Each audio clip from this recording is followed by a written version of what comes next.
Our main man snapping awake. Then something feels asterisk way asterisk off. That non-stop beeping isn't waking him up. It's the bleak, relentless heartbeat of a hospital room. Then bam, he's dead. But in the next heartbeat, he's alive again, snapping upright in a totally new room in a completely different bed. He rips open the balcony doors, and boom, the world stuns him with a colossal castle hovering in an endless blue sky. And yeah, he calls it a beautiful day. But that's the biggest understatement ever for the first day of his new life. After he died in his original world, a real goddess showed up and told him the brutal truth. He couldn't be brought back, so she gave him a brand new life in another world. And our boy, flashing back to that old anime he adored as a kid, bursts out with one totally ridiculous request. He wants a flying castle. And yep, unhinged goddess actually went and did it, and she really laid into him with one. Now he rules his own kingdom, drifting through a world with nothing but open sea and endless sky, while he can't stop wondering if a continent is even out there waiting to be found. He storms back inside, and the clack of his footsteps ricochets up the grand spiral staircase. He pushes through the castle and lands in the heart of it all, a blazing high-tech control room where monitors swarm every angle. Right as he takes it all in, a brutal screen flash erupts, followed by a terrifying roar. And yep, it's a dragon. Panic detonates. He scrambles across the console, desperately trying to claw his memory back on how the defenses work. He slams the button for a lightning strike, and a brutal bolt rips the dragon apart, zapping it straight into the castle's protective barrier. And he's still in shock like, did I really just pull that off? Life here isn't non-stop dragon slaying either. He's got a whole squad of adorable little robots who busily keep his food supply stocked. And a whole legion of towering golems stood guard, ready to tear through any threat. He strides right past two of them, and they just stand there, staring like they can't process what they're seeing. He tries to shoot the breeze with his main golem, A1, but it shuts him down with dead silence. No words, no mercy, just the coldest treatment. Tough crowd. But hey, he's got bigger worries, like lunch. He cracks his joints, feels that sharp hunger hit, and instantly cooks himself a feast. Sure, it's a lonely meal at a ridiculously huge table, but when he cooks, the joy sparks up, and somehow it still all works out for him. The food hits his taste buds like a victory, and then, boom, he decides to jump right back into the game he was playing yesterday and finish it. Yeah, this is the life he never got, because now he's got all the modern tech from his old world right here. He can binge movies, smash through games, and read manga, while the hectic life he had before never gave him a second to breathe. Back then, he never got a single moment to breathe, but now he's finally doing what he wants, stuffing himself with whatever he's craving and crashing whenever he feels like it. He's living free, moving at his own beat, and honestly, it's the absolute best. Every single day, theme park. He's got this huge pool all to himself, splashing around like he owns the world and nothing can touch him. And then he tries to teach those tiny farming bots how to swim, but nope, they're having none of it. He plays soccer in a giant garden, crashes for naps the moment he feels like it, then eats like royalty. Before you know it, the days are gone in a flash. All right, I'm heading out for a bit. Paradise is calling, and I'm going. Then weeks pass, and he's crushed everything. Every game played, every movie watched, and this weird new emptiness starts crawling in. I'm bored, he mutters, and the water swallows every word. Then it slams into him, cold as that pool. I'm so lonely, I just need someone to talk to. Then the thought rips out of him like a desperate scream, bouncing through his empty paradise. I need to meet someone. Fueled by a fresh mission, he dries off in a blur and rockets straight to the control room. Until now, all he's seen is ocean and that one crispy dragon. So he swears land has to be out there somewhere, then marches off to hunt down the continent, declaring it to an empty room. As the room hums, the castle engines thunder awake and our hero braces, praying that wherever he's heading, intelligent life is waiting. A few hours later, he's slammed up against the glass, eyes bulging with exhaustion, and a fierce little hope that won't quit. And then he watches it slam down on a continent, and the second it lands, he loses it, screaming, tears blasting down his face, while his robot buddy just stands there, unmoved and stone still. But as they close in, they suddenly spot it, another horse. Lying beside a toppled carriage, proof civilization can't stay standing for long. Our poor hero is crushed by emotion. He breaks down, sobbing with pure relief, because for a second he truly feared this world was nothing but monsters. Then his eyes catch them as they crest the hill. Real humans, knights in shining armor, looking unbelievably cool. But this isn't some fairy tale. This gorgeous girl sprints for her life along the shoreline, straight toward the cliff's edge. She's trapped in a corner, and our guy is glued to the monitor, brain on fire, because it's that Tuesday suspense show. He's stuck in full spectator mode, panicking like crazy. So tell me what I'm supposed to do if this turns into one of those suspense dramas. She's definitely gonna die. He's begging his monitor, please don't. DIE Villager 1. Down on the cliff, she's shaking with terror, knife pressed to her throat. Come any closer and I swear I'll kill myself. She screams. Those knights are total savages, laughing in her face, and their leader sneers that if she jumps, they'll just haul her body out and desecrate it. Pure evil, no mercy. Her face drops the moment she realizes, yeah, it was a lie, and they never planned to treat her right. They slam it into her head. There's nowhere left to run and not a single safe place to hide. Her will shatters, terror floods her eyes as they come barreling closer. Then the lead knight screeches to a halt out of nowhere. He snaps his gaze up as a massive shadow crashes over them. The girl shot her gaze upward, and the fear on her face instantly crumpled into pure, jaw-dropped confusion. Then from out of the heavens, something drops in. So absurd, so impossible, it shatters everyone's reality, a literal flying castle. It hangs right over them, a silent stone god, staring down like it's judging the whole world. Oh wow, the girl just stares, and hot tears start pooling in her eyes like she's breaking apart. The knights are losing their minds. Wait, is that island floating through the sky? One of them lets out a blood-curdling shriek, and the leader snaps, damn it, just kill her and drag her body back. Right as he lunges, something slams into the dirt between them. It's one of our boys' golems. A1 rockets down like a cannonball, and with zero effort it shuts down that sword strike. The knights went dead silent because an iron golem crashed out of the sky. And the worst part, it makes absolutely no sense. While A1 is everyone staring the wrong way, a tiny farming rut suddenly rockets in, then scoops the girl clean off her feet like it's got a mind of its own. Rise up and sound the alarm. His grip tightens, and the knight bellows in pure fury, slamming his sword down on the golem. But it's already over. This robot hurls her upward, yeeting her straight into the sky toward the castle. The knights can only stand there, stunned with their mouths hanging open, while their hard-won prize gets ripped away right in front of them. Right back in the control room, our main man finally exhales in full relief. Whoa, that was a dead close call. His heart still hammering, pure nerve-wracking gamble, but betting on A1 was the right call. All right, now comes the hard part. He tells himself to be warm, to greet her properly, and he paces like a caged spring, because it's been forever since he's seen a real human. He spots her the moment she's being set down, trying her hardest to look harmless, and he blurts, "Ah, hello, do you know Japanese?" with a shaky smile that screams he's nervous. The girl, drowned in the day's chaos, can't take it anymore.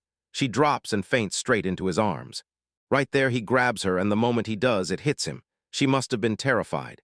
As he grips her tight, he spots a strange scar on her neck, and his stomach drops. Jut, wait, who is this girl? Later on, he slips her into the castle's medical bay and makes sure she's resting. He met her glare head-on as he blurted out a terrible joke about wanting a tanned girl. The golem's totally unimpressed. Then the results roll in. She's not sick at all, she's just starving and running on pure exhaustion. He gets a full bioscan, and the second it flashes her age and measurements, he feels like a total creep. Shaking it off, he decides he can't waste time. All right, I'll make her a full meal. A1, tell me the second she wakes up. Meanwhile, the girl is pinned inside a nightmare loop, reliving the same gut-punch memory over and over. Memory hits her like a truck. She jolts awake with a sharp gasp, breathing hard like she just ran through hell. She whips her head around the unfamiliar, high-end room, completely thrown off and lost. She remembers the cliff, the golem, and somehow she didn't die, but that relief snaps into despair fast, and she cries, curling into a ball, screaming at herself for being such a coward so useless. The door clicks, and A1 bursts right inside. She jerks back in pure terror, but the golem just calmly hands her a brand new set of clothes. With a shaky breath, she grabs them. A1 drags her through a colossal hall packed with an army of identical golems, all locked at attention, so many that it feels downright terrifying. Is this how they gear up for war? She can't help wondering, because in this world, golems aren't just monsters, they're pure power. So even the kingdom's best court magicians couldn't conjure a power that huge. A1 ushers her into the kitchen, and there, our boy is humming to himself as he cooks up a storm. Morning hits and he whips around with a shining, friendly grin. "Ah, good morning," he chirps. She's utterly stunned. He tells her the robot swapped out her clothes while she was out cold. And she instantly tags him as Magician Sama. The title hits him like a slap so hard he stumbles into a stammer. Eh. He rushes to set everything straight, breaks out in Japanese, and she finally exhales. Then she grabs his attention and demands to know what he's going to do with her, swearing she's got nothing and absolutely no money. "I'm not kidnapping you," he blurts, all flustered. "You looked like you were in trouble, so I had A1 step in and help you." He apologizes for scaring her, admitting that waking up in a strange room after an attack is absolutely terrifying. He leans in and demands, "What's your name?" She nervously steps in, whispers that she's Illa, just an ordinary villager, and he answers with his name, Taki. Their intense conversation gets blown up the second a pot boils over, and Taki dashes in fast to rescue his pasta.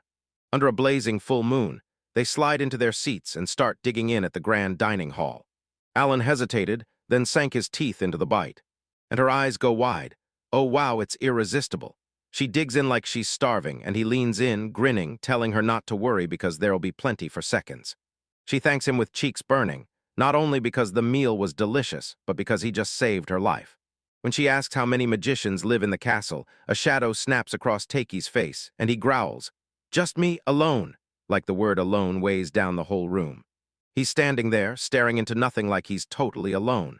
So lonely she can't even get the words out. She's totally stunned. He's running the whole fortress and even a whole army of golems solo. That magic power needed. It's legendary, like it has to belong to a god, not a regular guy, so how is he even human? She can't help wondering. She finally calls him Takasama, and the awe in her voice practically knocks the air out of the room. She drops her head low like it's reverence incarnate. Great magician Sama. Tiki's just sitting there, totally locked in like, magic bro, and then she tosses out, "I'm using solar power." So he ushers her into a guest room for the night, and she's blown away by all the tech, especially the toilet that rinses you with warm water. She goes for the button out of pure curiosity, and the second she presses it, her whole world flips. She's completely stunned. She's staring at a level of luxury she never even dared to imagine. She leans toward the window and stares out, stunned by the beautiful night sky. Skin pressed hard to the cold glass. Then it hits her like lightning.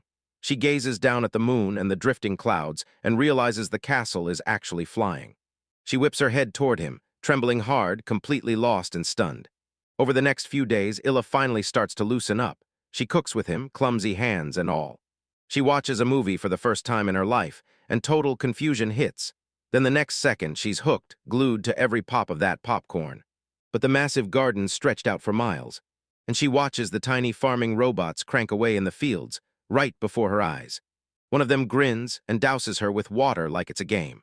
And then she flashes a real breathtaking smile. Taki catches it instantly and thinks, "That's adorable." Out, and she's finally starting to feel like she belongs. He still hasn't dared to ask about her past or the scar on her neck, hanging back and waiting for her to finally trust him. He knows he has to jump in and help her get back to her family. But that familiar sadness crawls in. If Ala turns back, he'll be alone again. He slaps on a strained smile as she waves, and he swallows the shock, clamping down hard on the H in his chest. Later, as she's cooking dinner, she fires off one simple question, and it flips everything. "Where do you even get the meat? I've never seen any livestock around here." Right here, Taki's face falls into shadows. Then he mutters, cryptic as hell, that there are some things you're better off never knowing. Before Ayla can get a hit in, alarms scream through the castle. They sprint straight for the control room, and on the screens, a village flashes into view. A carriage careens through the woods at breakneck speed, as if it's fleeing something only it can feel. Ala snaps into a gasp, because the driver of the carriage has beast ears. "A beast man," she blurts, stunned. Sometimes it hits her, oh no, beastmen hunting. As she lays bare the horrifying truth of this world, beastmen get hauled in, caged up, and sold off as slaves. The cruel truth of this world slams into Taki like a punch, and when Ella grips his arm, her calm snaps into pieces. She's begging, tears pouring down her face, voice breaking as she pleads, "Can you save them? Please, just like you saved me." Titch was frozen in fear. This wasn't hero stuff, just some lucky guy who caught lightning once, and now he's terrified he can't pull off another miracle. Then the screen snaps to the beastman girl, pure terror on her face, her eyes begging for help. He locks eyes on Ala's desperate plea. He can't look away. Something in him snaps, and he steals his courage back to the one person he trusts most. "Ewan, help me." The golem's optical sensors snap to life, blasting bright sparks as it readies the next move, golem engaging. Our unsuspecting hero swivels to his new golem buddy and blurts out, "A1, please lend me your power." A1, the strong, silent type, just stands there, eyes locked, brain grinding through the command. Yo, Taki finally snagged a real friend, and now he's out of that lonely, empty life for good. But he immediately stumbled onto a brutal slave hunt. And before anyone could keep suffering, he's about to unleash his brand new power to rescue a captured beast man. A grim silence hangs in the air as a young fox girl gets yanked forward by brutal, shady slavers, and her desperate screams rip through the forest. Next, one of the thugs, clearly having the worst day of his life, seizes the moment and stomps on her head to silence her for good. But the fire blazing in her eyes won't die out. She swings back with everything she's got, but that scumbag just swats her aside like she's nothing, completely annoyed she won't stay put. His partner snaps, "Chill, if you wreck the goods, my price drops." And then they have to head out right now to grab the enslavement seal. They yank out a brutal, wicked-looking branding iron. The main thug yanks her by the hair, snarling that it's time to break her, because in his eyes, she's nothing but property. He swore he'd carve the word slave right into her face, so the whole world would have to watch. She may squeeze out one last terrified scream. Then the brand never gets close, because a laser beam zaps the seal to dust, blasting shrapnel flying in every direction. A1 rockets onto the scene like a freight train, fists cocked, ready to smash out some cold, programmed justice. The slavers are totally stunned. Agolem, what in the world is he doing here? They scream just as A1 starts pounding them with a savage, percussive beatdown. A brutal right hook smashes into the lead thug's jaw, and he gets launched into the air like a ragdoll. Seeing the guy is out cold, our boy taps A1 and tells him to stop, right now. A1, as efficient as ever, seals the knockout, then hauls the unconscious body and yeets it straight into the trees. What a legend! Once the trash was gone, Takei snapped his fingers and ordered A1 to track down the carriage with the other beastmen. The fox girl, still rattled to her core, can only think one thing: her family trapped and taken. Then the view snaps to A1's internal monitor. There, the carriage is wobbling right on the cliff's edge, and A1 grabs it with raw, epic timing, stopping it at the very last second. Safe inside the floating castle, Elaz's heart was racing, because that whole ordeal was pure nightmare fuel, and Takei couldn't stop apologizing for putting her through it. She's just clinging to relief that he saved everyone, and then she hits him with the one question that matters most. Did any of them get branded with an enslavement seal? Our hopeless heroes are completely lost, totally clueless. An enslavement, what? But he finally confesses. Where he's from, he's never heard of something like that. Isla's words hit like a shockwave, and the look on his face screams pure horror as she explains that the seal proves someone is being treated like an object. She lays out the soul-crushing details. No rights, just forced obedience to their master's every command. And if they dare to resist, that seal won't just scare them. It'll punish them on the spot, and in some cases, it'll straight up end their lives. And right there, the crushing truth slams down on our main man, so hard it makes you wonder, they might die. Why, he snaps hard. Calling the whole system ruthless, he makes a decision on the spot. He'll give everyone shelter inside his gigantic, floating fortress. Just as the rescued carriage thuds to the ground, Mayor, the tiny fox girl, can't take it anymore. Shock hits, and she collapses into a faint. Takei can't shake the feeling that the whole flying castle ride might have been a little too intense for her. Meanwhile, the other beastmen are crammed together inside the carriage, shaking with fear and completely lost. Takei braces himself to stay calm, then darts in with a worried voice, asking if anyone's hurt. So just stare right back, silent, like you're daring me to blink first. Allah snaps into action when she sees our boy struggling. She steps up and introduces him as the great magician who controls the castle and saves them. She swears he's a total sweetheart, and get this, he doesn't even carry a single weapon. One of the guys slaps his name into the conversation and introduces himself. But he's not buying it. He's never heard of a magician named Takei, and he won't back down until he sees proof this isn't some fancy trap. Our guy is completely rattled, stammering out proof, like he can't even keep his story straight. Barth barrels on, demanding answers about that flying castle. Takei blurts out in this totally wholesome, absurd moment, "Yeah, this is my home." And suddenly it's all farms and peaceful ponds. A spot where you can belt your heart out at midnight, and nobody snaps at you for it. The sheer craziness of his answer hits Bart like a wave, and he bursts into laughter. When the tension finally cracks, he whips around to his people and shouts, "Everyone, we're good." Then he leans in, eyeing the guy like a bad omen. This creep is way too strange to be a slaver. Meanwhile, the others rush to the fainted girl and the elderly man. Takei nods and tells them, "I get why you're being careful." He lays it out right then, "You're living here in the castle." Bart feels grateful in his chest, but he has to turn it down, because their people are getting hunted and he's got a sacred duty to stand firm. To guard the shrine their ancestors carved into the forest. They can crush bandits in a heartbeat, But when slavers snatched a hostage, everything fell apart and left them helpless. This might be gone by now, but if they come back and snatch another hostage, you're going right back to that same nightmare, over and over. The family is falling apart and Bart vows to shield them with everything he's got. But Tolene knows the truth. They can't keep fighting like this on their own. She decides staying at the castle is the safest move for her and for their kids. Bart is crushed with heartbreak, but she nods and lets it happen, yanking her into a suffocatingly tight hug. Their daughter Mir is shattered. "I can't see everyone again," she sobs, gripping the words like they're tearing her apart. And then bam, the whole situation implodes. In the blink of an eye, Mir snatches Illa, slams a knife to her throat, and roars, "Release everyone right now, or I'll kill this woman." Bart is in full-blown panic. "Mir, what are you doing? They saved you." Ela is shaking with fear, and Takei, smooth as ever, blunders out, stuttering that they're only temporary roommates. The mayor snaps to her senses, blurts out a tearful apology, and lets Ila go on the spot. Illa's father is mortified, but Illa drops right down, wraps the crying girl in kindness, and helps her calm down. While she tells Mirror it's okay, she makes it clear she was only trying to protect her family the best way she knew. Trying to cool the tension, Takei steps in and promises to escort anyone who wants to bail out back down to the ground. Bart tells everyone that he and his wife have to stay back and guard the shrine while the rest move on. But Mir refuses to be parted from them. She declares, "I'm staying with Mother." Her parents protest, but she's already made up her mind. Defeated for now, Bell's Ticky will hit again in 3 months. A man's face practically screamed the same thing. He was wrestling a rebellious teenager and losing the battle. He fights back tears and waves them off as the golem drags the rest of them away. Tolene's family, her Sonland and her daughter, Schneebo, stayed behind and they poured out deep, heartfelt gratitude. Takei, overwhelmed by all that formality, blurts out for them to just act normal. Once the formal introductions are done, everything kicks off. We finally get to meet the mayor, officially face to face. Tolene begs Takei to look after her tomboy daughter, and the moment hits you, sweet like it came out of nowhere. Takei spots Mir bleeding, and immediately rushes her straight to the castle's medical bay, saying it's powered by something like magic, using it to heal people. The machine hums flawlessly, seals her scar like it never existed, and flashes a fast diagnostic scan. He clicks, and then his eyes snap to the fine print on the screen.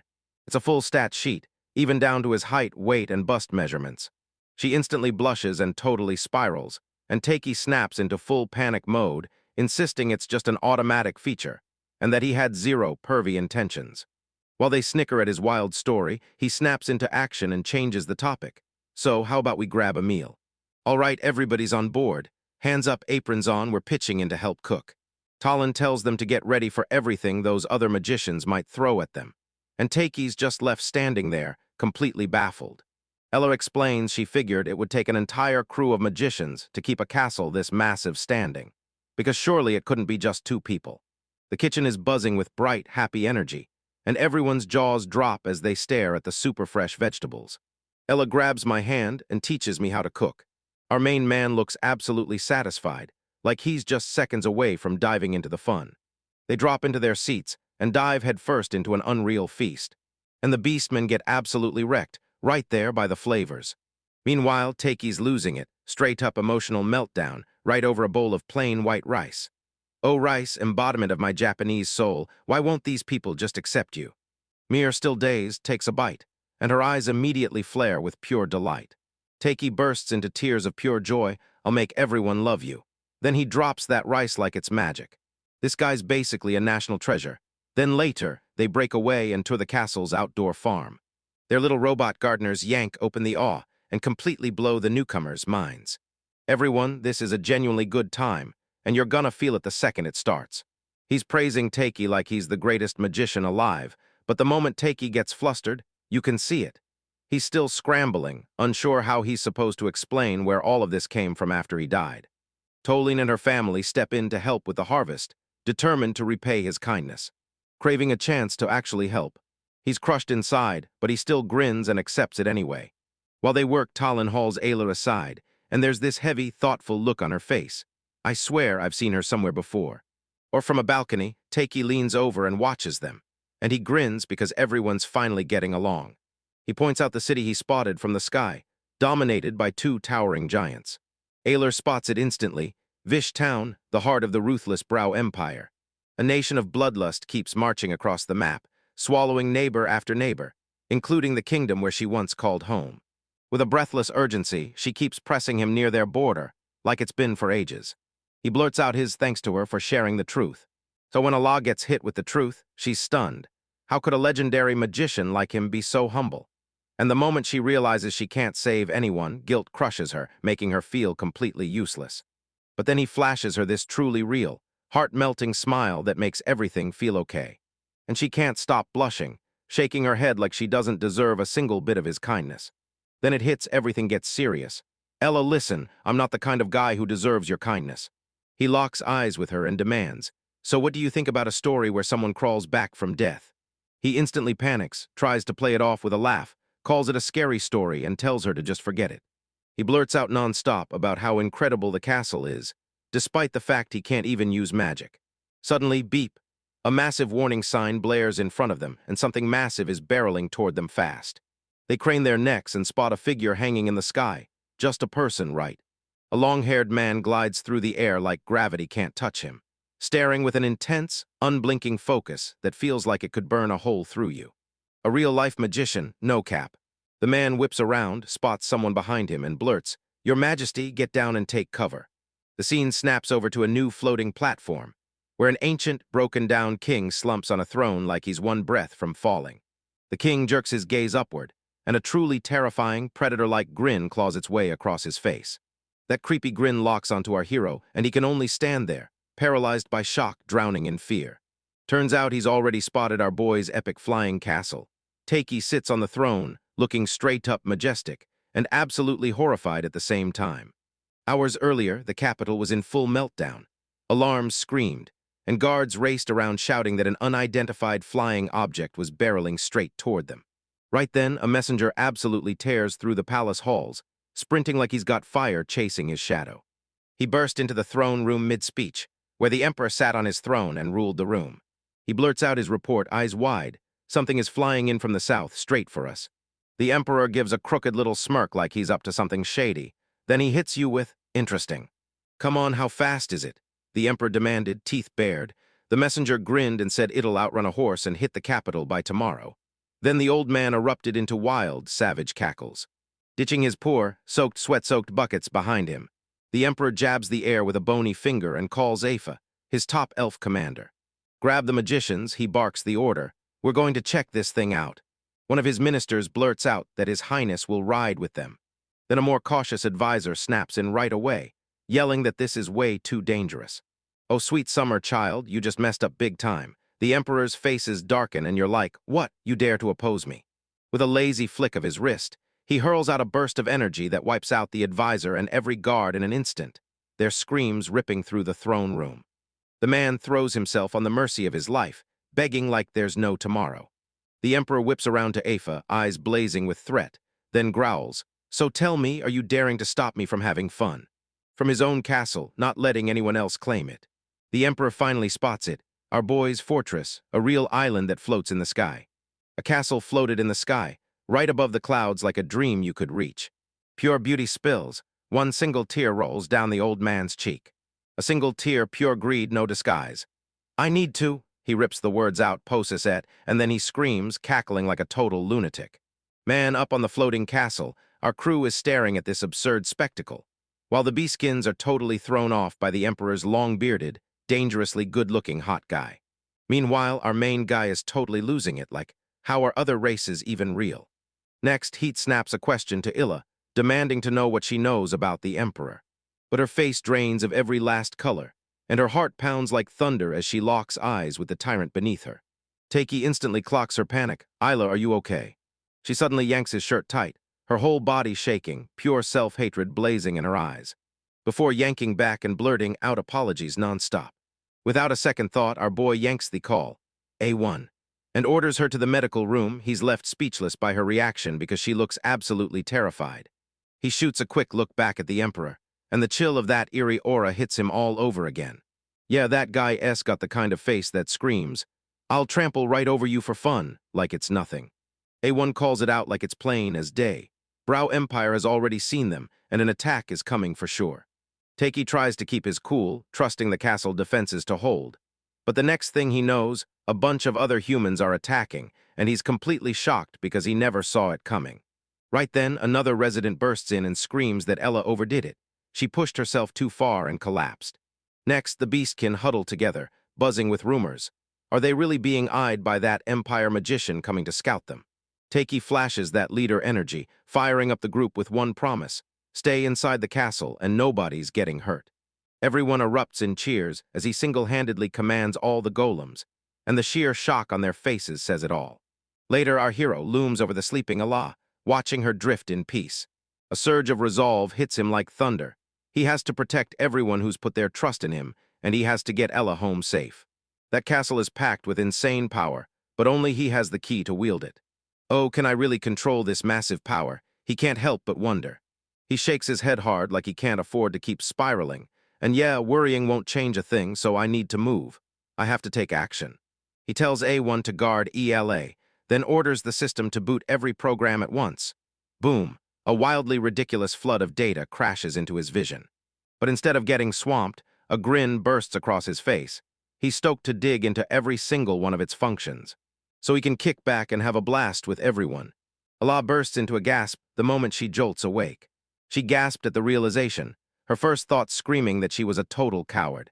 She whips her head around for Takei, then spots him slumped over the main console, dead asleep, drool dripping everywhere. He's mumbling in his sleep, "I'll protect everyone."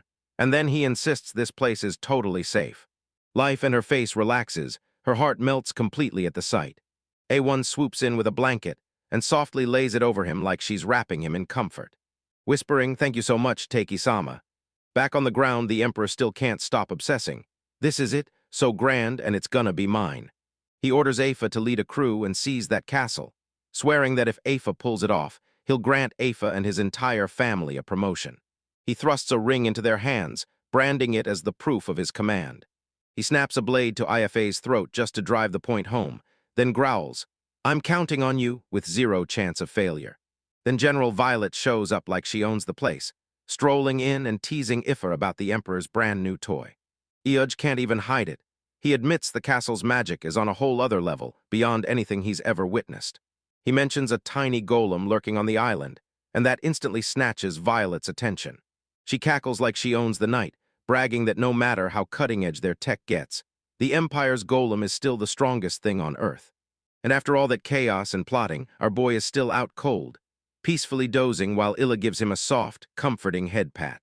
After a lightning mental recap of his brand new, total chaos life as an Isachide salaryman, our hero is wiped out again, passed out cold while drilling the castle's functions like it's the last thing on Earth.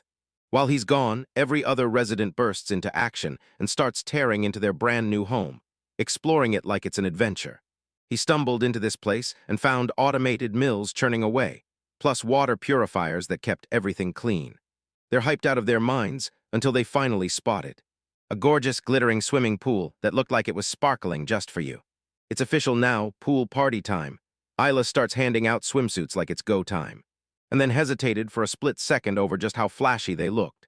The girls push and plead to get Illa to join them, but she freezes in place, her eyes dropping downward like she's seeing something terrifying. One of the Fox girls leans in softly and asks, "So, do you hate that slave mark?"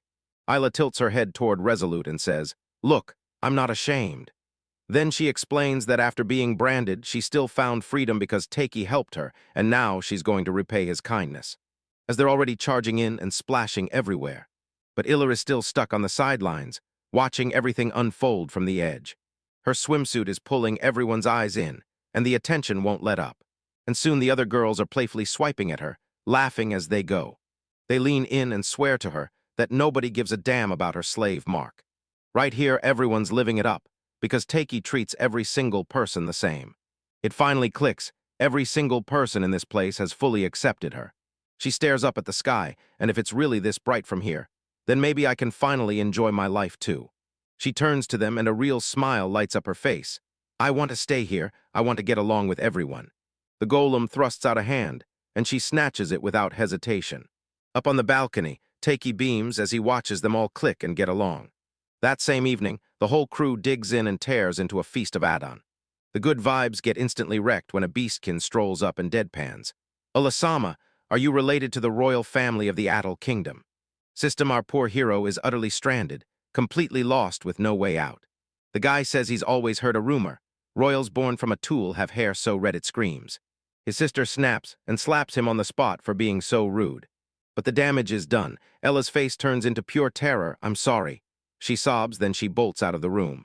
Tiki and A1 snap up on their feet and sprint after her without missing a beat. He storms away, leaving a table full of stunned faces staring after him. They track her down in a silent courtyard. Sorry, she mutters, and she can't bring herself to meet his eyes. But our main man isn't having any of it. He says, softly but firm, I don't care about your past. I won't pry into anything you don't want to talk about. Then he smiles like it's the easiest thing in the world. Come on, let's go eat with everyone. The udon's gonna get cold. He thrusts his hand forward, and his face lit up with warmth and pure understanding. Tears stream down Allah's face. This kindness hits her like a wave, too much to handle, so she grabs his hand. Kasama, I've been straight up lying to you.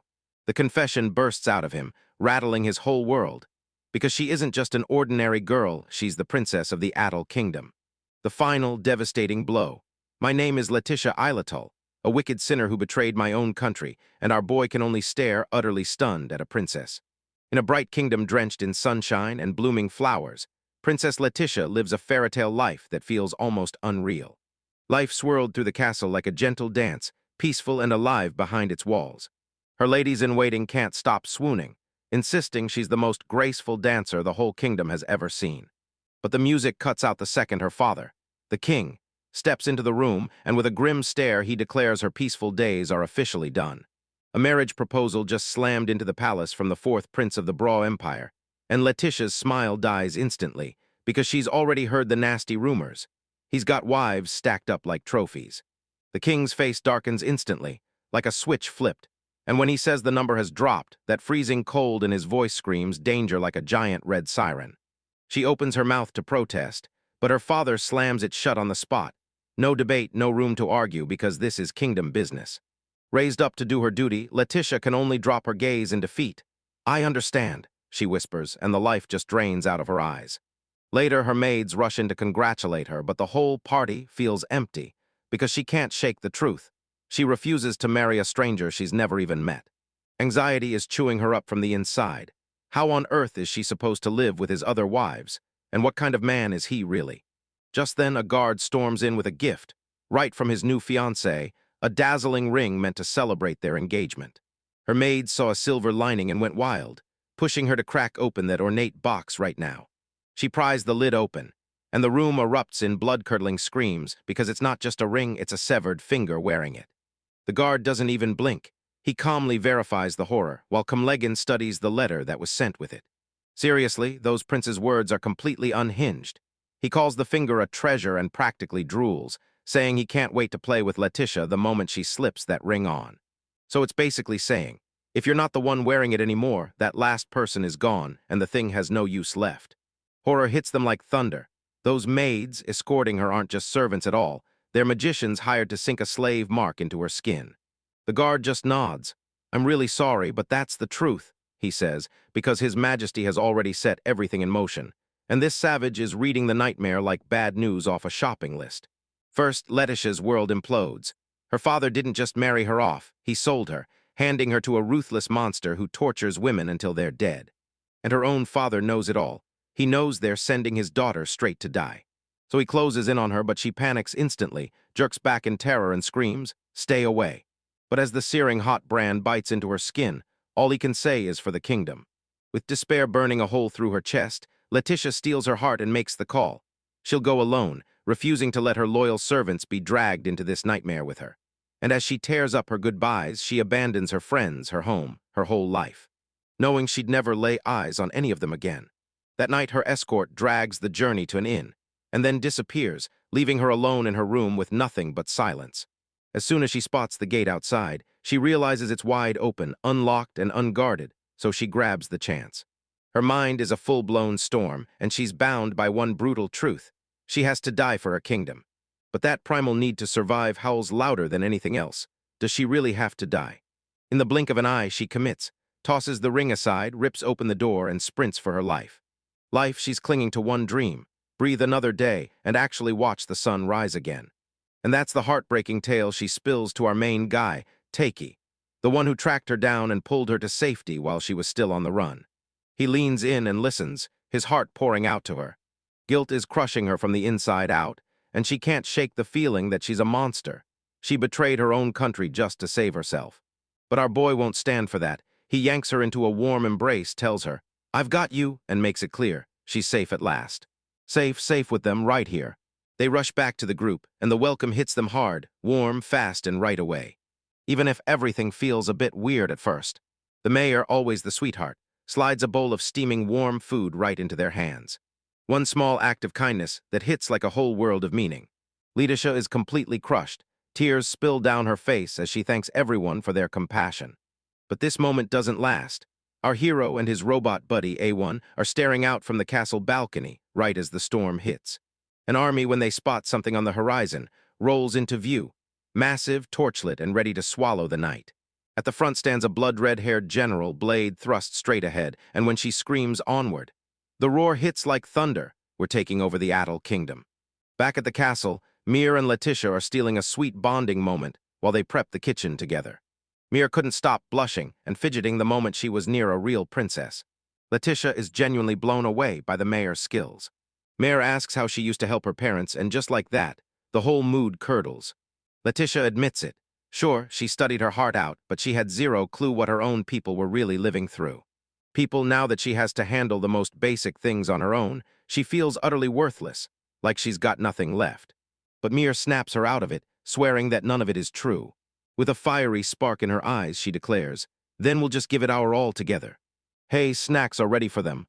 Leticia sprints off to track down Takei. She spots him locked onto a glowing, floating screen, and horror rips through his face as his eyes bulge wide. He's staring at a full-scale invasion. Boom, boom. Those castle walls are getting pulverized by explosions. It's a full-blown massacre. Then it slams into him, horrifying and undeniable. Illa's homeland, the Adel kingdom, is getting ripped apart. His knights nailed the truth. This marriage was just the Empire's excuse to strike. He knew deep down that no tool would ever take a royal stamped with a slave brand. On the ground, hope is gone. This capital is about to turn into a battlefield, and nowhere is safe. The Empire's army has them boxed in with no way out. They're cornered. Right now, death might as well be knocking. From her high perch, the enemy general smirks, sneers that their defenses are paper, and snaps one command: golems, do it. A ridiculous burst of energy detonates, and instantly vaporizes the defensive wall to nothing. Adel's commander could only stand there, staring in pure disbelief. Life, the general cackles like a villain, bragging that her empire's golems are the deadliest of them all. From his sky-high castle, our boy stares down as a brutal one-sided slaughter kicks into full gear. Civilians are trapped inside the city, and he can't just stand there and watch them die. He gets asked to save them. He knows those enemy golems are monsters, but Midgard's got a shot to stall them long enough. He turns to A1, and A1 answers with a silent, rock-solid nod. Just Thuyle materializes behind him. "I've been watching for a while," she whispers, and you can hear her voice trembling. The weight of the entire world crushes her chest, because if she surrenders to the Empire right now, she's convinced this brutal war could finally end. And the guilt of fleeing, of dragging out her life from pure selfishness, crushes her. She can't take it anymore. She crumples at his feet, tears pouring down her face, begging him, please let her go so she can save her people. Our main man goes dead silent for a beat, like his brain is trying to make sense of this absolutely unreal choice. Then his voice turns rock solid. "No, I can't do that." He stares her right in the eye. "Tell me, would you hand me to the enemy if you knew they'd kill me?" Her stunned silence says everything. He dropped down to her level.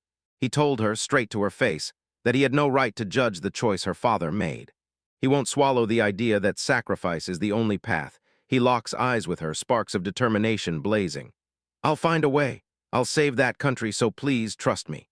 So many times she wants to believe him, but terror crushes her chest, and the Empire is pure destruction, the kind that smashes country after country. They'll be marching for this castle next. The only way to settle this for real, and keep everyone alive, is to hand her over right now. She can't stand the idea. One wrong move, and she'd be throwing every good person trapped in this castle into danger. She can't help it. She adores them, and even the people in her kingdom fall under the same spell.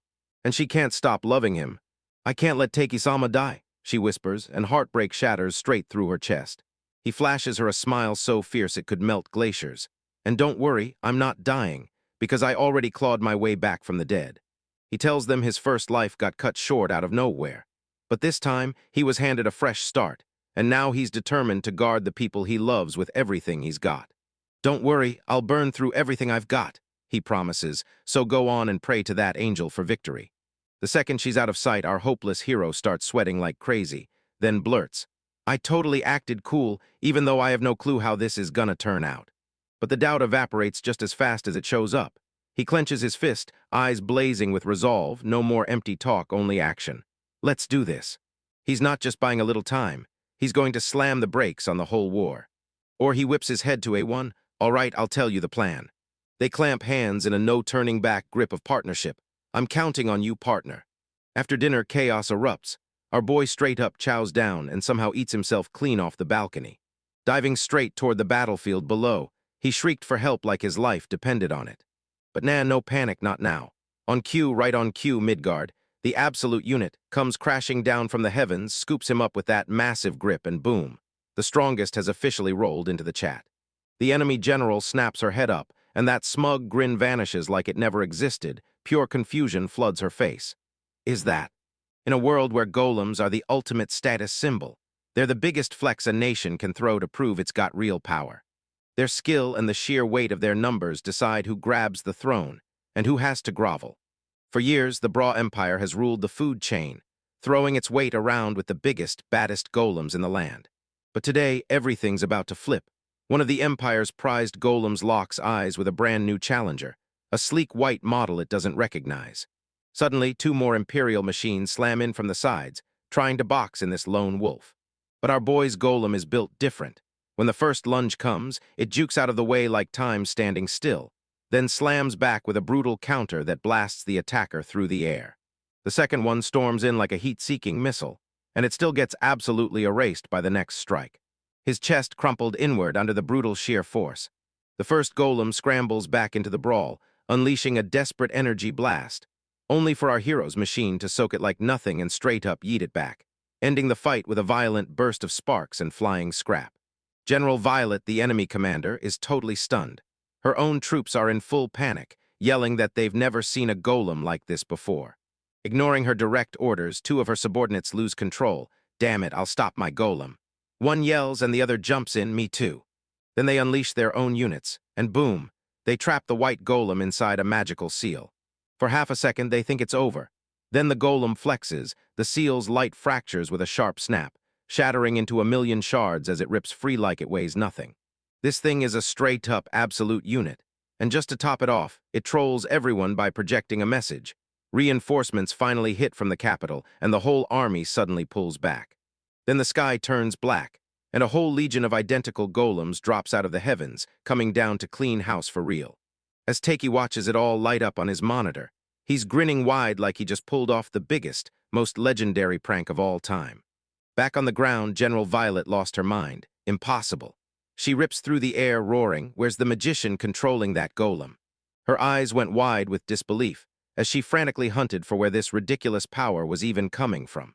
And then she spots it, towering in the sky and looming over the whole battlefield, a massive floating castle. Her expression crumples as the truth slams into her, like everything she feared is finally real.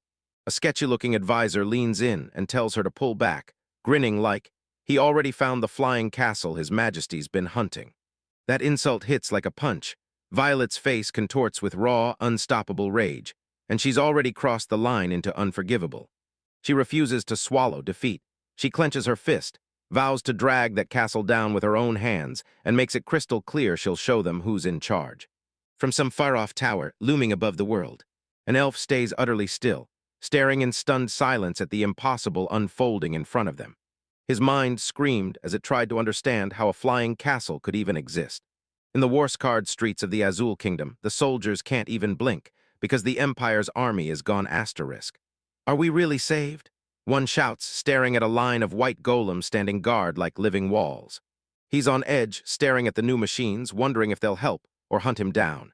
A sweet little boy, pure innocence on his face, darts past the soldiers and sprints straight to one of the giant machines, then shouts, "Golmson!"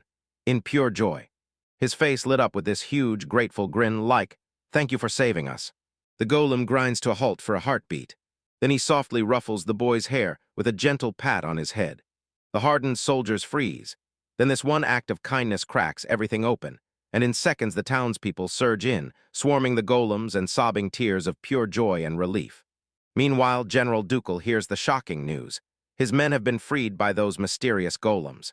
Arms drop to his sides as he whips around to Princess Leticia, his voice thick with rage and regret. He warns her that without this miracle, the Empire would have swallowed their country, and it all happened because her father, the king, threw her away as the ultimate sacrifice. The smoking ruins of the capital scream one thing loud and clear: the king's crooked choice. Suddenly, the golem opens its mouth, speaking at last, and the entire crowd erupts like someone just pulled the trigger. Out it talked, and Tiki's voice rolled through the speakers, calm as ever. "Ah, so the one chatting isn't the robogolem," he says. "I'm just using the phone system." He steps forward and declares, loud and proud, that he owns the floating castle. He points at his ridiculously epic fortress floating in the sky, and tells the stunned general he's finally ready to talk. "Like I've got something to tell you myself," he says, grim as stone. Then the golem drops it like a verdict. "So I'll welcome you to my castle." Back in the control room, Leticia's face is all worry, but then our boy flashes her this confident grin and says, "It's fine, leave it to me." Me later on, after I'd finally saved the Azul Kingdom. Our crew finally sinks into a well-earned tea break, while the beastmen are still reeling, so they stare at you like, "You saved a whole country." And our lost-in-the-moment hero only shrugs it off, saying he just went with the flow, already way more worried about what we're eating for dinner. And now, Azul's most important guests are on the way, heading straight for a serious discussion. The castle is alive with noise, and Isla's face tightens with worry. Still, they can't stop asking, can they pull off a meal before time runs out? Everyone else is freaking out, convinced this is just some kind of party. But Taki shoots back with an even smarter plan. Ditch the fancy meal and hand over the farm's fresh vegetables to the people of Azul. He can see the city in ruins and the people wasting away from hunger. Leticia's eyes light up as his compassion hits her straight in the heart. And the whole crew instantly jumps in, ready to help without a second thought. Taki starts wondering if they'll even like the rice, and Leticia just stares at him, like her heart is melting right there in her eyes. Meeting time, our unsuspecting lead is suddenly hit with his own personal crisis, and now the big question is, what on earth is he going to wear to that diplomatic meeting? He's never been this formal a day in his life, and now he's freaking out so hard it's basically spilling off him. He sprints through every option in his head, trying to paint himself as the perfect man, yet deep down he knows he's not built for that life. He slips into a black suit, and the second he looks in the mirror, he realizes he doesn't look like a diplomat at all. He looks like a hitman ready to strike. His unhinged plan, he grabbed a model gun just to look peaceful. Yeah, really. Right then, Leticia bursts into the room. Tears spill into her eyes as she thanks him with everything she's got, pouring out gratitude for saving her home. Bro, our guy gets totally blindsided. He just freezes there, awkward as hell, like he doesn't know what hit him. "You really like this country, don't you?" She nods, he grins, and I'm breathing easy because I finally saved it. "Leave it to me." Down below, General Ducal and his aide, Hirat, storm into the city. Ducal finally admits he felt utterly powerless. Then he can't stop thanking the golems for saving the capital.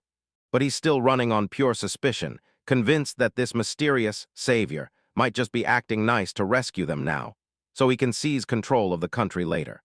Nothing is softer than saving someone with zero strings attached, Hirat agrees.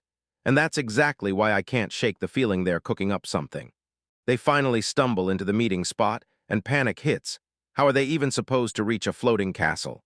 Before anyone can even blink, golems slam onto the scene, chanting that the castle needs advanced flight magic just to keep up. "For your own safety, don't panic, listen closely." One golem speaks up, cool as ice. Before snatching them up like groceries, Hirat is mortified to the core as they're blasted into the sky, so humiliating she mutters, this is going to be the worst." They touch down safely inside the castle, and right away our main man is there, acting like it's no big deal, totally casual. Ducal and Hirat are left speechless. This massive, magnificent castle's owner is just a kid. But the moment their shock hits, it flips into disbelief when Ducal lays eyes on the person standing right next to him, Princess Leticia. The stoic general snaps completely. Tears pour down his face as he crumples in total defeat. "I'm so glad, Kay." He gasps it out like it's all he can manage. She's completely stunned that he'd actually break down and cry for her. They all take a seat, and Leticia blurts out that Takei grabbed her while she was running for her life from the Empire's army. The crushing weight of her choices slams her down as she admits she tossed her royal duty aside, just so she could live her own life. She knows the second she comes back, they'll slap the rebel label on her, and if they're feeling ruthless, they'll execute her too. Herat coldly reminds her that marrying into the Empire is her duty. That's when our boy snaps. "What's with you all talking like that? Duty's fair." He shoots back, face twisted in pure disbelief. Dukiel smashes the room with a brutal truth bomb. The Empire had been hunting the princess from day one, and her own father, the king, shipped her off with 0 escort soldiers. She'd been sure they were dead, until she realized those executed soldiers had actually risked everything to help her break free. They were never real, just a cruel lie spun by the king, and he set her up from the start. The room drops into stunned silence. Now Leticia is just another pawn in this brutal political chess match, and if she turns back, she's as good as dead. Tichy digests this shady bombshell and hatches a totally unhinged scheme. Then with a mischievous grin, he goes, "So you're saying I kidnapped Isla?" Everyone's in shock. Ella Kai's kidnapped. Leticia can barely speak. Yet Takei stays stone-cold serious. If she ran, they'll punish her, but if that powerful magician from the flying castle grabbed her, then she's not at fault. She's a victim. Leticia protests, claiming he's a real great magician with a name everyone should respect. But our hero grabs her hands, and when you swear you've got a duty to die, he answers, voice rock solid, "I swear I've got a duty to keep you alive." He declares loud and clear that as the master of this castle, his job is simple: keep every person he's saved safe and make sure they're happy. "Please, yeah, okay, I'll step up and do my duty." He whips around to the stunned general and his aide, then says plain and cold, "I can't send her back." At last, he's begging them to keep Leticia safe inside his castle, and he needs their help to pull off the biggest deception of all. "Please," he says, grinning like he owns the night, "be my accomplices in this." News slams into Azul's king. He's told the floating castle's owner wants an alliance. He's going to lock Princess Leticia in his grip, and the only thing keeping her breathing is Azul staying friendly. When the king's advisors realize what's happening, outrage erupts, and the king shuts them down in an instant. He also gets hit with the news. An enormous shipment of food just got sent straight to the capital. He's smiling like he just won. "You crushed it in this event," he tells his messenger, and even then his real intentions stay a complete mystery. Back at the castle, Leticia leans to the window, and for the first time in ages, a real, warm smile lights up her face. She spots Tiki stretched out on the couch, fully relaxed like the world can wait. She thanks him again, voice trembling with emotion. "I can't thank you enough for everything you've done." Then she leans in and promises him she'll spend the rest of her life repaying his kindness. But our boy, the chill hero, just pats the seat beside him, laughs it off, and goes, "No need to be so formal, have a seat. I'm glad you finally gotten fired up." She scoots beside him, and a blush slowly spreads across her cheeks like it's betraying her secrets. And for the first time ever, her future finally shines like a brand new sunrise. After the battle, one of the elves is crushed that he missed the big moment. He's wishing he'd got to watch Takei's golems in action, saving Azul like absolute legends. Back at the castle, the vibe is bright and buzzing. Azul's alliance has handed them real muscle against the Empire, and Mi is riding that confidence hard, bragging that if the Empire strikes, Takei will be on their side. Meanwhile, Isla's in the kitchen, sleeves up, finishing the dishes like she's got no time to waste. She whips around to Mi-chan and asks for some vegetables. Then the second I say, "For what?" she stalls and suddenly can't meet my eyes. Allah suddenly clamps onto Mi's hands, eyes wide and pleading like her whole world depends on it, because she's got a massive favor she's desperate to ask. She wants to cook a meal for our boy, Takei, to finally pay him back for everything. Then she admits she's a terrible cook, but she still remembers the recipe he taught her. She handed me her request, just have Chan watch her so she doesn't end up burning the whole castle to the ground. Allah is already spiraling, panicking that she'll mess up the firepower or slice the chunks too big. But Mi-chan, straight up the best girl, lights up with support, reminding Isla they're comrades and that they'll give it their all together. Their first stop, the meat storage room, and somehow our main man always has a Darius glare plastered on his face when he walks in, sending the girls on edge. Storage, and they weren't wrong to be nervous, because the meat storage doesn't feel like a butcher's pantry at all. It looks straight up like a shady, high-tech lab, and the air is so eerie the girls can't stop clinging together, fully spooked. They rush over to a sign plastered with a chicken, right beside bubbling vats that are churning like something about to go down. Suddenly, one of the vats bursts open and erupts with a massive splash. Machine spits out a perfectly vacuum-sealed chicken breast, and the girls just stare in pure shock, because this isn't farming anymore, it's straight-up sci-fi. Then, right out of nowhere, an egg appears out of thin air, and both of them nearly lose it instantly. Back in the safe glow of the kitchen, Mia's fighting back tears as she chops onions, while Isla whoops and cheers her on. Together, they hammer in the last finishing touches on their masterpiece, Omurus, while Ella carefully sketches on top with ketchup. They slide the meal in front of our clueless lead. Lunch is ready. Isla declares, but her smile drops the second she sees her own masterpiece. That ketchup drawing looks like a demonic worm crawling on the plate. She keeps her grip steady, but our boy doesn't blink.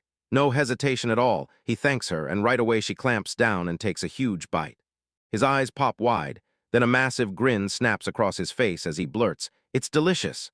"You're really great at king," and poor Alas freezes there, stunned and blushing clear from head to toe. Then he hears I helped her, and he turns around and gives her a heartfelt thank. "You too." "You, yeah, both of them." The two girls are beaming with pure pride and unshakable joy. The entire room hums with this warm, calming energy that just melts your stress. Our boy just stares at them, stunned at how awesome it is that they've finally started clicking this well. As they dig into their meal, Mia blurts out that their floating castle is minutes from crashing into the Ryalabra mountain range, the sacred home where her tribe's god is said to dwell. Our hero nods and the moment sparks. He remembers he's watched them pray right there facing that way. To show respect, they decided to circle the mountain instead of crossing over it.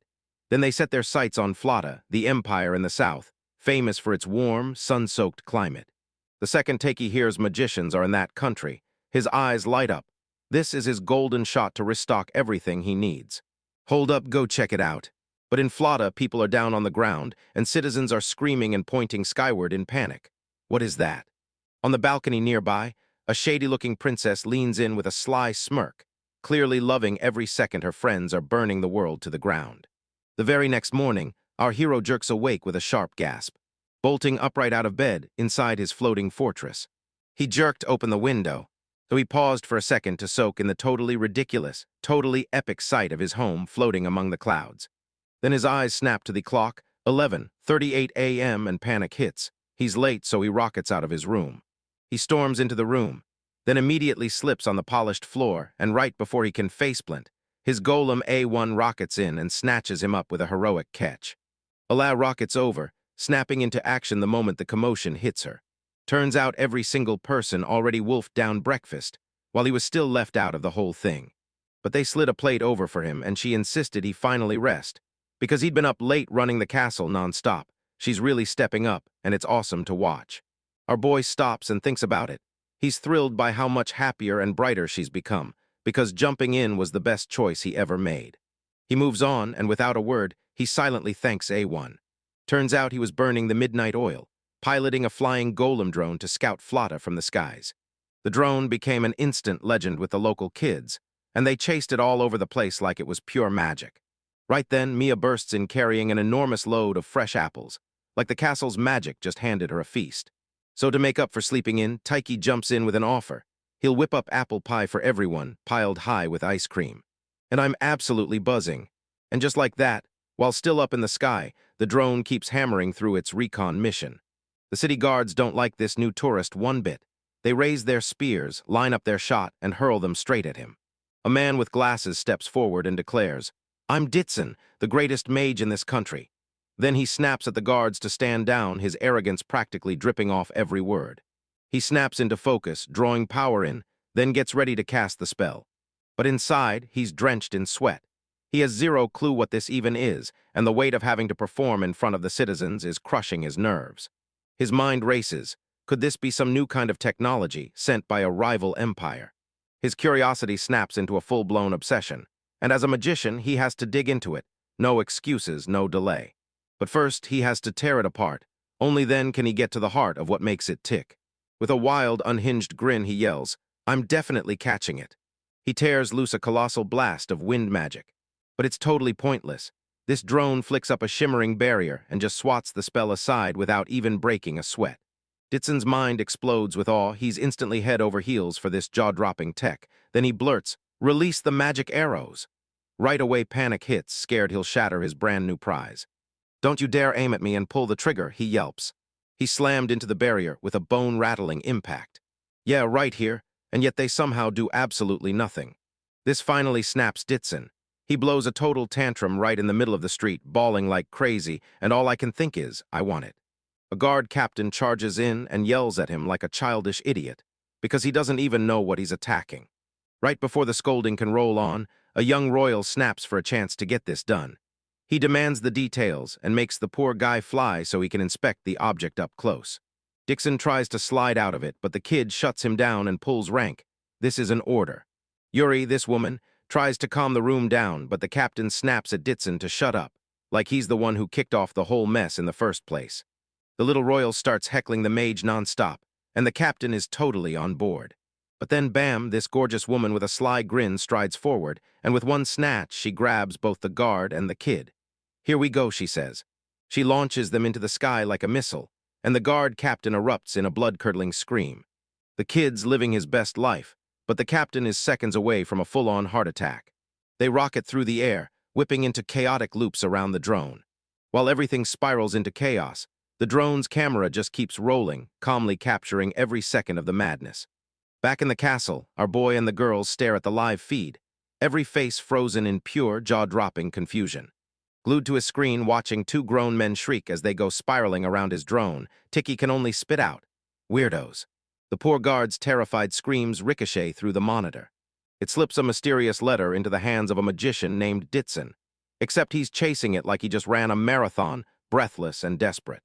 He reads the message and instantly loses it, pure nuclear-level excitement, so his companions are left completely freaking out. It's here his whispers slice the air, eyes blazing with a wild, unhinged obsession, like the unknown's contact finally found him. This dude is so amped that he straight up announces he's going, while Prince Yanel and Princess Yuri peek around the corner, staring like, what in the world? At his total chaos. Ditson's practically salivating, already daydreaming about the jaw-dropping tech he's about to witness. Next morning, down by the shoreline, Ditson is all set to finally face the creator behind that mysterious flying golem. He's practically buzzing with anticipation, ready to steal their skills and take them for himself no matter the cost. But his solo mission detonates the second Prince Yanuel yanks the letter straight out of his hands, accusing him of shady tricks. "You suspicious man, raise your hands." The prince roars with Princess Yuri standing right beside him. Yanuel is fuming. He calls Ditson an imbecile for trying to steal all the glory, then he demands to know why he kept it hidden. Then, out of nowhere, a colossal golem crashes down from the heavens. Dixon and the rest of his crew start snapping, flailing around like idiots while Yanuel frantically begs them to calm down. But Yuri, not a shred of fear, she just grins and pings the giant robot. "Arafufu, you're escorting me, right?" This sends Ditson into a full meltdown. He flings his arms out and begs the golem to hold me gently, and it disgusts the prince so badly he can't even stand it. And the golem yeets them straight into the air, rocketing toward a breathtaking castle floating high above the world. Seriously, the sight is so breathtaking and overwhelming that everyone just stares and forgets what to say. Pretty much everyone, except Ditson, whose brain totally fries from the sheer awesomeness, and he faceplants into unconsciousness. They're greeted by Taki, our main man, who strolls up like it's nothing and casually invites them into his flying fortress. Yanuel, still reeling from everything, finally blurts out who he is. He's the Imperial Emperor's younger brother, and his sister is Yuri. Right after that, our unsuspecting hero jumps in. He introduces himself as Ashihara Taki, the mastermind behind the entire operation. They lock grips in a handshake like it's some proper business meeting, right in the middle of the most ridiculous situation imaginable. Yanuel's on full alert right away, eyeing our boy's weird t-shirt like it's a signal, while a worker golem slides in and serves them drinks. Meanwhile, Ditson has rebooted and gone full fanboy, puffing and panting as he nerds out over every kind of golem. Yuri just lets out a sigh and tells her brother to step back, let the nerd have his moment.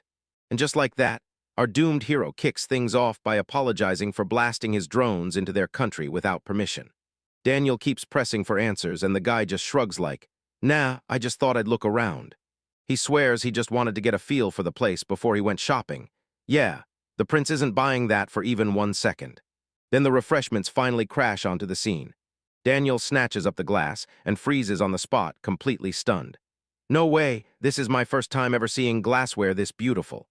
Yuri points at the plates, then praises the craftsmanship and the mind-blowing quality of everything like it's proof of genius. Then she shoves a snack into her brother's hands, and bam, his whole world flips upside down. It's insanely good.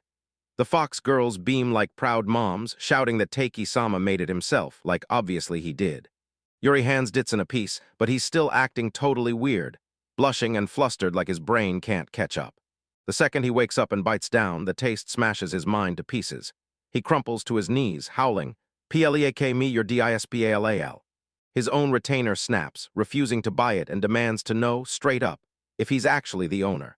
Then the old man explodes. He snaps, kicks Ditsun to the ground, and screams that he's a scoundrel plotting to betray his country just to get his hands on some brand new tech. As the chaos explodes around them, Mia snaps out that Yuri is no weak spellcaster.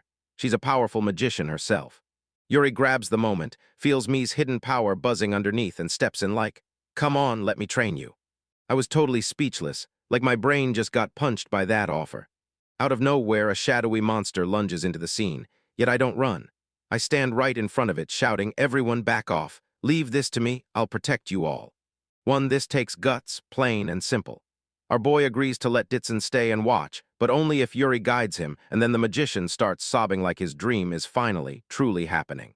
And just like that, the grand tour kicks off, full throttle. Ditsun is living in a tech paradise, his mind getting obliterated by armies of golems, and staring in awe at the castle's pure, jaw-dropping grandeur. Then they roll him straight into the crown jewel of modern life. A slick, high-tech toilet with a bidet. Press this button, the elf girl says, and boom, water blasts out to clean your butt. Ditsun tightens up with full intensity, gearing himself for this life-changing encounter. He slams the button, and in that instant his whole life flips upside down, and he erupts in unfiltered, unstoppable cackling joy. This dude thinks he's finally found real love, but it's a toilet. Next morning, Yanel's shot awake in a comfy bed, feeling completely refreshed after a peaceful night's sleep. Then he stumbles onto the most cursed scene imaginable. Ditsun is literally cuddling the toilet in his sweet nothings. And Ditsun's annual mutters say it all. Everybody's had enough of this dude. Our boy's right there, filming everything like a maniac and cracking jokes, while the whole crowd is freaking out. But the magician finally found his true calling. Shup screams, "I'm staying here for the rest of my life. Tell them I died." Yuri says she's staying too, and this time it's for a way saner reason. She's determined to teach me magic. The second Dick Dixon hears her name, jealousy snaps. He's convinced he should be her teacher instead. But Mia comes in swinging with a savage shutdown. She's right in his face and bluntly says, "No, I prefer Yuri-san." Ouch, his magician vanished to take a toilet break. So Yanel grits his teeth, heads back, and swears he'll come by again soon. A brand new alliance gets forged, and pure joy bursts in the air. For most people, Ditsun gets yanked off, fighting tooth and nail. "No, let me down," while the golem slams him back into reality. Then the flying castle snaps out of sight, and a whole legend crashes into the world behind it. But word spreads like wildfire. Inside a non-stop city, a cloaked, mysterious elf hears the rumors and snaps into action. Everything you need to know about the Imperial country of Flotta and the terrifying flying castle above it. A few days later, back at the castle, Mia's thriving like never before under Yuri's watchful training. Her focus sharpens to a razor edge. Then she unleashes a perfectly controlled burst of magic. And Yuri is totally blown away.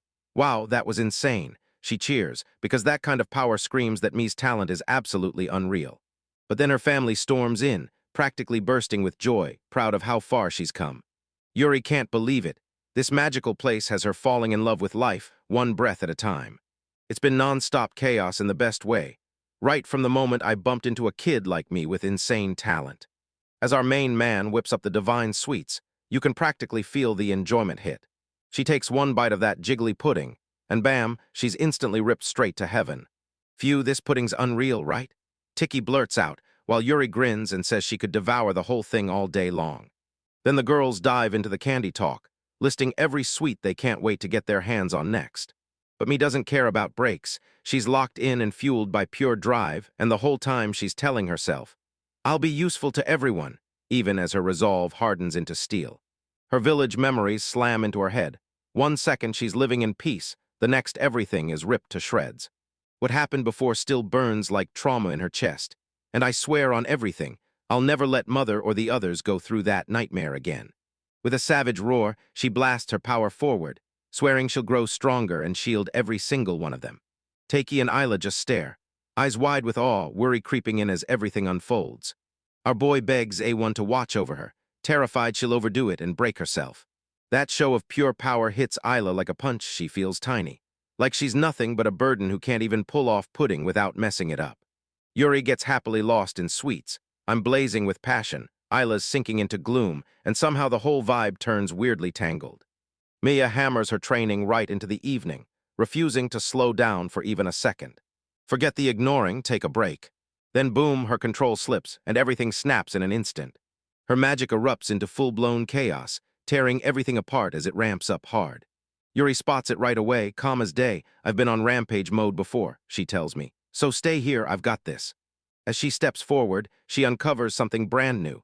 Turns out Mia has real ice magic in her bones. Then ice rips apart in jagged, massive shards, exploding all around me. Yuri clenched her will and flexed her magic with swagger, sure she could crush it down and keep it under control. Two powers smash together in a blinding flash of light. Yuri manages to bottle that wild, explosive energy before it breaks loose. But Mia's power hit harder than she ever imagined. So the backlash smashed Yuri's barrier to pieces, and Mia got blasted backward, dropping into full unconsciousness. Yeah, everyone on her side right now. And she's running a brutal high fever, utterly drained from magic overload. Isla snaps to attention, dump her into that magic box. It's gotta heal her for real. She bolts straight for one of the castle's high-tech medical pods. Remembering the time Titch used it back then. With A1 backing her up, she slams the system online. Just then, Tiki bursts in, fully panicked, like the world just caught fire. Allah leans in and assures him, the pod's running, trust me. A soft hiss cuts through the room as the pod seals shut, and right away Mia's magic surges back with an absurd, instant speed. Yuri can only freeze in awe, her eyes locked on it, and she murmurs with shaky relief that the flying castle still amazes her, because Mia is safe. Mia wakes up in a plush bed, and her family is right there, watching her like they never want to lose her. Her mom's voice turns soft as she gently scolds her. Why did you push yourself this hard? The question shatters the dam. Mia blurts out her rawest fear. She has to get stronger to shield everyone from the nightmares they've already survived. Tears pour down her cheeks as she finally confesses how terrified she really was. Her mother yanks her into a tight, warm hug, and it feels like her own heart aches for every ounce of her daughter's pain. All right, I'm with you, go all in on your magic training, she whispers, but promise me you won't burn yourself out. They lock in a pinky promise and vow to tackle life one step at a time, together. Her friends jump in with their support, and Mia's face lights up, tears brimming as she flashes a grateful, heart-melting smile. Meanwhile, our boy hears the good news, and you can practically see the weight lift off his shoulders. ALA lays it all out and makes it crystal clear. Every bit of the win belongs to the medical pod. But Takei's not having any of that. You're way too hard on yourself, he snaps, pushing her to give herself real praise. Then he decides to thank Yuri too, for saving the day with her lightning-fast thinking. And that's how he thanks her, by dropping a perfectly fluffy, heart-sweet dessert that knocks Yuri straight into another blissful food coma. Once everyone's safe and smiling, it feels like the world finally caught its breath, and everything's gonna be okay. Yuri lets out a happy sigh. Seriously, that flying castle is the absolute best. But out there, things are anything but peaceful. Dixon's slumped in a bar, absolutely wasted and wrecked. He can't stop sobbing over the one that got away, toilet. But he's a pathetic, drunken wreck, slurring and whining that he's trapped on the ground while his true love is right there in the sky. Right after he orders another bottle, a sketchy stranger slides in close, leaning over his shoulder like trouble. It's the same elf from before. Wait, did you just say a flying castle? His eyes go sharp and he demands, tell me everything you know about it. Just as the terrified magician opens his mouth, a second shadow glides in, this time a woman with a sly grin, and she cuts him off before he can even answer. Careful with your voice, she purrs, and suddenly the air turns ice-cold with tension. Our doomed hero, Ditson, gets trapped, two sketchy agents from the Blau Empire closing in from both sides. The second he sees them, it all clicks. IFA, the elf court magician, and Violet, the Empire's witch. And they waste zero time, leaning in and demanding every last detail about the flying castle. Ditson is totally dumbfounded. How would they even know? Turns out this dude has been blabbing about it nonstop, mumbling even about the toilet mess like he's determined to get himself busted. Cold sweat starts to bead on his forehead. He knows the Empire is coming for one thing, and it's invasion. They're a conquering storm, trampling cities, stealing from nation after nation. And he can feel it in his bones. His glorious utopia is the next target. No way, on his watch, he surges forward with a desperate attack to defend his brand new home. But he's completely outclassed. His magic gets swatted aside like a pesky fly. Once he realizes they'll drag him into torture just to squeeze answers out of him, and that he's painfully easy to break, our boy makes the only smart move, bolting like his life depends on it. He bolts, but the mages barely even blink. Violet smirks and says, "No, I won't let you slip away." She casually hurls up a magic barrier, and it stops him dead in his tracks. With zero place left to run, Dixon throws common sense out the window and does the only move that makes sense. He bursts into screams for help, acting like a full-on damsel in distress. Hearing the chaos, the local guards rush in and loose a magic arrow right into the fray. Ifa just scoffs, and with a single flick of his wrist, he effortlessly smashes the projectile into nothing. Next, Violet snaps. She's officially done with this nonsense. Then unleashes an absolutely unhinged storm of magic, like she's about to blast every single one of them into smithereens. But Ifa yanks her arm and tells her to calm down, because they didn't come here to ignite a war, and her spell is basically pure overkill. Violet just shrugs and says, "My emperor wants more land either way," and you can practically feel the war with Fleta closing in sooner or later. The two of them shut their mouths at once, and the mission's weight slammed into the air like gravity. While they're still bickering, she spots his opening, and Ditson bolts the second it's there. The two mages can only huff with annoyance. Ifa mutters, "If I'd been alone, I would have caught him." Our guy sprints like his life depends on it to the nearest fancy estate, slams the gate, and yells for sanctuary. He bursts in, screaming for help, and yells for the magician Sama, only to stumble into Prince Yanuel and another researcher mid-squabble, and Yanuel screams, "So you messed up your research again?" While the other guy shoots back, "It's not my fault." Ditson snaps in, his face drained of color, pure terror, because the Empire sent assassins and they're coming for my life. Just like that, Ifa and Violet burst in, and their faces look dead serious. Yanuel glances outside, then blurts out, "Yikes, yeah, looks like that's exactly what's happening." The story whips us into a lavish sitting room, dripping with luxury. Now Ditson slips into Comprince mode, and boom, straight to the point. "The flying castle, right?" "Yeah, we've got intel." The moment he hears it, Ditson snaps, yelling that they're just itching to torture him. Violet just smirks at him, all teasing, "So you're into stuff like that, huh? Come on, I don't do fetishes." Daniel isn't buying it. He snaps at them for sprinting after an Imperial magician through his city and whipping up a whole scene. Dixon scrambles to defend himself, insisting that the explosion wasn't an attack at all. It was his fight back. Daniel's face hardens as he lays it all bare. Sure, they said it was official business, but they acted like thugs and scared his friend so badly he felt like he might die. Ditson is shaking with emotion. He can barely whisper, "Prince." Daniel drops the hammer like it's inevitable, because while you call yourselves the Empire's magicians, right now you're nothing but ordinary tourists.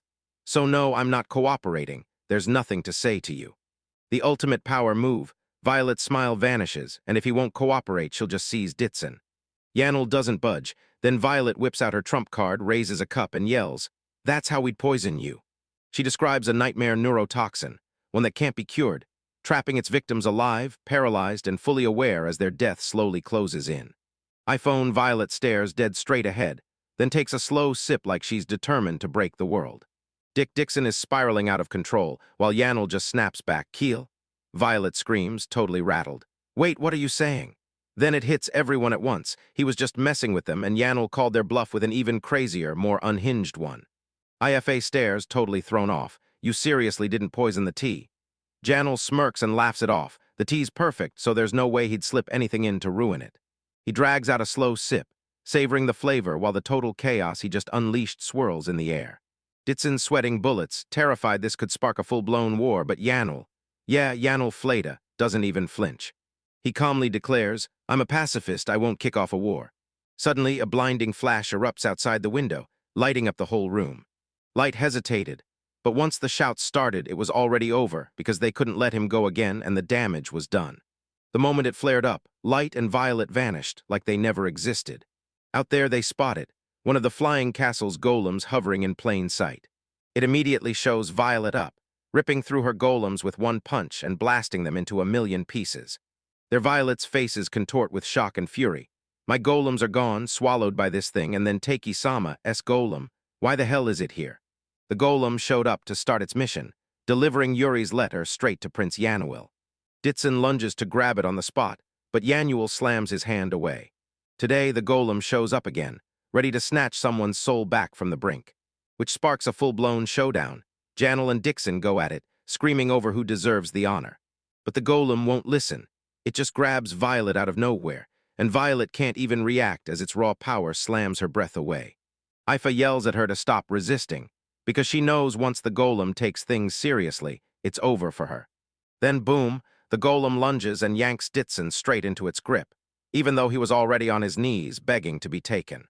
He tosses Yanuel another smug little goodbye wave, then launches himself into the sky like a rocket, racing out while the prince bellowed that it was all rigged and cruelly unfair.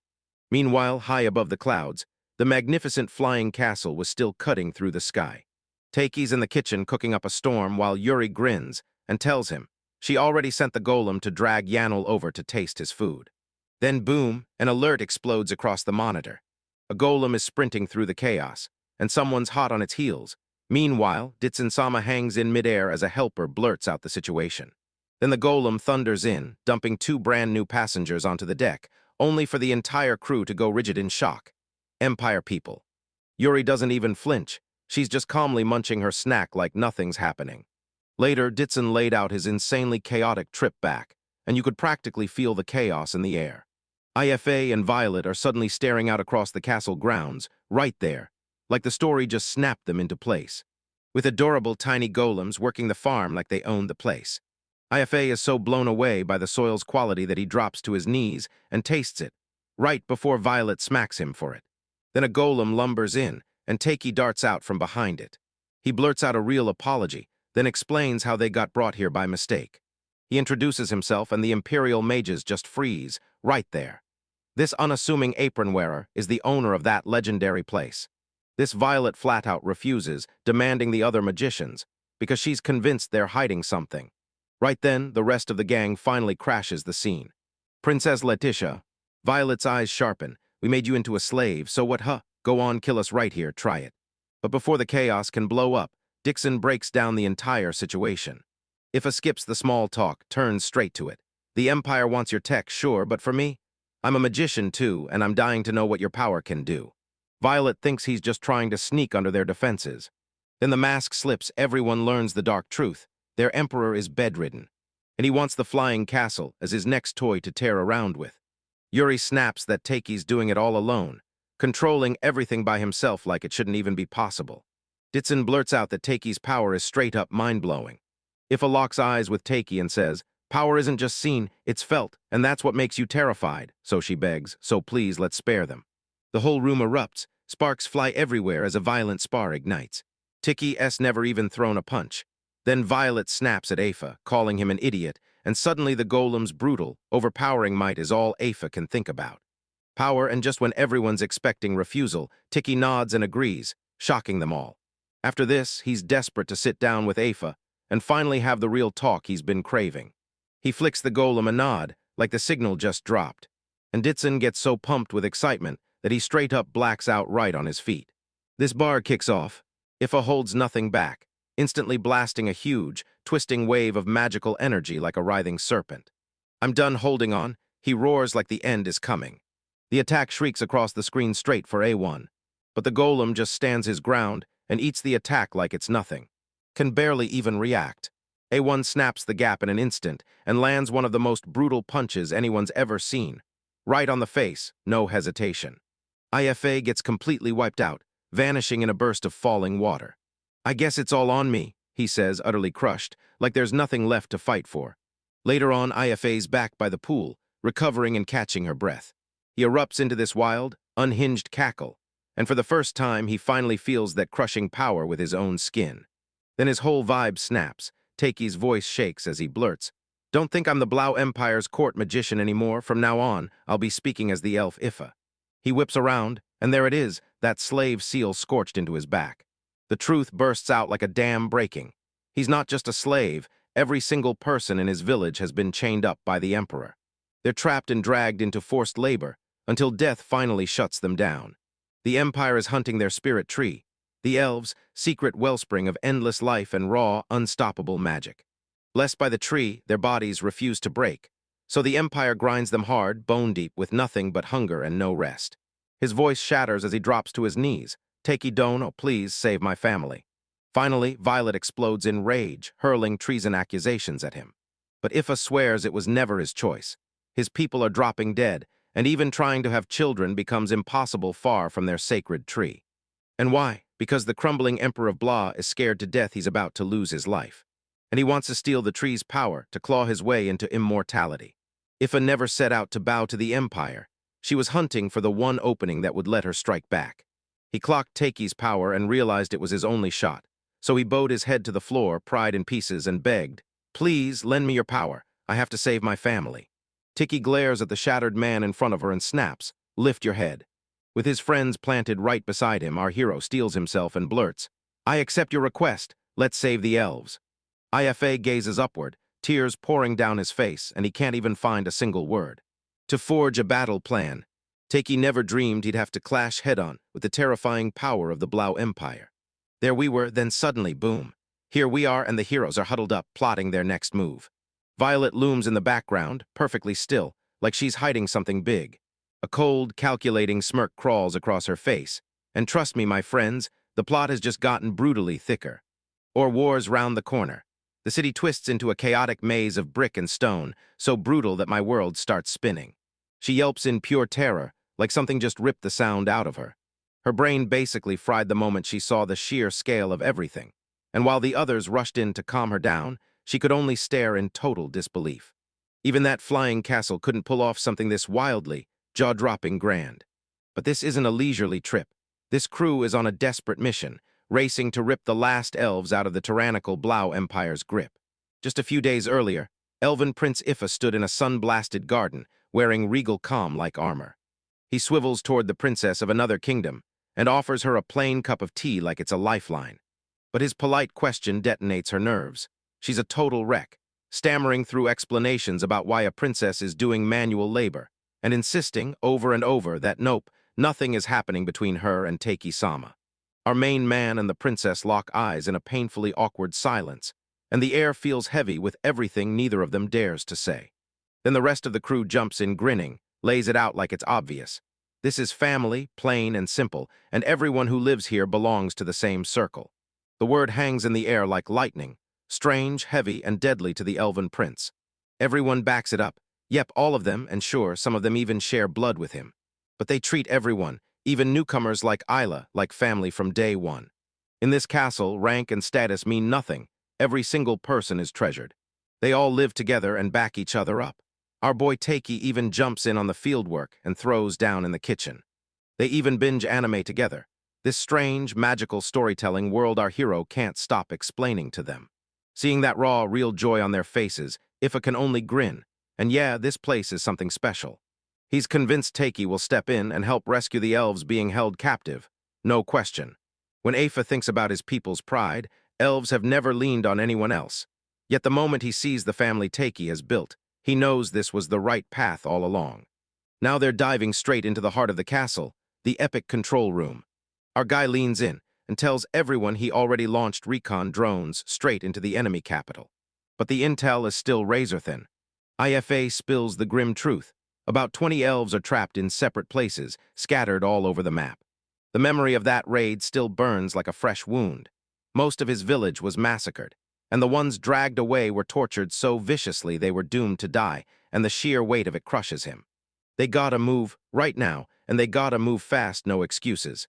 That's when our doomed hero snaps into action. He yanks up a razor-sharp, fully detailed 3D map of the entire Imperial capital, stitched together from drone footage. He's already mapped out the guard patrols, logged their numbers, clocked their shifts, and even flagged every sketchy building that could hide a prison. Ditson is completely unraveling, and this isn't magic, it's straight-up next-level unhinged spy warfare. Yuri practically buzzes with pure excitement, like her whole life just kicked into the opening scene of a movie. They clock that the elves are treated like property, and that's why a wall of guards keeps them locked down tight. The soldiers are getting fully decked out, and the elves, they're stamped with slave marks that choke their magic right down. After Ifa clawed his way back from that golem beatdown, he steps up and asks, straight up, to join the investigation. After touring the castle, his doubts vanish. He becomes a believer. This floating fortress is the only shot they've got against the Empire. And yeah, he's still totally baffled by modern tech, panicking like crazy at a toilet that blows out warm water. Then Ditson the absolute troll leans in and tells him, "Go ahead, try it yourself." IFA gets a game-changing lead. He knows one elf is being chained as a servant inside the royal palace. Our boy wastes no time. First, they'll rescue the others, then they'll immediately map out how to storm the palace. The calm, peaceful day in the garden still haunts me, while Yuri poured fruit tea like it was pure magic. The memory hits like a bolt. His mind flashes the scent, the flavor on his tongue, and that pure, simple happiness. IFA couldn't wait any longer. He blurted it out to his family. Takei roars again, charging forward with fresh purpose. Let's save them. AFASANS family. For the first time, the proud elven prince lowers his head in pure gratitude, certain that betting everything on these people was the right move. Meanwhile, a shady figure slumps alone in a wrecked room, staring into the chaos like it owes him answers. It's the same woman from before, eyes glazed, bored to death. She tries the castle's defenses and hits a wall, and that cold, empty silence drives her into pure fury. A wicked grin lights up her face, and she can already feel it. This empire has no clue what's waiting, so their blind aggression will charge straight into this flying fortress, and then the chaos hits. Right now, the mission is a full-on green light. So Yuri takes the drone Overwatch watch, while IFA and the rest rush in ahead of them.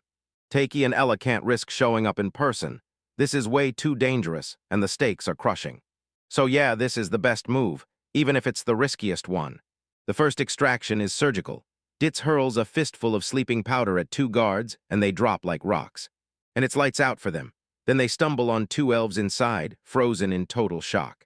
The golems quietly hustle the rescued elves through the forest to a hidden rendezvous point. These poor souls were shoved aside as second-class citizens and forced to work like slaves. The team pushes forward, but Dixon can't shake the dread about Princess Yuri. If they snatch her, it'll explode into an international incident. He knows she's strong, but the second he imagines her getting captured, pure terror grips his chest. The deeper he pushed into the city. I'm still a bundle of nerves, but the moment her mom is there, I feel safe. This place couldn't be more different from their magnificent home in the sky. But me stealing her resolve. She's got her mother, and she's got Takei's golems. And she's been grinding her magic training with Yuri. Now she's fully ready to unleash it. They touch down, right on the heels of their last move, because the next target building is waiting.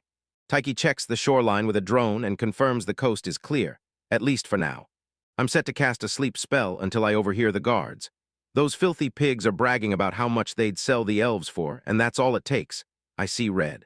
The guards are convinced someone's about to burst out. But it gets even uglier. The door blasts open, and a guard yanks an elf out while he pounds him without mercy. He cackles and barks that the elf is a sandbag, savoring every brutal second of the torture.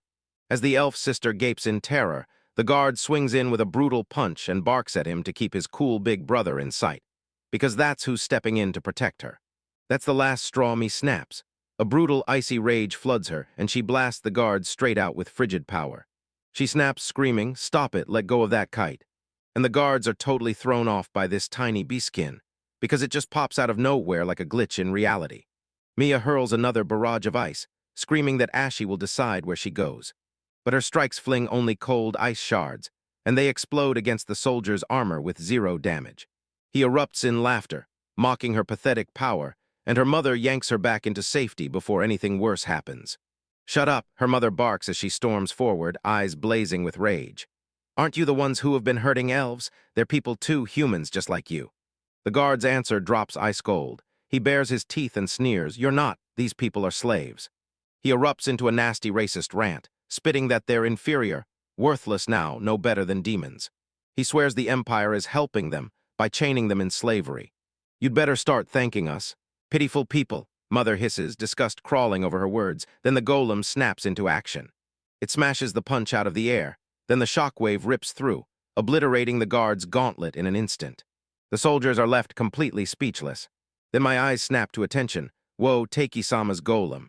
The other guards lose their minds. One of them yanks out a magic tool and unleashes a massive energy blast, screaming, "Vanish, you best kin."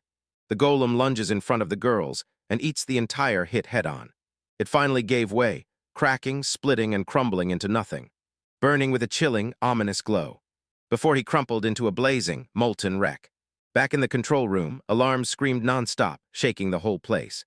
That golem's the key piece, and Takei is in full panic mode, sprinting to patch it up while pure focus hardens his face. Damn, make it happen before it's too late. As time grinds on, hope crumbles to ash.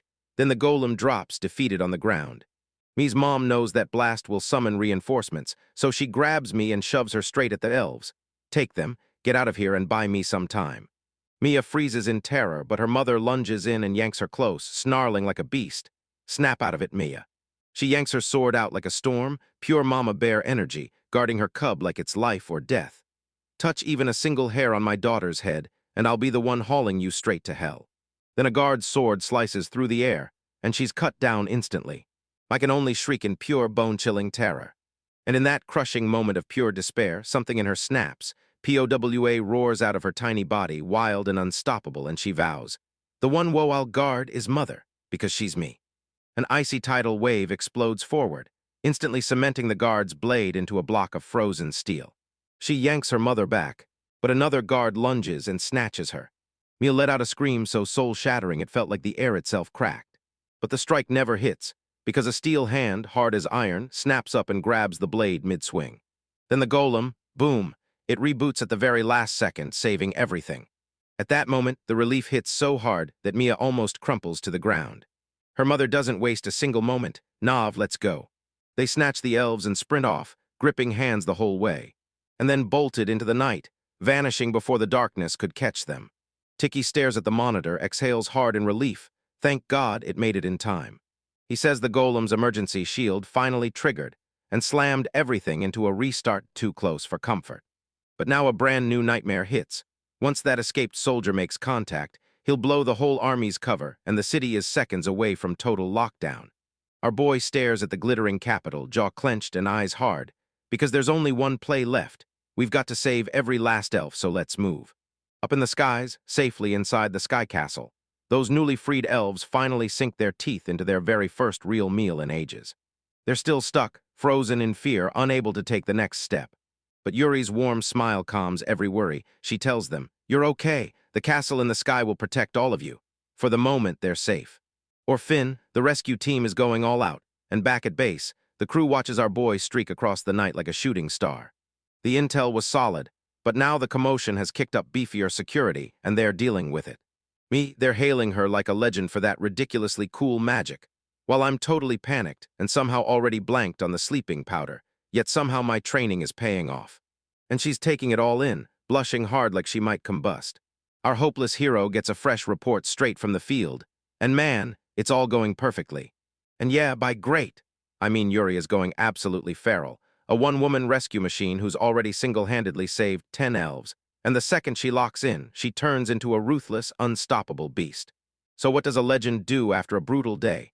She snatches a snack and chomps it down, right there under the moonlight. But she's not just thinking about herself. She's rushing out food to the elves she just saved, then slipping a gift from the golem in their hands to cover their tracks, because even a goddess would say that's the move. As she scans the room, a chilling thought hits her. This empire's security is a total joke, all because they're too proud for their own good. Then as she watches those two female soldiers stride past, a completely unhinged, yet genius, idea detonates in her head. A moment later, two guards snapped into view, slumped on post with boredom so thick it felt like it could have been sliced. When one shoots the question, "Are you tired?" And right then, two brand new soldiers show up, way too stunning to be trusted. The guards instantly freeze. This bee-skinned soldier pops up out of nowhere, and the fresh recruits have zero clue what they're looking at. Right as they start to look too suspicious, their boss, infamous General Violet, slides right in, except it's Yuri wearing a flawless illusion of her. She drops a present in their laps for all their hard work, then hands them a drink.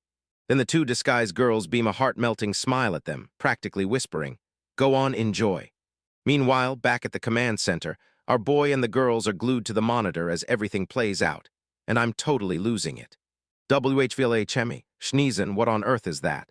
Yeah, our main guy is really trying to wrap his head around this mess, because Yuri's illusions are her bread and butter, and this next-level trolling is absolutely brutal. Tears are blurring my eyes as I beg Takei, "Please don't look at that shameless illusion of me." But it's already too late. The man has seen everything. Back at the scene, the guards, drinks smashed to the ground with a brutal thud. They're sprawled out cold, and Yuri keeps channeling her inner tyrant, smirking like she owns the moment while they lie unconscious. "Foo-foo, I bet you'll get the sweetest dream." Team and the crew watching can't stop themselves from being impressed. Yuri's illusion was a flawless honey trap. flipping the game by neutralizing the enemy without a single injury. Yuri gets praised for her acting and she just shrugs like, "Yeah, I crushed it." Her confidence is absolutely through the roof. Mission complete, she barrels toward the cells. She leans in and asks, "Are you all okay?" Inside, the elves are in full panic, huddled in the corner, trembling like they've seen a ghost. "Who are you?" The Empire smashed their lives apart, and now they're sure this is just another evil scam. She tries to move, but they rage scream at her to back off, swearing escape is impossible. Then right when panic is choking the room, a calm, steady voice slices through everything. Afa strides into the light and snaps, "Calm down, this person is on our side." The elves squint in disbelief. No way, it's really him and they're alive. The moment slams into Afa, and he blurts out an apology, his voice heavy with guilt for how long it took him to save them. And just when the reunion starts to feel safe, suspicion slams the brakes. Who's this woman standing with him, and how can anyone trust him after they dragged him away and he came back? One of them even calls him a traitor to his face. Right then, Yuri snaps into her royal power, claiming her name as Flotta, the Imperial Crown Princess, and unleashes an absolutely wild master plan. A sky castle and a joint rescue mission, leaving the elves utterly stunned and speechless. Ifa locks eyes with them and makes her vow, "I'll save all of you and send you home, even if it means I die. And if you ever think I'm betraying you, go ahead, kill me." The sheer conviction in his voice slams the door on every last doubt. He pleads with them one last time, just trust in him. And at last they give in, because once he pushes hard, they'll finally listen. With the elves convinced, Ifa and Yuri lock in on a battle plan, because they've got to move fast before the Empire catches on. These elves have crawled out of pure hell. They just want one safe place to heal, like that castle in the sky. Back with our hero's crew, they're practically bursting at the seams, all praising him like he's the best guy ever. He's the kind of guy who just instinctively does the right thing, like handing over a blanket the moment he sees someone shivering from the cold. This whole epic rescue is fueled by his kindness, if and Yuri agrees. Their mission is simple, save these people no matter what. And finally, the two rescue squads smash into each other at the same rendezvous point. Ditson bursts with joy when Yuri shows up, and she confirms their mission's key part is a complete success. IFA casts one final wave of reassurance over his people, urging them to stay safe. Life, then Yuri's gut goes wild. She can read people like open books, and she knows Ifa's hiding something massive. The moment you see his face, you know exactly what's coming. Ifa finally spills the truth. This rescue isn't just about thawing the elves trapped in ice. The real mission? Slip into the heavily guarded inner palace without getting caught. The whole plan is a wild storm, and still brilliant, because Yuri is going to fire up her illusions to slip them inside, while Afa stays on backup and covers the chaos. Now it's on. Taiki Dono is about to rain down Overwatch from the sky with his golems and drones. So our hero nods instantly, hovering his hand over the ring that ties everyone together. Ifa's eyes blaze with a cold, unshakable resolve. The palace infiltration kicks off, right now, and it's about to get deadly. A guard snaps his gaze on them as they close in. "Afa-sama, Velet-sama, you're back." Yuri slips into her full General Violet disguise and marches Afa and Ditsun in, clapped in as prisoners. The guard completely swallows their cover story and nods like, "Yep, we caught an intruder." And Ifa, doing his part, barks for the gate to rip open and ushers them straight to the dungeon.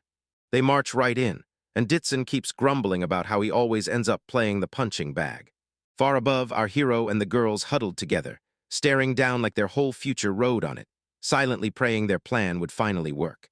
Down below, they're scrambling to load the rescued elves and ship them straight back to their homeland. But not everyone's at peace. Some are still fighting, even when they should be resting. Elsewhere, Fiatura, an elf with a restless soul, keeps staring out the window, unable to catch a wink. Her Majesty catches her too, awake and shaken with worry clawing at her thoughts. She blurts out that she couldn't stop thinking about that child, and the worry on her face says it all. Fiatura offers to brew up a fresh cup of tea, yet her eyes drown in sorrow. Staring at a family portrait, she holds her breath, because the real question screams in the silence. Will every last elf finally be saved? And the rescued elves are still shaking from it all, staring at each other like, wait, was Ifa telling the truth? Can they really trust this so-called princess? Yeah, but their doubts die down fast once they trust Afa. This guy has never failed them. And then the long-awaited reunions kick off, one emotional heartbeat at a time. Tears of joy pour down their faces as they lock eyes with friends they thought were gone for good. Rito Char, pure relief crashes over him like a tidal wave of raw emotion. and suddenly everyone's heart breaks at the same time. They get a warm bowl of soup, tiny comfort, huge impact, like the world finally breathes easier. They're old, but for the first time in forever, smiles crack across their faces. With everyone finally accounted for, they blink in shock. Fia Toter is still missing, trapped inside the inner palace. Her village was shielded by a mighty spirit tree. A sacred presence slams the door in the faces of anyone it decides isn't worthy. Damn, our boy is left completely speechless by its insane power. He knows the Empire is a brutal beast, and even with the castle standing, they can't afford to drop their guard for a second. Just then, Miepsin burst in, grinning like he owned the world. They're finally saying the carriers are ready to roll. The rescued elves finally got the whole truth. Taki and his castle in the sky swooped in and saved them. And he didn't just step up, he promised he'd protect their village too. Gratitude hits them so hard they can barely breathe. We'll lure them straight to the village first, while Ifa slips back to grab Fiachara. But the elves refuse. Let us help too. They roar in perfect unison, hands out like a promise, because they're one family and nobody gets left behind. Dude, the Beastskin girls are totally fired up, ready to demolish a mountain of meat and bulk up for the fight. Our hero lays down the plan, 3 golems and 5 drones posted on Overwatch, ready to pounce the second trouble hits. He hands IFA a communication device so they can stay locked in and in contact. Everyone's got their hopes pinned on Shiny, and she's dead set on making up for that earlier disaster. Up her friends explode with cheers, their belief burning bright, and Taki's faith stays unshakable. As the scene fades, an elf locks eyes with the moon, whispering prayers for Afa and Fiachara to come back safe. Burn the enemy fortress down. Yuri's violet disguise is working like a charm, and as she strides in, the guards grin and greet her like she's a celebrity, because everyone's talking about her. Turns out the real Violet is a full-blown psychopath. She gets off on torturing her own subordinates. Yuri slips into the role with chilling precision, barking at her prisoner to move faster as she screams. She's that good, so smooth she even trolls Ditson, asking if she's believable, and yeah, it's totally convincing. They uncover a hidden passage that leads straight into the dungeon. One guard, absolute simp, tries to offer the interrogation, waving in a violet chair like it's some kind of gift. It sparks a full-blown fight between the guards, like they've got some twisted rotation for who gets turned into human furniture, because this whole army is completely unhinged. Ifa and Ditson just stood there, silence swallowing everything, because at this level of weird, no words exist. And Yuri waves them off, snapping that she won't take them underground. Then in a voice so violet it practically cuts the air, she snaps. You're all pathetic. I'm not about to waste my training on trash that can't even keep up with the turn order. She launches a brutal command, and yeets them out of the way like they don't even matter. But the performance hit so hard that Yuri almost collapsed from the sheer magical strain. She's exhausted. Now that they're finally out of the way, she can tear the spell apart for good. She threw herself into the spotlight, drenched in sweat, and somehow she made it work. But just as their celebration is hitting peak, it gets yanked away. What's happening right now? The guard they missed was lurking in the shadows, and one slip later, he blew their cover. He clocked it was fake because the real Violet would asterisk never turn down a human chair, especially not with that absurd, oddly specific clue. Error, error, error. Something just broke and the whole system screams before it shuts down. The whole plan blew up in an instant. Afa and Yuri meet eyes and they both know it. There's only one move left, sprint. Ditson gets yanked away, but Ifa snaps into action, blasting a savage burst of lightning that fries the guards, pinning him. The soldiers go wide-eyed as the elves rise up and rebel. One of them yells, "The Empire was good to you," and then fires back, "So are you repaying kindness with evil?" IFA doesn't say a word, just a brutal silence, while a massive lightning storm rips straight through the entire hallway, obliterating it, crushing everything into a towering wall of rubble. And he started ordering hits to run. Dyson S. losing it. What did you do? Are you out of your mind? But IFA stays icy calm, because this was always the plan. Slam the path shut and keep pushing forward. Ditson's jaw drops. What were you planning to do if the whole building started collapsing on your head? Yuri smirks and needles them right away, teasing how ridiculously well they're getting along. They push forward, plunging deeper into the dark, until they finally slammed through the doors to the Empire's palace dungeon. A grimy house of horrors, one skeletal figure in a cell spots them and rasps, "Help. Help." His voice splinters as he pleads for that sweet final release of death. Me. The sheer cruelty of that place is downright shocking. They push through the nightmare, until they finally spot a cell slammed shut, chained down so tight it rattles. Inside, a man leans in and begs in a trembling whisper for water. His face looked worn out, but those eyes still blazed with fire. Then Ifa just freezes. His eyes snap wide with pure total shock. Listen, he recognizes that man on sight, and it just confirmed the prisoner's real identity, the one they risked everything to rescue. Enderut down in the Empire's darkest dungeons, Yuri spots a battered old man chained to the wall, and before he can even speak, she vows she'll heal him. Her partner is losing it, yelling that they've got zero clue who this guy is, or what he's done. But Yuri won't budge. Spark-like magic already ignites in her hand, and she's the last person to stand around while someone needs help. Help right as I say it, the rest of the crew storms in and Dixon shuts it down instantly. Like as your friend, he grabs you by the words and pleads, "I've got to be honest, I'm worried," then lays out the brutal truth. This prisoner is a political criminal who plotted a rebellion against the royal family. This isn't some random nobody. This is Shores, the first prince of the Blau Empire, and they locked him up for one reason.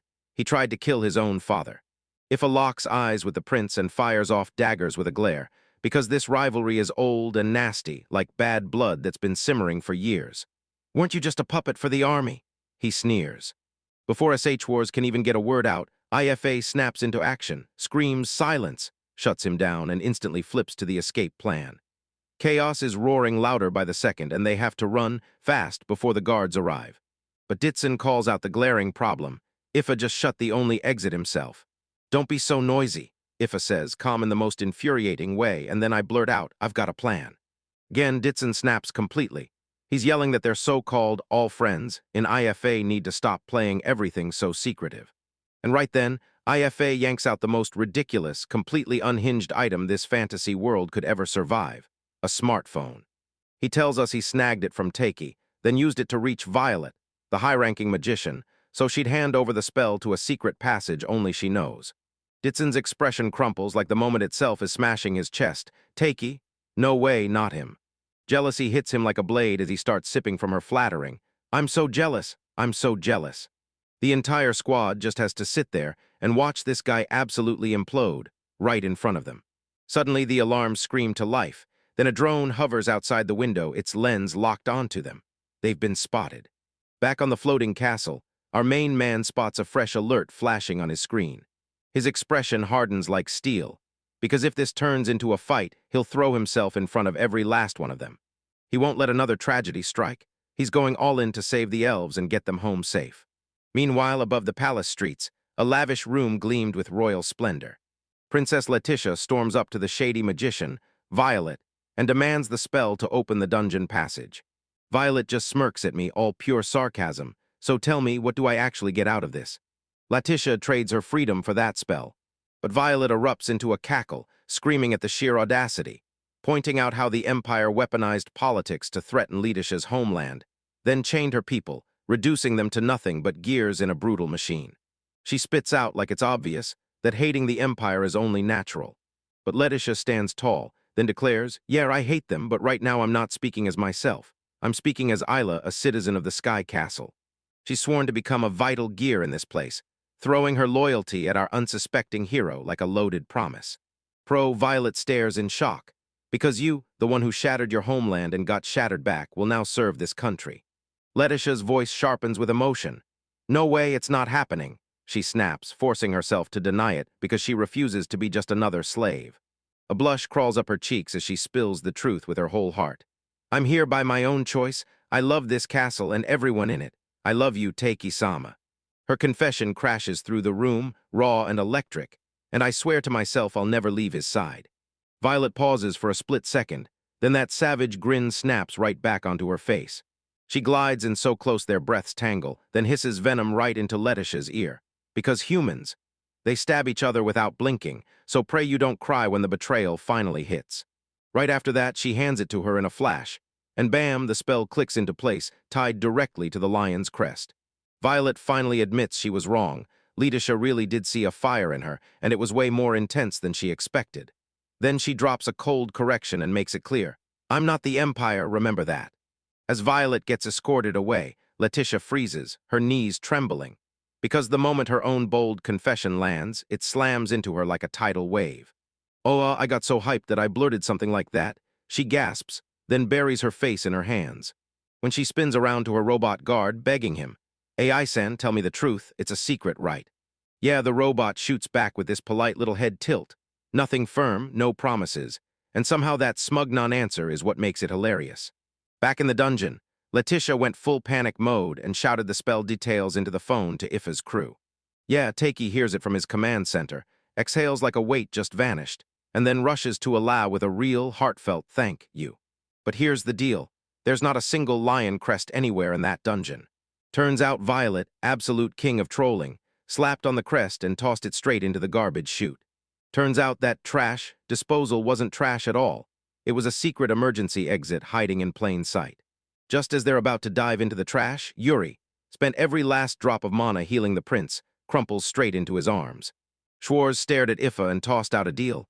Help him, and he'll help you reach the inner palace. His mission is plain and ruthless. Rip his mother and his friend out of his demonic father's grip. Still, he refuses to quit. He's hell-bent on toppling the royal family, and his resolve only keeps getting stronger. And he's ready to murder that man, no matter what it costs him.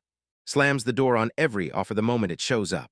Frost crawls through his veins as he spits out a chilling vow. I'm the one who will kill that man. He snatches the phone and roars his message for everyone to hear. With these hands, I'll send him straight to hell. Takei gets utterly blindsided. Afasen, what are you saying? I've never heard a word of this. Chaos erupts instantly. Schwarz snatches Yuri and presses a blade to her throat, turning her into a hostage. Ditson completely snaps. Dark, uncontrollable magic explodes from his body as he roars. Get your hands off her. They're closing in, right on top of them. As they're back on the Sky Castle, Takei can only freeze in pure horror, completely stunned that his simple rescue somehow exploded into a royal assassination scheme. In the blink of an eye, the real cause of all this agony shows up. Years ago, the Emperor, oozing pure malice, savage-crushed the elves for the tiniest slip-ups. He was an unhinged tyrant who saw them as mere property, something to shatter and discard without a shred of mercy. This is the man Schwarz and Afa both want to wipe out. Right back in the present, Schwarz, Mother and Fia are hauling themselves through their own escape plan, eyeing that exact Lion Crest passage to finally get back together with him. This dungeon has turned into a full-on war zone. Ditson's magic is going berserk, blasting everything in sight. Ifa digs deep, gripping him with every ounce of strength, yelling that Yuri's counting on him, that he's the only one who can shield her. At last, they finally calm down and agree to head to the inner palace by shore. After a heartbreaking, tear-slick moment between Yuri and Ditson, Ifa makes his move. He stays put to slam the guards back, trusting the phone and his family to the rest. He spins around and steps up to the soldiers by himself. While the others bolt for freedom, Shore pulls out a jaw-dropping truth. Afa's dream is doomed because that slave mark won't let him ever hurt his own master, the Emperor.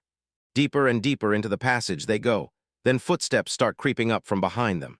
And it's Via, right alongside the Empress. After years of brutal separation, the mother and her son finally find each other again, and they crash into the tightest, tear-soaked hug, like their hearts can't survive the distance anymore. Wanted amid the fallen, an elf drops to his knees, bound tight as despair bears down like a crushing tide. But then those familiar voices slice through the silence. War Sama. He snaps his head up, stunned just as his family barrels in to surround him, Mother Fiachara. The reunion hits like a wave of relief and a sting of sorrow.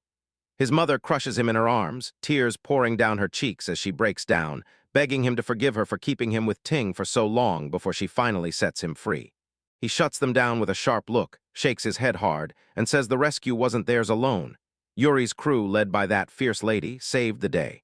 She healed him and got him out of the dungeon's deepest depths. Suddenly, Fiatra spots a face she knows and rockets across the room. Afasan, you're safe. She screams, clinging to him with both arms like she'd never let go. But that relief lasts about a second. Ifa's face hardens, and he snaps at the elves to calm down because he's about to break them with the truth. He's the only one who made it back, and that slave mark is still there, real, deadly, and ready to kill. Right when hope starts to fade, the cavalry bursts in, rescue brigades sent by Afusan, straight from that legendary castle in the sky. Everyone is stunned, but Ifa locks in, saying their guy stayed behind to handle the pursuers, then drops the insane claim he'll kill Emperor Koenigs, and Shore immediately snaps back. No way, he can't cast magic on his own master, because the slave mark keeps him from doing it. But hold up, there's a loophole, and Ifa just throws out the ultimate trump card, an Emperor-class magic ring. The plan is absolutely brutal. No straight-up attacks, just an indirect spell that'll tear through everything like a chain reaction.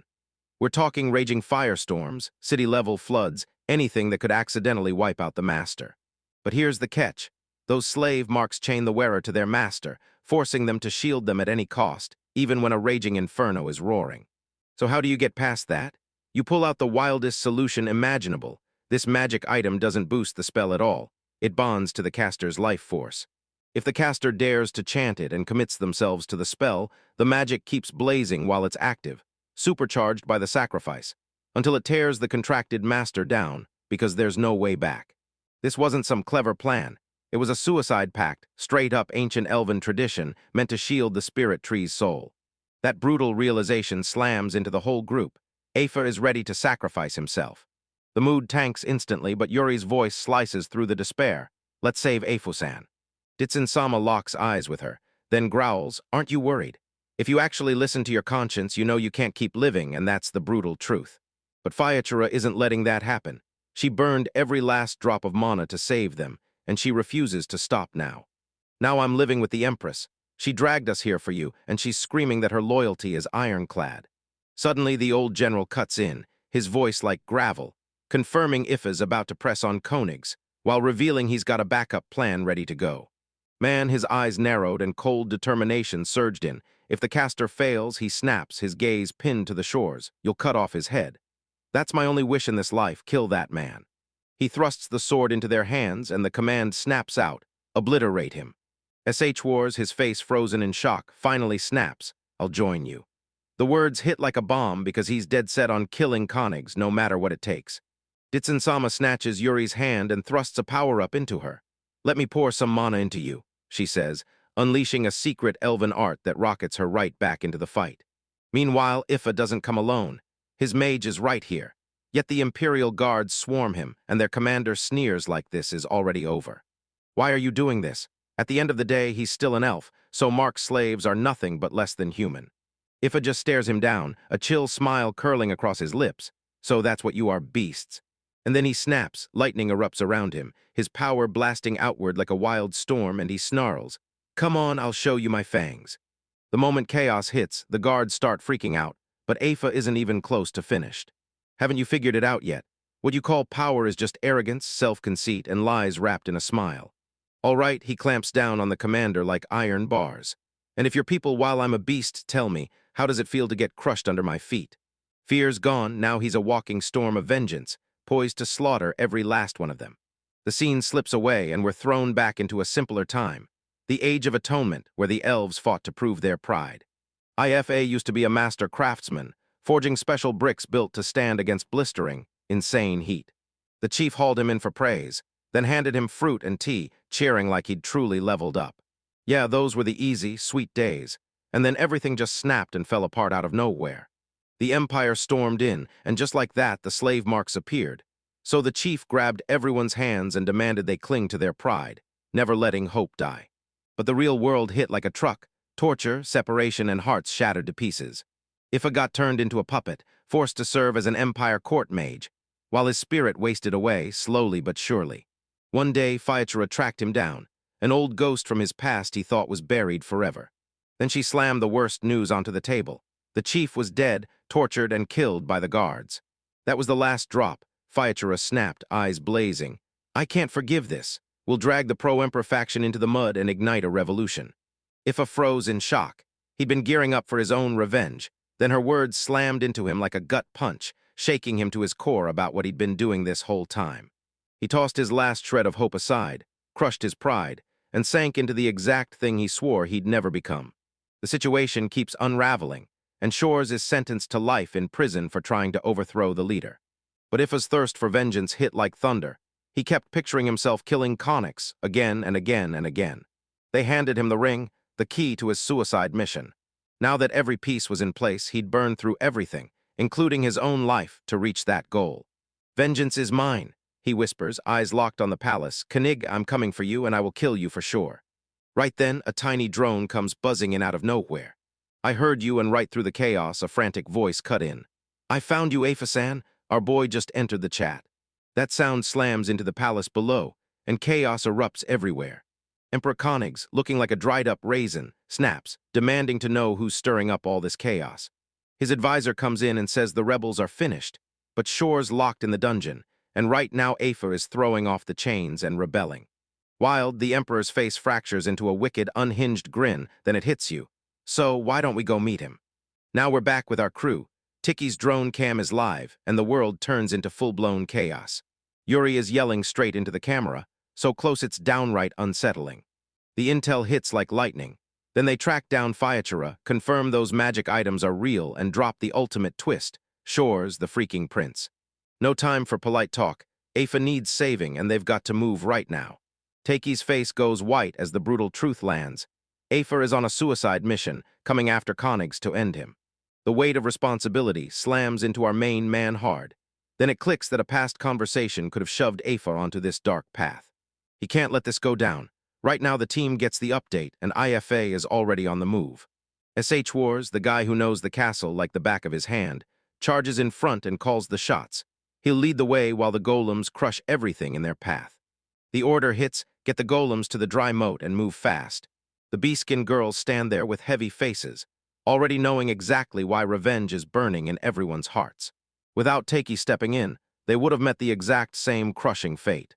But they refuse to let anyone die, because revenge just isn't worth the cost. Then boom, the sky tears open, and an entire army of golems pours out from the sky castle like a metallic waterfall, blazing with righteous fury. Ifa spots them charging in. Those enemy soldiers down below have no clue what just wrecked them. Enemy red, they shriek, as lightning tears through their ranks.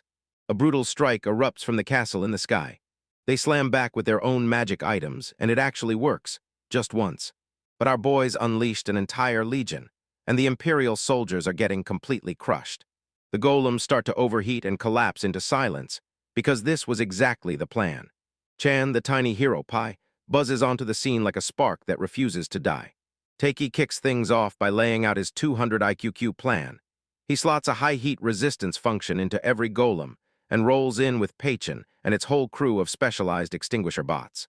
Pai Chan hurls a ridiculously sticky blast of adhesive foam that slams the enemy golems shut on the spot. It's wildly effective. The whole team erupts for the underdog, and the second he hears it, he flexes on the enemy like it's nothing. He's a total legend, but he's locked into the support class, so everyone else better move in and back him up. Right in the middle of the chaos, SH Wars throws herself in front of me and takes a brutal slash meant for her. He's knocked down, yet he's far from finished. His mom snaps at him to lock in. This isn't a family reunion, it's a battlefield. Right as they regroup, the Empire slams down its trump card, an enormous golem carved from wyvern fangs and bones, a real nightmare. Even Yuri can't help it. She's stunned, calling it insanely cool, right in the middle of a fight where it's kill or be killed. Then the giant golem STIRS, roaring to life like it's been unleashed from a nightmare. Pichin's glue just won't stick to this monster. He's too huge, too quick, and he keeps slipping away. Ditsun Sama and Yuri step forward, no backing down now, ready to take care of it themselves. They link up their powers and blast out a brutal wave of wind magic that tears through everything. Mia spots her opening and screams, "Hold it steady." Choked by her past failures, she steels herself, shoves fear aside, then unleashes a monstrous tidal wave of ice. The colossal golem is sealed in ice-cold stillness, frozen solid and totally helpless in a jaw-dropping show of raw power. And the onlookers can't even breathe. People from the sky are absolutely wrecking everything with pure, jaw-dropping power. A drone zips in and blasts an update. Ifa has already smashed through the fortified zone, and everyone's got to move right now. Meanwhile, the shady Violet spots one of her own golems, crumpled like it's been beaten and left for dead. She asks, "Will you follow me?" And the golems just silently nods, then her plan keeps rolling forward. The palace is in ruins, shattered into chaos. IFA strides straight through the carnage, his hand blazing with deadly energy. He strides into the throne room, and there it is. Koenigs sits on his throne like he's been waiting for an old friend to show up. The Emperor smirks right into his face and goes, "I didn't kill you because I wanted to see what you're made of." Like that condescension alone could choke him. Ifa fires back like, "And you've got the nerve to talk." Like Koenigs cackles, grinning like he feeds on the chaos. "Now it begins, your execution starts right here, and I'm going to watch you writhe in agony until you're gone." IFA's done listening. "You talk way too much," he spits, and venom floods his voice as he casts his spell. "That part of you is disgusting." Then the throne detonates, exploding in a roaring blast of raw, unstoppable power. The guards finally try to burst in too late. Ifa locked the room inside a blazing dome of pyrophyllite bricks, the exact same kind he mastered in his youth, crafting a trap so perfect it feels poetic. An execution, huh? Ifaskov's, all right, let's see how this goes. He meets the Emperor's eyes head-on, a savage grin carved across his face. Then he spits, "I can't wait to watch you die." The deranged Emperor flashes a crazed grin, bracing himself for the final bloody clash.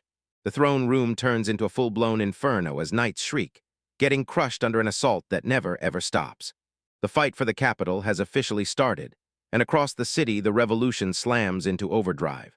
But the real mayhem hits right at the Empire's core. Smoke starts billowing straight from the palace walls themselves. The Emperor's cronies are snapping, "Protect His Majesty, smother the flames right now." They're shrieking like the world's ending.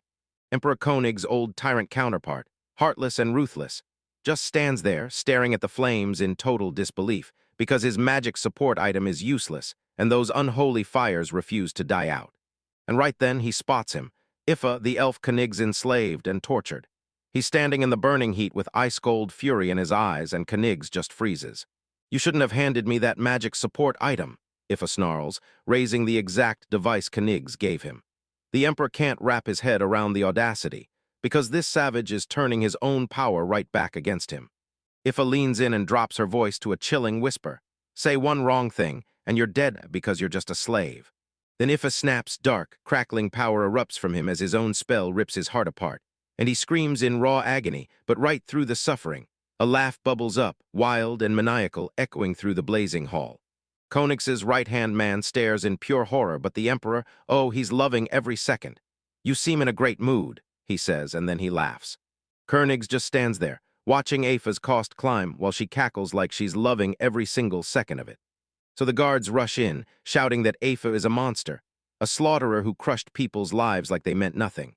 Ifa jerks his gaze up, eyes blazing with centuries of pain and rage, and yeah, it's the same for you too. He screams at Konig's for the genocide he pulled off, stealing their land, slaughtering their people, and burning their culture to the ground. But those bootlickers just chant the party line, say sacrifices are necessary for humankind's prosperity, then call you an inferior being. That's the final straw. Every fiber of Ife snaps. He erupts, raw and undiluted rage spilling out, screaming that your parents, your wife, and your son should have been turned into slaves and sacrifices. And if you want progress, then do it yourselves. Stop hiding behind cowards who meddle and dodge everything. Konig's doesn't even blink. His heart is pure ice. He shrugs and shrugs again, like it's just how the world works, because the worth of an Empire citizen and an elf are completely different. He shrugs and calls them stones and sand, nothing but trash to scoop up and spend. So what's the big deal? The only one who ever bothered to put worth on your useless selves was the Empire. As if his consciousness starts slipping away and his body gives out, Konix leans in and cackles. "Show some gratitude, we gave your deaths meaning." But right when Afa is seconds from being obliterated, crash. The ceiling crashes inward, and a massive figure rockets into the throne room. Straight into view, it's the golem. With a thunderous crash, it snatches Afa up like she weighs nothing, right as General Violet steps in, and she calmly declares, "Your Majesty, I've returned." She whips around and immediately starts tearing into Ifa for acting like a reckless mage. But Afa is spent. "Let me die like this," he pleads. Then the golem booms with Taki's voice. "No way, I'm not letting them hurt you anymore." In that exact moment, Taki snaps back to the promise he swore he'd keep. "You're an elf too, so I'm saving you right along with me." That promise slices straight through Ifa's despair like a sunrise breaking the night. Tiki's voice snaps. "See it through, stay with the elves you saved. They're all waiting on you." Then a vision of his people hits like lightning, flashes of freedom strobe in his eyes, and the weight of it all finally shatters him, tears pouring down his face. Violet just smirks and scoffs like, "You're way too naive." Ifa yanks her hand, his voice rough as gravel. "Yeah, that part totally feels right." But Violet's not buying it. She whips around to Taki, eyes blazing, and snaps. "Don't you dare do something stupid. It's easy to kill Ifa if I can't even touch you." Then bam, a twist hits out of nowhere. She rockets straight to the Emperor's side, batting those blazing threats aside. "Your Majesty, I'll shield you from those ugly flames," she purrs, and Konig's is stunned enough to praise her. An intricate cage of ice erupts from the floor, locking the throne inside a brutal fortress of frost. Next, Konig slouches there, still smug as always, safe behind the protection. Violet whispers, "This ice won't shatter, not ever." then locks eyes on it and vows, "I'll guard your body with it." Everyone is totally thrown off, like their brains can't catch up. Ala lets out this gut-punching scream. "You can't die. This guy's life isn't even worth 1/100th of yours." The rest of the crew scrambles around, battling the flames with everything they've got to save the situation. But Afa, cradled in the golem's arms, can only gasp, "Stop, kill him." And her last shot at revenge keeps slipping out of reach. With regret choking his throat, he gasps out the words. Koenigs huddles in his ice cocoon and starts monologuing like the classic villain. "Do you really think you're the first? Your resolution is weak, and that's why you'll never win." He swears his resolve is stronger, hammered out in hell itself. Surviving hell takes steel in your spine, because just tossing your life away isn't enough. He stares the golem dead in the face, then makes it clear why he has to steal the Sky Castle's strength, so he can stay alive and turn hell into paradise. Violet straight up confirms it. "So you're the golem guarding the castle in the sky, right?" Right, Koenig's grinning, eyes blazing with pure greed like Blau needs that strength, I want it. But then our main man, talking through the golem, hits him with the coldest shutdown in history. "I'm not here to talk with you. I only care about Eifusan and my companions." Koenig switches tactics, spins a shady rumor about the princess, and strikes Azul again, going for the kill this time. It's a total low blow, and Isla erupts in a terrified scream. Ifa's allies snap, then they charge in, screaming, "Hurry up and die." At that, you sannel old fool. One of them rips into the ice prison with a brutal, game-changing punch. But Violet only smirks. She knows my ice won't crack from something that weak. But then, plot twist, something absurd happens.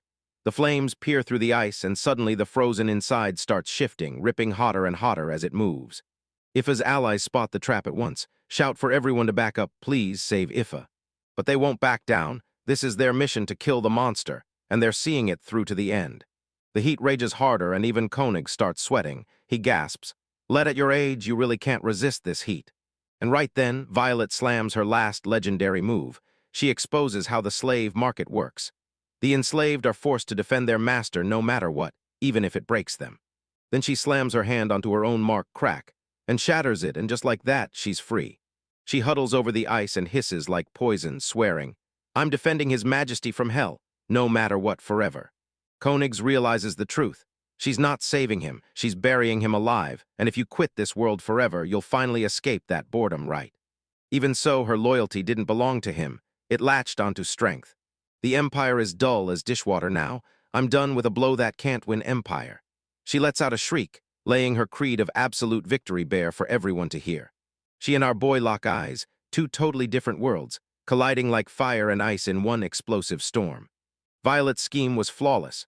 She trolled Koenig by using his own slave mark protection magic against him, then boxed him in with IFA's unstoppable flames and a magic item that sealed a permanent prison. "Good night, my dear Majesty," she whispers, then flashes one last chilling smile before the night swallows the room. Then I'm racing out to the others, grabbing my win and leaving them in my dust. With one last "see you again," she vanishes in a flash, teleporting away and yanking those flames with her. Just as she slips out of sight, a brand new army crashes onto the castle grounds. Once the revolution finally wins, the empire collapses for good. Everything erupted in one single, wild, chaotic night. As the sun crawls up the horizon, a brand new day ignites, and with it, a whole new era kicks off. In the shattered throne room, they hauled Afa back on his feet. "Burn the look of that man into your eyes," his comrade orders, and he's left staring straight at the broken, defeated emperor. He had to witness his victory with his own eyes. Now that their vengeance is finally granted, the whole crew tears back to the Sky Castle. No delays, no regrets. After weeks of darkness, Afa finally jolts awake. She's been out for 3 whole weeks. Our broken hero and Ayla stand there, breathless with relief, because he's awake now. They lay it all out for him. Turns out the Empire's in ruins, but it's clawing its way back together, and the elves are finally safe at home, teaming up with the golems. Then everything gets brutally heavy. Ifa bears it all. "I deceived you, I used you for my vengeance," he admits, and the weight of guilt crushes his voice. He leans in and asks Taki point-blank whether he's still holding him responsible for those arrogant moves. He lays out the entire scheme, then reveals how he knew Taki was a genuinely good soul, the kind who wouldn't turn down a chance to help, and how he played the strings of fate, so the regicide wouldn't land on the castle's doorstep. He was gearing up to become the villain, because protecting everyone demanded it. "I swear there's nothing in my life anymore," he rasps, a mask of raw pain clinging to his face. He bears his past wounds, and the way death swallowed him feels like it was the only escape. But our boy, absolute legend, just listens with zero judgment, then goes, "So why don't you try digging up something fun, something that makes you feel grateful you're still alive?" And tells him to take his time for now. Time he gives Afa a chance to heal, slowly but for real. He pours him a cup of tea next, one Afa himself taught him. And when Afa takes that first sip, the warmth floods his chest, lighting up a glimmer of hope he hasn't felt in ages. Right outside the door, Ella lets out a shaky sigh of relief, like the pressure finally breaks. Far off in the distance, a mysterious woman smirks. Her shadowy scheme is finally working. Right after the battle, Techner Ditson is losing his mind, straight up geeking out over the wreckage of the Empire's golems. Sometimes he's cackling like a villain, grinning as he whispers that their tech is nothing compared to the castle in the sky. Right as he's picking apart the scrap heap, Yuri drops in out of nowhere and torments him nonstop. "Yep, an arm," she chirps, clutching that chunk of metal like a trophy, utterly unbothered while he tries to pry secrets out in full view. But the fun's done, Yuri's got business. She drags him to meet the big new players, the Empress and Schwartz. Ditson's face twists the moment he sees him. "I hate that guy," he spits, and his glass practically crackles with raw, burning disdain for the new emperor. But right then, talk about bad luck. They're bowing to the one and only man himself just moments later. Schwartz looked worn to the bone but still beamed, and he thanked Yuri for helping his army's healers, then swore he'd return the favor someday. Then boom, the Empress casually drops the truth.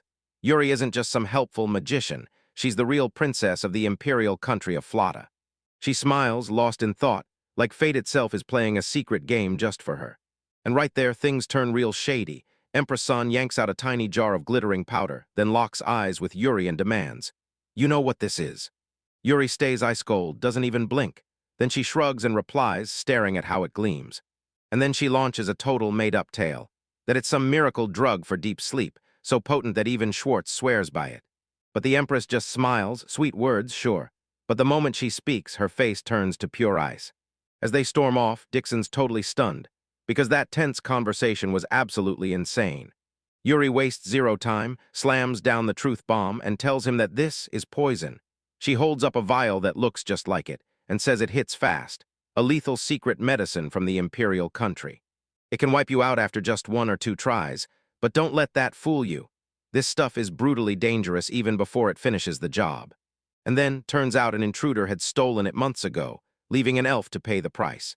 Back in the throne room, the Empress snaps her palm open and drops the truth. She's been keeping tabs on Flotta for years, and when the drug got stolen, she already knew the king would be left bedridden. Then she watched the thief with her own eyes and nailed their identity. That's why she lets Yuri join the revolution, because she can read every lie on their faces, and she laughs like it's ice cold. She knew Yuri's entire mission was simple: snatch that drug before the war's chaos dumped it into the trash. After the war hits, Ditson is totally stunned. He can't wrap his head around Yuri lying to him, but she lays it out. Protecting her country is her duty, even if that means stopping a war from ever starting. The Empress clocked her instantly from the very beginning, an ice-cold, terrifying force, sharp enough to see straight through her. But the Empress isn't finished. She whips around and grills Yuri about the magical secrets of the castle in the sky. She calls it a power that has no right to exist, something that could wipe out the world's balance of power entirely. Then boom, the final checkmate drops because she realizes Yuri isn't just chasing the drug. She's hunting something bigger, the castle's technology for her own country. Dixon is spiraling into a full-blown crisis of faith, screaming that magical art is humanity's lifeline, even as brutal reality smashes his ideals to pieces. The Empress lets out a sad smile, praises him as pure, then warns that if anyone twists him the wrong way, this castle turns into a weapon of mass destruction. The talk snaps to Isla, and Ditson cluelessly insists she's chasing the castle's power only because, somehow, she's in love with Takei. Yuri stares at him like he sprouted a second head. "Love? For real?" She blurts out, stunned to the core, because she can't believe he's turning a full-on global security threat into some love story. Right then, an elf crashes the moment, sweeping in and inviting Yuri to the castle for the night. Turns out, Schwantz showed up to thank our main man, Takei, face-to-face for his role in the revolution. Later that night, Schwartz is so stuffed he can barely breathe, groaning, "I can't take another bite." No one saw it coming. Takei is the one who cooked up this massive, epic feast. Schwartz finally drops the truth. He's been craving the kitchen for years, but he never dared cook because it would have bruised the royal chef's pride. It was a shockingly down-to-earth moment. Two leaders actually bonding over the strange, heavy weight of royalty. Princess Leticia steps in, and the moment she sees what's happening, her expression crumples as she starts apologizing for the mess her brother just caused. Takei cuts her off instantly, saying her brother's a real criminal now, and he'll rot in a dungeon for the rest of his life, and that their marriage contract has already been erased. She starts to apologize all over again, and then Schwartz thunders, "Trust me, the Empire won't hunt you anymore." Relief crashes over Ala and Leticia so hard it's almost unreal, because one of Ala's biggest nightmares is finally gone. With the political storm finally calmed, the elves step in and fling open the doors of their village with an invitation. Isla's eyes bulge as hope hits. After being trapped in that castle for so long, she's finally about to step onto the ground again. Once the revolution was finally crushed, the tension between the castle and the Empire just vanished. Next, the enslaved elves finally stumble back toward home, and the new king seals their freedom by abolishing slavery for good. And for the first time since he arrived in this world, the unsuspecting lead finally steps onto the soil. He blurts out that the ground itself has him overwhelmed with emotion. Allah beams with the same pure excitement, and the two of them dance like they've found the happiest moment in the world. They're swept in like legends, welcomed with open arms into the hidden elven homeland. And they're welcomed straight into the chief's own presence. A colossal feast is waiting right there for them, and it's about to blow their minds. And yeah, the village is still licking its wounds. But with the engineering data our guy pulled and handed over, everything's suddenly moving at full speed. The whole place is throwing a party. Everyone's digging into food they've never seen in their lives, and the joy is electric. After that near-death ordeal, IFA, the elf commander, walks back and looking stronger, sharper, and like she's not done yet. Yeah, her brother Phytora is already getting hammered, laughing his head off while he keeps pouring drinks. He shoves a drink toward Takei and tells him, "This is special, brewed from a rare berry that grows only in our homeland." Then he adds that it's been aged for years, right through their enslavement. The joy spreads like wildfire, then it hits you with that sharp, sweet sting of sadness. Then Phytora's grin vanishes. His face turns stone serious as he jabs a finger at the slave mark still burned into his body. He tells them, "Yeah, you're free," until a slave trader with the same magic mark shows up. Then bam, they'll drag you right back into chains. Forbidden magic is the Empire's dirty secret. Some mages slip in the shadows and sell those signs to other countries. Even in freedom, they never drop their guard, dangers still lurking right around the corner. The party rages on, but the wasted Phytora turns savage. She forces booze down Ditson's throat, serving revenge for the way he'd been rude to Takei. Still, our hero breaks away from the wild celebration for a much-needed breather. That cursed slave sign problem feels like a crushing weight on his chest. So hard he clenches his fist and thinks, if only I could make every last one of those slave signs vanish. La finds him, and worry gnaws at his face. He blurts out the brutal truth, and even the castle's top-tier medical gear can't scrub away the slave marks. Magic is a total mystery, so strange the system can't even label it as abnormal. For all that power, he's totally clueless about the magic running wild in this world. Isla barrels in to comfort him, whispering, "You've already saved so many people, you're safe. People, you're truly, absolutely splendid." She breathes out, her voice trembling with emotion. Her trust hits him like a wave, so he finally steels himself and plans to lay it all on the table. "Tell me anything," she pleads, staring at his hesitation and refusing to let him back out. He jerks in a deep breath and blurts it out, "I'm not from your world." He tells them he's from Japan, and then drops a bombshell. The castle's power isn't magic at all, it runs on a totally different energy system. "I need you to meet Isla, the one I trust more than anyone," and yeah, he tells me all of it in a low, gentle whisper. Tears prick at her eyes, and right there the second I feel completely safe, she starts talking. "Right there beside you." The moment the words slip from her mouth, a storm of leaves rips through the air, slams around her, and boom, she's gone right before his eyes. Our boy stands there, completely stunned, staring straight into a blinding light, revealing the secret of the magic itself, a massive, shimmering spirit tree towering in front of them. Meanwhile, at the memorial, Phytora's eyes sharpen as a grim truth finally hits. That secret drug was already poisoning the old king, like he was fading away long before their assassination plan even hit the streets. The revolution crushed it so early, it won before anyone could even blink. He feels like an absolute clown for all those years he spent planning. Turns out his sister wasn't just scary. She was a straight-up unhinged monster, stuffing humans into golem bodies like they were spare parts. Now that Phytora's revenge is finally done, he's got nothing left to live for. but Phaetra slams him with savage advice. If you've got no purpose, forge one from scratch. Fueled by that spark, he locks onto a brand new goal. So yeah, that's his new mission now, just live. Alec comes sprinting in, and right when Titch reappears, he catches her. The light spilling from the tree dies down, fading fast. The chief leans in and tells you the spirit tree shows up for the truly lost, once in a while, just to guide them back. Then it all clicks for our hero. He'd been grinding over those slave signs, and the tree must have just fed him the clue. Flames flare in his eyes. I'll find it, he vows, and that voice hits like pure, fresh resolve. And I'll save you, Al, just you wait. And when he throws that epic declaration into the air, it lights up everyone around him. Dixon even looks at him like a true grandmage, the kind of legend you chase. Yuri grins at last, spotting the real king of the sky. Phaetra strides forward and asks, bowing deep, "Let me help you with this plan, I'll serve you." So you're staring at him, but our hero just shoots out his hand. "No," he says, grinning, "serve," and then he welcomes you like you're already one of his friends. Phaetra jolts his gaze upward, eyes blazing with shock and thanks, and then he grips your hand and gives it a hard, firm shake. A brand new alliance ignites, and with it determination surges. Hope is finally reborn. We open on a memory, years ago, when everything was silent inside a hidden, crystal-bright cave.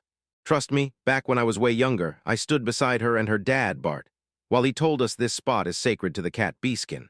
The crystals throb with mana, but humans can't use it at all, and that's why the battle to keep this place safe never, ever stops. Wide-eyed, little Mia snatches a shard from the ground and gushes that it's the prettiest stone ever. Then bam, she yelps, "Heya!"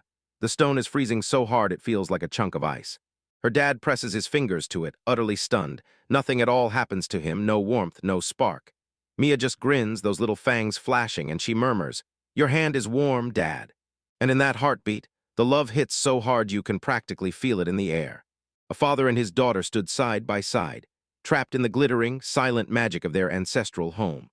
Home, yeah, that was then. Now, in this moment, an older me leans over the castle balcony and lets out a huge, heavy sigh. Her ears drooped with raw frustration. Her magic training was going nowhere fast, and she wasn't happy about it one bit.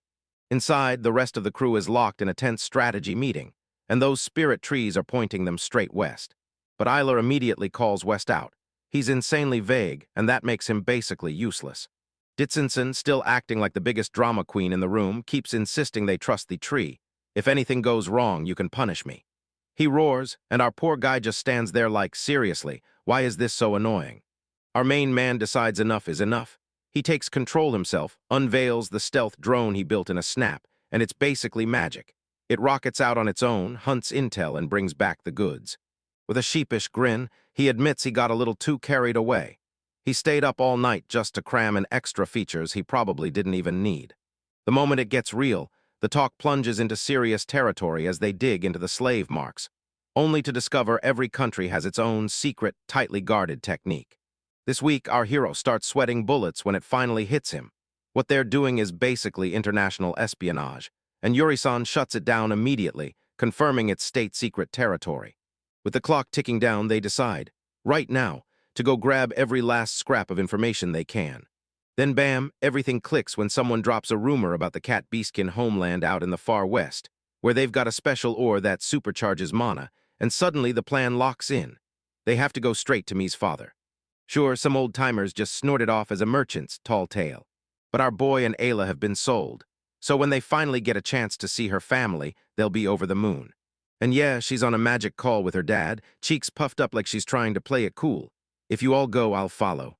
The whole gang is shamelessly eavesdropping as her mom pleads, and the entire village erupts like, yes, pure chaos, and somehow it's amazing. Before long, they step into a quiet little village hiding deep in a lush green forest. But a dark memory clings to the air. Bart's voice rings as he recalls the brutal attack, when a massive monster nearly killed him, and somehow he clawed his way out. Barely.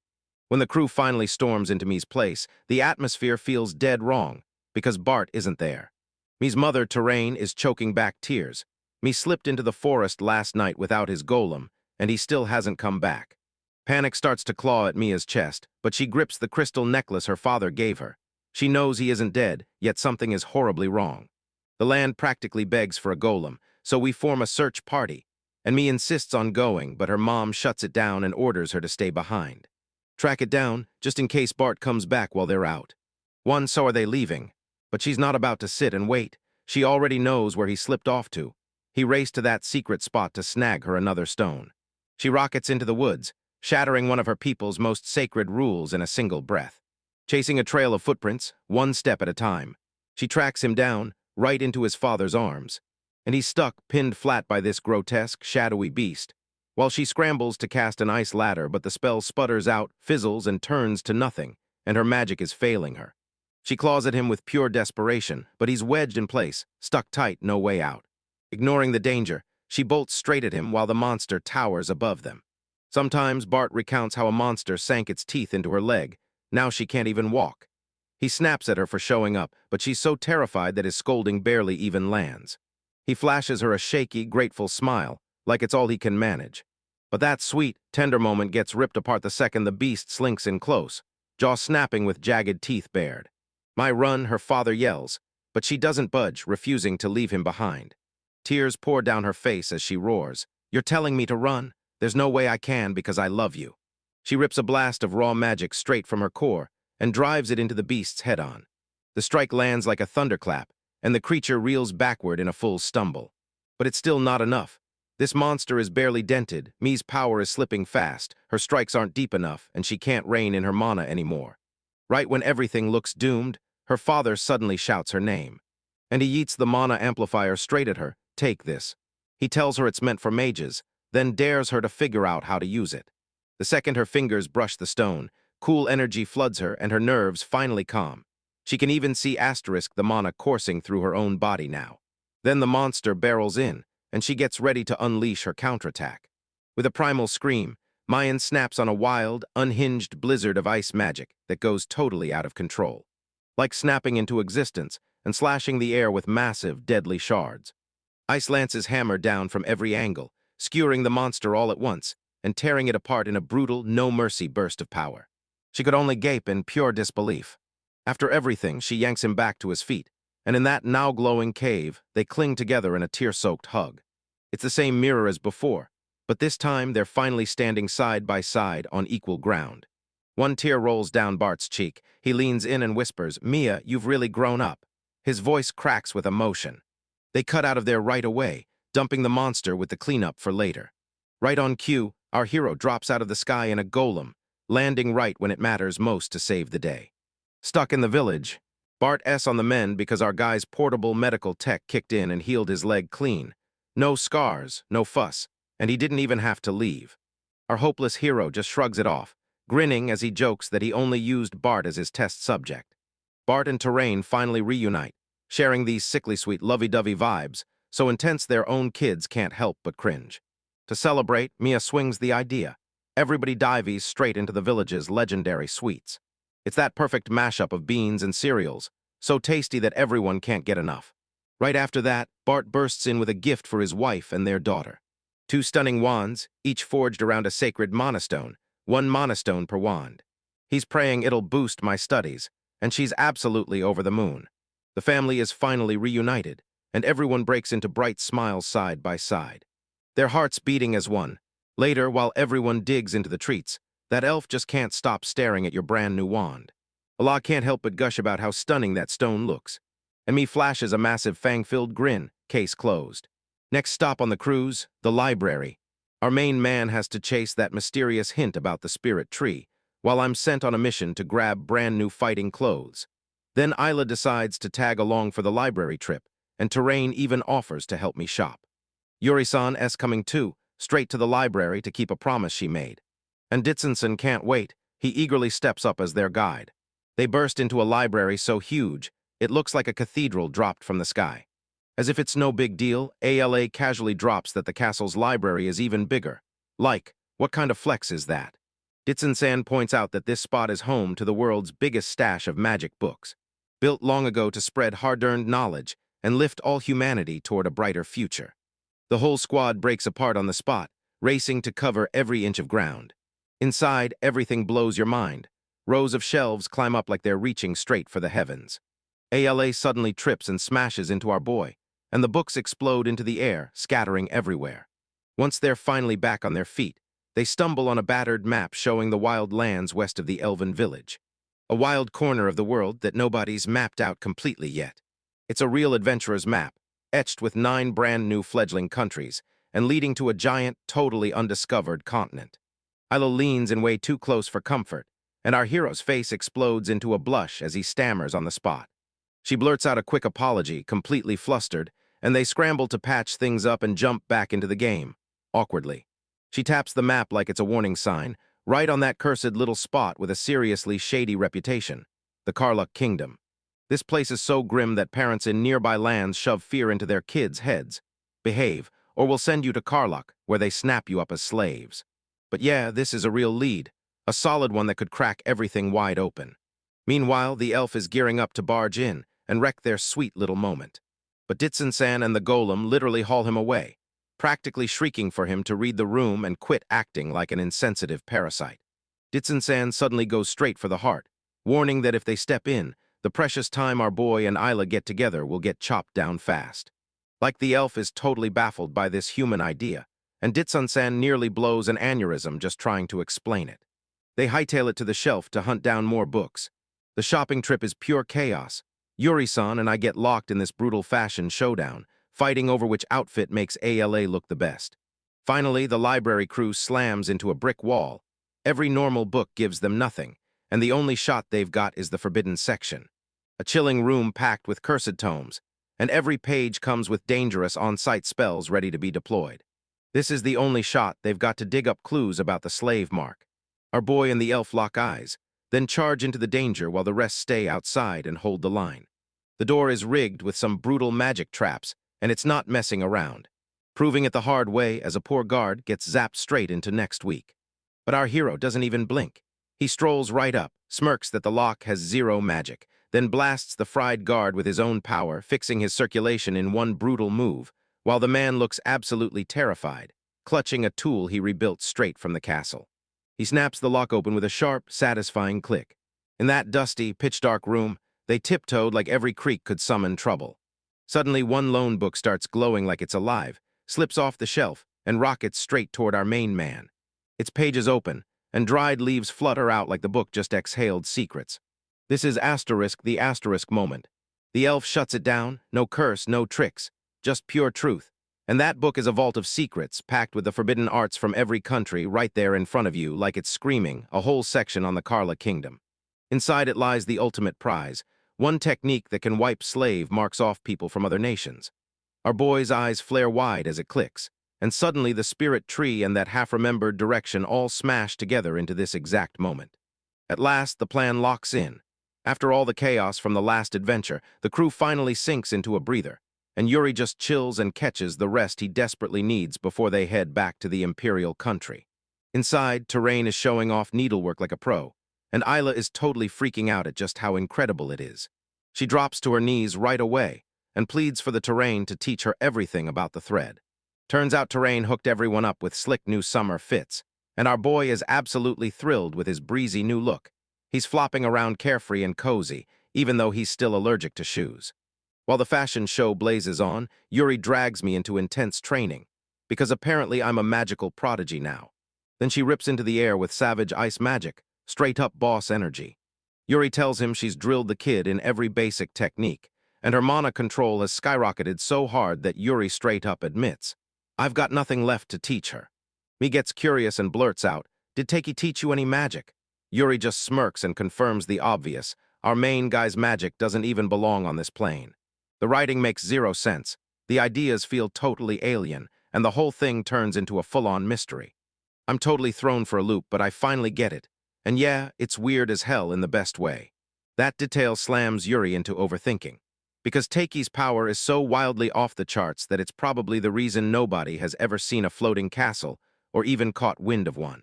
So yeah, her eyes can read people's mana like it's nothing and are unsuspecting leads. Their levels are wildly, insanely off the charts. But she hasn't even dug into it. She's just caught him strolling around, casually barking orders to an army of golems and magic items like it's no big deal. Right then and there, she decides she's going straight for a closer look at his mana, while Mia, meanwhile, has one track on her brain. She's drooling over the thought of meat for dinner. Elsewhere, Dixon spirals into a full-blown existential nightmare. He was put in charge of studying the castle's tech, But he got so hooked on its insane plumbing that he now feels like a total traitor, like he's spying on it from the inside. But just as it all falls apart, Yuri catches him in the middle of his spiral, and he blurts out that his chest and even his stomach are screaming with guilt over betraying Takei. Right then, R bursts in and blurts out, "Are you headed back to the Imperial country?" They nod it through, and Ditson, arms like noodles, asks if he can borrow a golem for the trip. Takei, the most chill landlord alive, just smiles and says sure, then swears they'll return with useful intel. With one quick handshake, Yuri and Ditson bolt out, like the race just started. The second their hands brush together, Yuri's whole world flips, her mana sight blasts into overdrive, and there it is. Takei's magic isn't just a spell, it's a whole universe, swirling with wild, cosmic power. A laughably impossible magic circle unspooled beneath the moon, stretching farther than it should, while their hands parted like the spell was about to break reality. But she's utterly shattered, like her whole world just tipped over. Because the moment their gull-powered ride finally rockets into the sky, Ditson jolts as a new thought hits. They weren't supposed to trick Yanel. They were supposed to make it happen, not become friends. But Yuri goes totally dead silent, her thoughts crashing over that insane vision. There's a golem standing stone still right beside her. Meanwhile, deep in the Imperial country, peace is gone, and trouble is rolling in. Yanel is getting literally roasted alive for ditching his post to chase the Sky Castle. The prince isn't amused for a second. Yanel is shrieking for his life, begging the court to spare him, insisting that saving Yuri should get him a pardon. But the prince snaps back that those two things are totally unrelated, and then he keeps roasting. Right when Yanel's turban is about to burst into flames, Yuri and Ditson roll in with gifts, straight from the castle. A fancy tea set, and just like that, they snap his focus, igniting his craving for a tea party stacked with sweets. The siblings' pure chaos hits the poor prince like a tidal wave, and he can't take it anymore.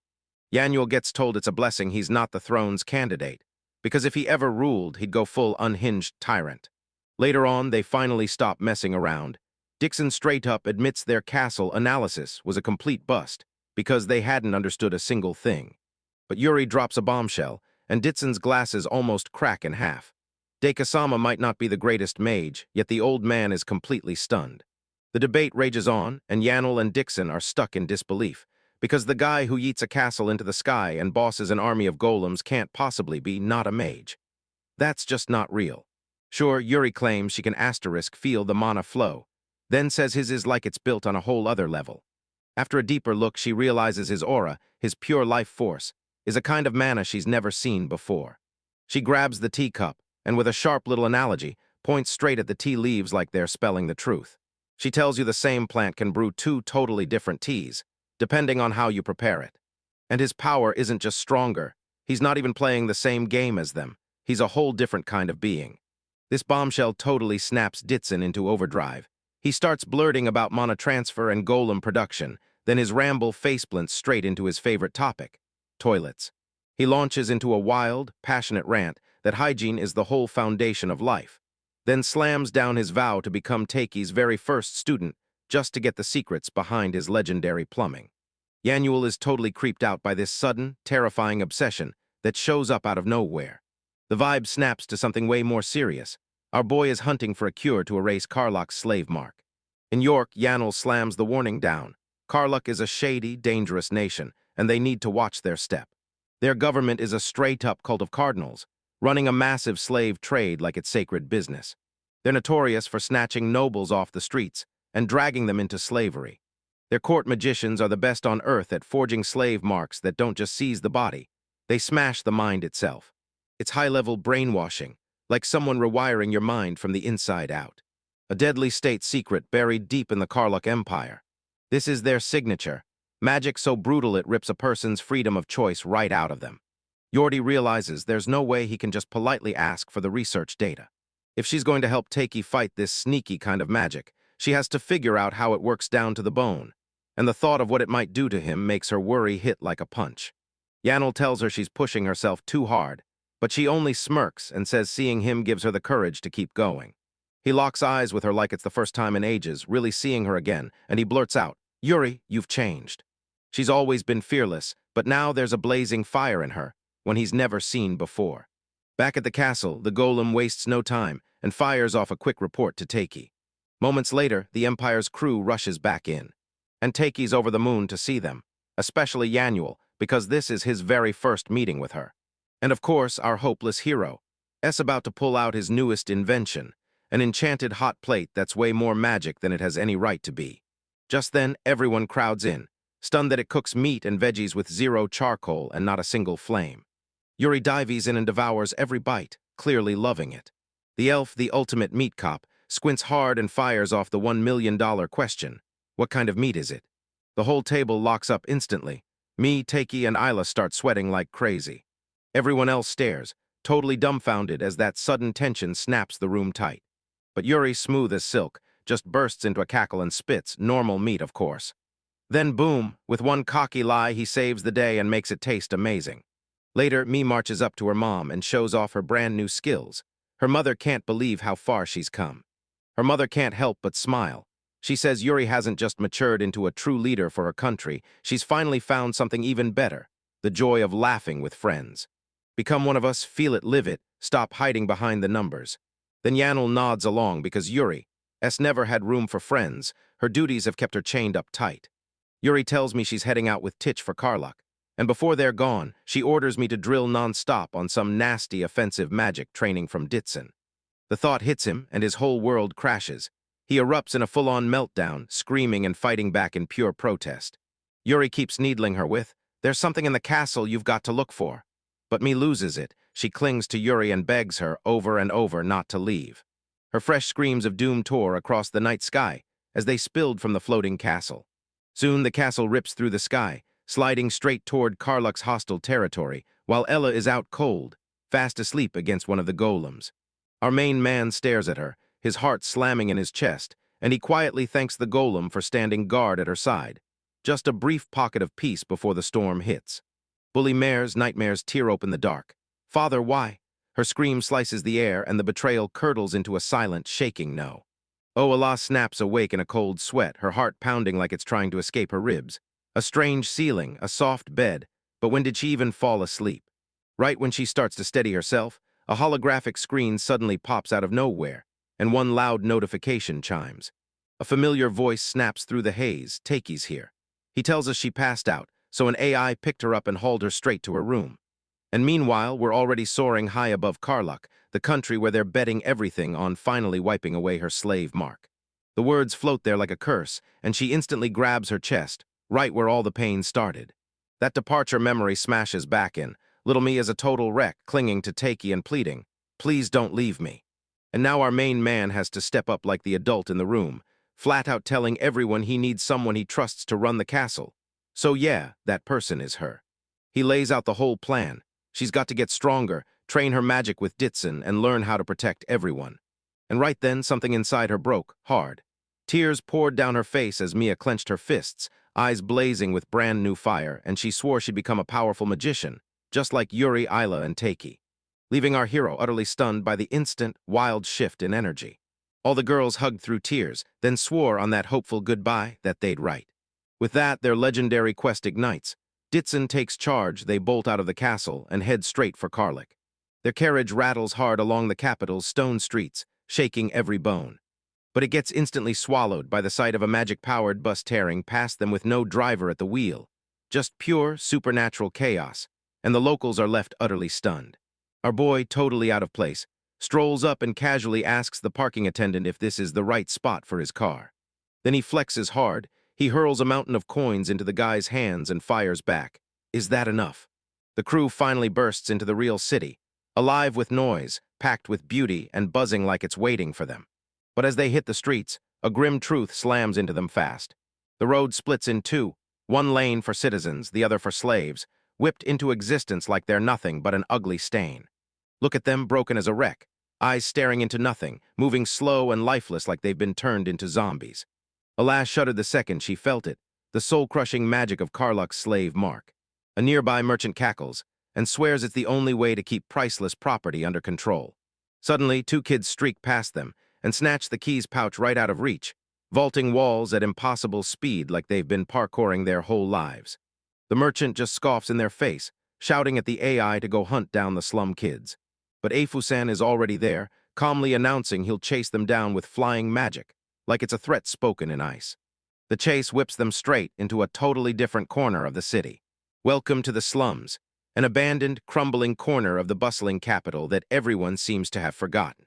They whip around the corner, and bam! Afason has those two young thieves boxed in while the kids are on their knees begging for their lives. The elf is pouring out raw, undiluted rage. He snaps at the kid to let his friend go, snarling that he won't kill him. Right then, out of nowhere, comes a woman radiating a saint's aura, begging them to let the children go. If a son snaps completely, screaming back at full volume, with so much force that everyone around them flinches. Our lead just smirks through it all and stays cool, like, yeah, I was careless, but it's fine. And then he drops the bomb, he won't press charges. Relief flooded her face as she introduced herself. Leticia, a nun from the Karisu church, running the parish right here in these slums. She invites them to crash for the night, and they end up in a grim little church that looks worn down, but still solid enough to hold its ground. Inside, our boy strides through a dim, shadowy hall, eyes scanning everywhere like something about to jump out. When he spots a shattered statue, and then it slams into him like a freight train. Her calm face, her wings, her halo, it's the goddess, the same one who casually murdered him and dumped him into this world. While Takei spirals into a full-on existential meltdown, Isla's busy telling the kid a story. Then they reveal the truth. Leticia is their savior. After that, she threw herself into slavery, fighting for every coin so the slum kids wouldn't starve. They owe her everything, every last bit. Leticia herself lays bare the tragedy that broke her. Back in the slums, despair swallowed everything. So she swallowed her pride, became a slave for 2 brutal years, and when her master finally died, she bolted back to the church to pick up her work again. While she works, she paints the Karisu church like a shining beacon of hope, a place that can save anyone, even slaves. Isla, sweet as summer, gets totally flustered, convinced she's about to be recruited. But our main man doesn't miss a beat. He pushes for answers about how far the church's doctrine truly reaches. Leticia's smile bursts into wild, fanatic joy.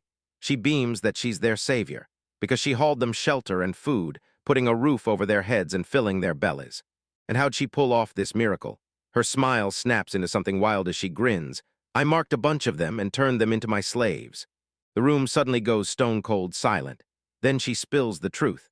The Karasu Church calls its salvation a slave system they handpicked themselves, promising everyone will grin, bow, and thank their master. Afusan's face is a cold mask of contempt. What, you think you can say that? He's seeding threats, and you're out of your mind if you think this is normal. His mind finally snaps. He explodes right in front of her, forcing her to remember the slave mark's true nightmare.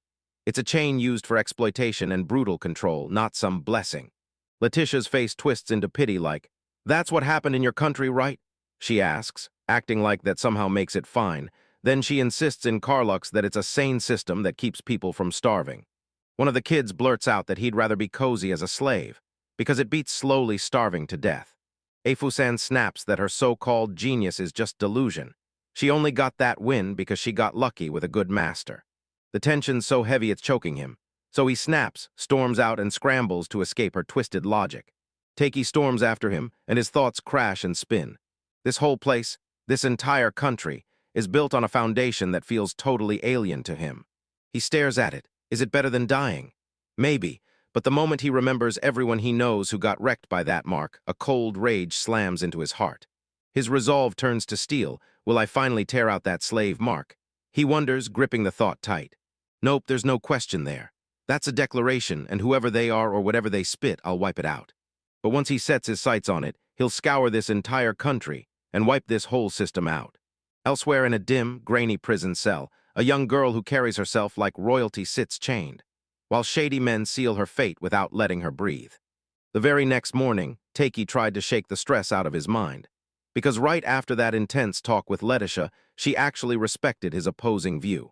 He decides to do something good right now, and hauls a full feast to the starving slum kids. A priest from the main church storms in, chin high, glaring at the travelers like they're beneath him. He was totally stunned to spot an elf, and a golem standing right there. But the second he clocks he's their mage, his whole attitude flips in an instant. Leticia shows up beaming with big smiles, then drops to her knees and prays hard for their journey. But our boy is one step ahead. He already rolls out the stealth drone, upgrades its URI, and blankets the whole city in a razor-tight surveillance net. No matter what hits them, they'll claw their way to destroy every slave mark in this country. The crew dives into the local cuisine, and it's so insanely delicious they can't stop grinning. In one rare, light-hearted moment, the girls catch it. When Afasin is genuinely happy, his long elf ears twitch and wiggle like they have a mind of their own, and it mortifies him. And yeah, the city tour keeps rolling on. No breaks, just non-stop exploring. But the vibe instantly curdles when they trip over a giant board packed wall-to-wall with portraits. Takei is totally lost, until Afasin slams a bombshell. They're inside a ship packed wall-to-wall with missing person posters. A local shopkeeper leans in and spills the truth. Kidnappings have been running wild all over town. And a nasty rumor about a black monster has been slithering around town, spreading fear everywhere. They step into the man's shop, and he tells them the truth. People have been vanishing for a whole year, and there's not a single link between any of them. Takei snaps it all into place. The kidnappings abroad, those kids dumped into the Carlisle slums, and now the chilling question: are the missing people being enslaved? Even a notorious slave dealer ended up on the search team for a while, and somehow that's exactly what it looks like. Then he blurted it out. His own father and his little brother were among the missing, and he begged everyone to keep a close eye out for them. Then Diego, the man's son, tries to pull a fast one, offering a mithril knife and a pure gold hair ornament at a ridiculous discount. Our hero clocks the trick instantly, then calmly calls out the fakes, pointing to how the mithril doesn't have its true color and how that ornament's scratched up. And then Diego snaps into defense mode, demanding proof like it'll prove him right. Spilling the whole breakdown of the materials, carbon steel, then coated in paint. He busts in, then coldly orders them to stop selling fakes, right now. Diego gets slammed by the shopkeeper's wife, and Yuri's left staring at the wreckage, questioning whether that whole missing people tale was just a scam cooked up to drain them. But the father swears it's real, throws in a promise, and vows he'll register all their data. Takei nods fast and orders Yuri to get the drones ready. He wants them to hunt for their location right now. And even then, he refuses to ignore the raw, crushing pain of a family being ripped apart. The man, real name Hake, was a noble and his magic hit like a thunderstorm. He shot a desperate plea. Could they really slip into the government auction? They're auctioning slaves right there, and he can't shake the fear that his own family could be trapped in that crowd. And then, dressed to the nines, no excuses. The whole crew barrels toward the auction house, and that giant, intimidating building looms like it owns the night. The room's packed, nobles and the well-off middle class everywhere, buzzing with pure non-stop excitement. Allah scans the catalog, clocking every item as top tier and some entries. They're labeled as surprises, like they're hiding something wild. The auctioneer strides onto the stage and greets the greedy crowd with a grin that screams, "Let the bidding begin." He wastes no time, jumping straight into it and announcing the featured prize of the night. The curtain snaps up, and there she is, Katharina Hafen, a tiny silent girl trapped in chains, the ex-princess of the Fluke Kingdom that's been wiped clean off the map. The crowd sucks in a breath, then the nobles start drooling like they can already taste it. Our hero's frozen in shock. Wait, a child. So the good they're bragging about is really a kid. Isla clamps a hand over her mouth as horror hits, like the sickening truth of what's happening slams into them. The little princess just stands there hollow-eyed, while the world closes in and decides her fate. The second that little girl is hauled onto the auction stage, chained up like an animal, the air turns ice cold, and our main man and his crew can only freeze in horror. They're not selling goods anymore, they're selling children. Now this is beyond messed up, and it keeps getting worse. Turns out she isn't just any kid, she's the last surviving member of the Hoffen royal family. Her entire homeland was wiped out in a brutal war between two empires, massacred down to the last soul, and somehow she's the only one left. Before anyone even has a chance to breathe, our boy snaps. No hesitation, no warning, he roars, "I laid her," and the words hit like a claim. She's mine. And yeah, some greasy, pig-faced noble won't stop cackling about how he collects child slaves for his creepy dolls, spouting off that they need to be educated and can be used for anything, pure evil so vile it'll make your skin crawl. The crew's disgust hits full force, and their faces twist into pure, boiling rage. Our hopeless hero is beyond unhinged. He lurches to his feet, grips his paddle like a weapon, and stares the auctioneer straight down. "I'll buy her," he snaps, his voice slicing through the tension, then he grins. "Not just her, I'm buying all of them, every slave you've got on display today." The whole room goes silent on a dime, then the auctioneer starts sputtering, totally dumbfounded, like, that's not how auctions work. But this guy isn't playing around. He just hammers in the most savage move ever, dropping a mind-blowing 100 million gold coins. That lone number booms through the hall, then the crowd snaps out of their heads. *1, 100 million. That shady noble is straight up spiraling, clutching his head like he's about to burst, trying to wrap his mind around how a kid from the Blau Empire somehow has that much money. But Takei isn't done yet. He calmly sharpens the deal and drops the real terms. I'll pay whatever it costs. I'm hiring all of them. That auctioneer catches a glimpse of the gold piled up in his future, slams the gavel down like a meteor, crack, and the whole thing shatters so I'll. Later, back at the castle, everyone scrambles to make sense of the wild spending spree that just turned the place upside down. How'd you pull that money? They press, our boy just shrugs. Small business stuff, selling castle goods, gear, and production. Then he adds the real twist. He found out his brother was running shady foreign trade, so he cashed in that info for payback. And yeah, the absolute madman straight up trolled his own brother to get the funds. He even admits he told Flotta to come to the castle just to twist the knife and make his brother squirm. Absolutely genius. He basically carved out a whole market for his high-tech castle gear, stuff nobody else can copy, and now the money's just rolling in. The newly freed people are dragged in front of him, still cuffed and staring in shock. Then Takei barks, "Take off their handcuffs." He strides right up to the little girl, and Katarina drops to one knee, flashing the gentlest smile she's probably ever seen. "You're Katarina-chan, right?" And he introduces himself with soft calm, but the poor girl is still so shell-shocked she can't find her voice. He snaps his gaze to the rest of the group, his voice steady and quiet. "I know you're shocked, but I'm counting on you." One by one, they bow their heads and call him master. Just as they finally step into their new home, Sister Leticia goes completely speechless at the sudden flood of people. "Who are they?" she asks. Takei, deadpan as ever, only says, "Sorry, can they stay here too? We'll build them lodgings." And when she asks how he keeps tossing these casual plot bombs, "Yeah, we're buying a piece of land tomorrow." By the very next day, he's already launching drones and scanning the whole neighborhood, right from those sleek futuristic tablets. He's not just buying land. He's mapping out infrastructure and hunting for the resources to power everything. Because the efficiency is downright terrifying. Inside, healing kicks in immediately, and one of the men gets a full medical scan from a hovering drone, like it's the impossible thing he never thought he'd see in his whole life.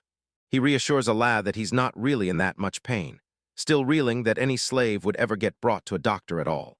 Tears burst into his eyes as the truth hits. "Thank you, for real. Looks like I got picked up by a really good place." During dinner, little Katarina just sits there, frozen with fear, staring at her food like it's dangerous, unsure whether she's even allowed to take a bite. But Isla, who's felt this kind of hurt firsthand, slides in beside him. "You don't have to force it," she murmurs. "When you can, dig in and eat as much as you want." Then she spots the girl gripping her ripped clothes in fear, and steps up to mend them herself. Katarina's eyes bulge with pure shock. "Leave it to me," Isla beams. She locks eyes with me like kindness is a vow. "I'm Isla, yeah, I'm still a slave. Then Take-Sama grabbed me up like that." Ifa jumps in to help the hunt for the missing, pointing them out with those poster shots. But the group stares back blankly, like not a single face means a thing. "It's cold." Then he spots a familiar face in Elf. He's a famed court mage trapped in slavery. The elf bows his head, shrugging it off, nothing compared to Takei. When they asked him about his strange new master, the elf grinned softly, like he already knew the answer. "No, don't get it twisted," he said. "I'm not scared of him, I'm his friend, and honestly, I'm grateful." Then out of nowhere, the whole crew of former slaves surges forward at once, leaving Takei completely stunned. They all crash to the floor in a deep, reverent bow. Then he freaks out on the spot, hit with full-on déjà vu. "You don't have to do that." He corrals everyone and at last spills his over-the-top, grand scheme. "I end up handing you money, but then I blurt out, 'I don't just want this. I want to forge an actual employment relationship with you.'" He's not their master at all. He wants to hire them, pay them a real salary, give them days off, and if they ever decide to leave, they're free to walk out. He leans in and tells them he's kicking off a brand new project in this country, and he needs their help right now. They're straight up shocked by what they're hearing. He vows to hunt down work that actually fits them, and if that's not enough, he'll open doors to brand new opportunities. Then he drops the final, world-shaking request: "I want you all to become teachers." The silence hits like a punch, faces frozen in shock, tangled with confusion, drowning in disbelief. And then you realize the teachers are slaves. Later, the crew is still shaken, and ALA spirals into a full-on crisis of confidence. Sewing a simple stitch feels so pointless it's crushing her. But the cat bee,'s not having any of that. "Nope, you're aiming way too high. Sister's the best at needlework in all of this world." They laid out Takei's wild scheme. He's not just using them, he's building a whole school to train slaves and kids from the slums to survive and learn skills. And the wildest part, it's totally free, no strings attached. The local nobles stared in disbelief at the business plan, but after that shock hit, they still signed off on it. Even his own crew can't always read what's going on in his head. They've got total faith in him. No matter how wild the plan gets, they're convinced Teiki-sama will pull it off. Right then, the ground lurches and starts shaking like crazy. Everybody freaks out, convinced it's an earthquake. But it's just the golems rolling out for construction. And then a massive, high-tech machine hauls up a giant chunk of equipment, dropping the whole place into stunned silence. In the slums, construction erupts at a pace that makes zero sense and scares the whole neighborhood. Even Titch, the operator, can't stop herself from calling the working speed absolutely terrifying. Little Katarina doesn't care much about anything else. She's fixated on the adorable helper bot, Pitchin. Ella holds up her newly repaired clothes, and the fit is so perfect it's like they were made for her. Right as the giant drill slams down, it strikes something, and whoosh. A huge geyser of water blasts up from the ground, and it's a hot spring. Our main man is through the roof, already sketching out fresh plans for every material he'll need. Isla bursts into a smile as she spots just how bright, lively, and happy he looks. He's having the best time of his life, and once you see it, you can't help but catch the vibe. Meanwhile, the search for the missing people slams into yet another brutal dead end. And one of the search party members slams his fist down in pure frustration, while a young boy stares at the screen of thin reports, his heart shattering. He crumples into tears, sobbing hard for his lost mother and father. The team can only promise they won't stop searching. But a brand new hope is exploding through the crowd. Pamphlets for Teiki's school are getting passed from hand to hand. In the slums, everyone crowds around the notice board, eyes locked on the message that screams learning, jobs, and free meals. Just 1 week later, the school was finally done, like it exploded into existence overnight. This massive, sprawling masterpiece stretching as far as the eye could see. Teiki's drowning under a mountain of applications from slaves with no masters at all, and those are going to be his very first students. But he isn't finished. He tells his new teachers he's stressed out because he's got another plan cooking. Ever since we stumbled on those hot springs, I've been dreaming of a hotel for nobles, commoners, and even slaves. And when we finally laid it out, the whole group was blown away. He wastes no time and hands the former mansion matron the reins.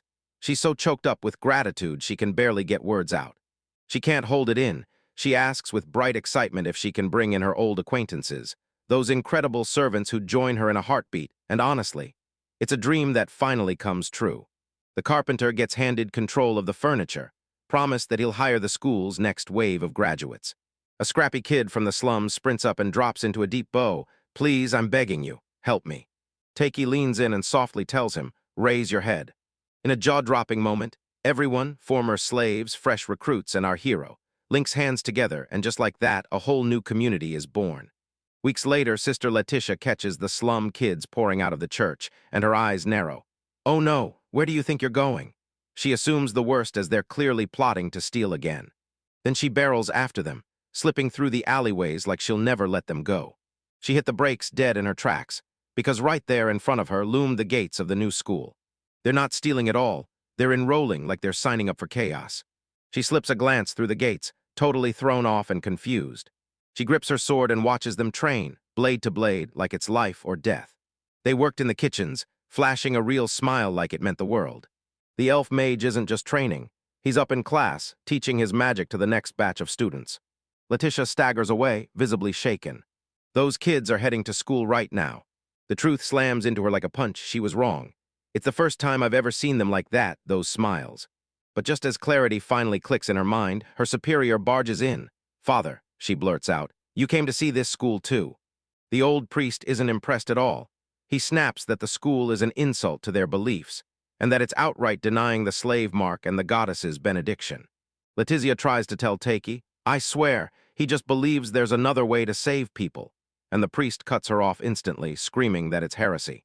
Then he lays out every one of Teiki's crimes, and the church's auction goes up in flames. Marquis's men were abducting slaves and locking them up like trophies, running around with fake passports and ruling a nightmare of a sky castle, backed by a massive army that sent chills down your spine. Right outside school, Teiki and Katerina spot the church officials staring at them from the shadows. Yeah, they instantly realize they're being watched. The father's command hits like steel, Sister Leticia. "Moan clear this place." He orders her to spill every detail back to the Karyasu church, claiming it's for their benediction. But it honestly sounds like a straight-up threat. But they don't realize it, someone's watching them right back. Up in the sky from a high-tech command center, Yuri just smirks. Did they even notice? They've already pinned the church to Koenig's remaining supporters. But she's not even bothered. She's actually savoring every twist of the intrigue. She flashes a playful wink and murmurs, "Come on, let's keep tabs on each other." Down below, Tiki keeps his eyes locked on the school grounds through his monitors. He fixes his stare, cold and serious, because the game is finally underway, and he can't stop wondering what the Karasu cult is really up to. Meanwhile, dirty deals are cooking. Sister Leticia hands down orders to spy on our boys' facility and report every scrap back to the Karasu cult. The cult's leader, his face carved with pure evil, bursts into a wicked cackle and lays out the whole scheme, claiming Taki is the monster who brought down the old empire, while the people drown in fear and despair under a tyrant who just took the throne. He claims the cult is rescuing people, all because the goddess's blessing is fueling them. Leticia's face is a storm of worry. This is a crisis, and she has to do her duty, but just as she steels herself, a pack of kids shouting her name rips her thoughts apart. They spotted her lurking, tailed her close, and figured she was checking up on them. They apologize for staying silent, but their new life has them buzzing so hard they can't help but dive in and move forward. They promise to study, graduate, and grind for their dreams. And with zero clue about her mission, the kids swing the wildered spy on a grand tour. One of them is even itching to show her how to become a mage and turn everyday stuff into magic. Another is learning martial arts from a strict, yet surprisingly gentle teacher who pushes him to grow. They even get a virtual seamstress teacher who literally pops out of the wall, and the kid's mind is totally blown. Leticia shoots a quick question about other kids, and they whisk her straight to the cooking classroom, where Taki, our main man, is grinning like he's lost his mind while proudly holding up a totally ridiculous-looking vegetable. He's so hyped about this alien-looking plant that he skips all the cooking and just rips off a giant bite straight raw.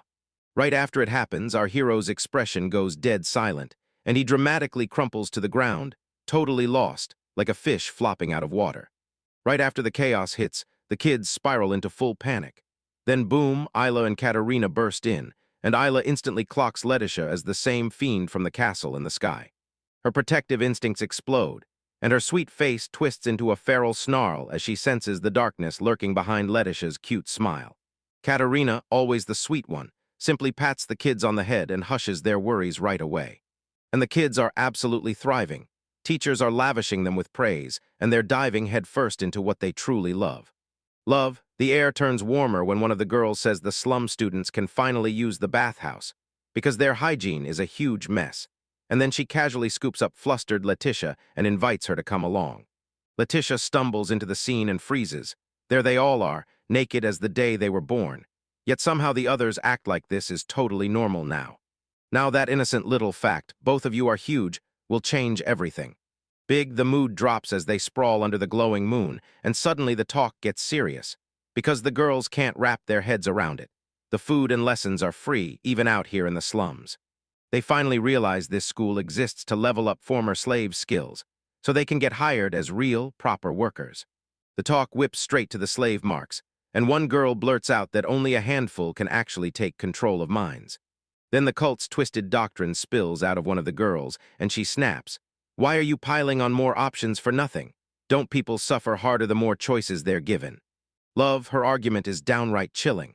It's better to be a slave who obeys orders without thinking, living an entire life numb to feelings and doubt. Can you really call that living? Another girl gasps, horrified. Leticia fights back with desperate words, asking if they'd really pick slavery just to get paid and save their families. But the girls snapped back hard, saying the school is their lifeline, their ticket to forging a future of their own. Our boys' mission is to hand them real power to fend for themselves, before the desperation hits so hard they're forced to sell their own lives to a slave merchant. As one girl puts it, "If I'm going to die, I'd rather go out laughing," and that's exactly what Taki drilled into them. Golems are tough enough to guard them outright, so they don't need to be chained to the power of a slave mark. The shocking truth that even young Isla carries a slave mark instantly shatters Leticia's composure. Her thoughts slam back into the brutal truth of the cult's salvation. The moment it all hits her, her emotions explode, and she faints on the spot from the sheer overload. The girls slam into action to save her, and when they get close, they spot the scars from her previous master. Leticia's memories don't just haunt her, they slam into her like a nightmare come alive. The cult's brutal work, desperate souls snapped into chains and forced to become slaves. A man crumbled to pieces as he bartered his own life to save his family. She can still feel her own confusion. How could anyone sob when the goddess's blessing was freeing them? Wasn't that supposed to beat starving to death? She thought. Meanwhile, our boy and his crew are already one step ahead, because they know exactly what kind of report she's about to drop. They don't want to tangle with the carousel cult, but they've got documents that prove their shady slave mark magic. The scary part is this: only a tiny handful inside the Karlach government actually knows what's going on. Takei lays out the brutal choices: grab the info themselves or sit and wait while the cult makes the first move. Then he grimaces as his heart sinks for Leticia, because no matter what, they're going to use her. Leticia delivers her report to the cult, and it goes exactly how you'd expect. Her superiors are horrified, seeing that this vile school is getting backing from nobles. They slam her monitoring as useless and sneer, "You're just a puppet, one that can't even pull its own strings." When they corner her about what happened with Takei, she can't even get the words out. She tries to tell them the school is actually lifting the slums, but they snap her words in half, twitching with pure rage. Garbage spews from their mouths as they chant their cult's brainwashed teachings, telling her she's nothing but a slave, and that if she dares defy them, they'll yank her place away for good. The call is made, and the commander of the Holy Chivalric Order slams his authority down like a gavel.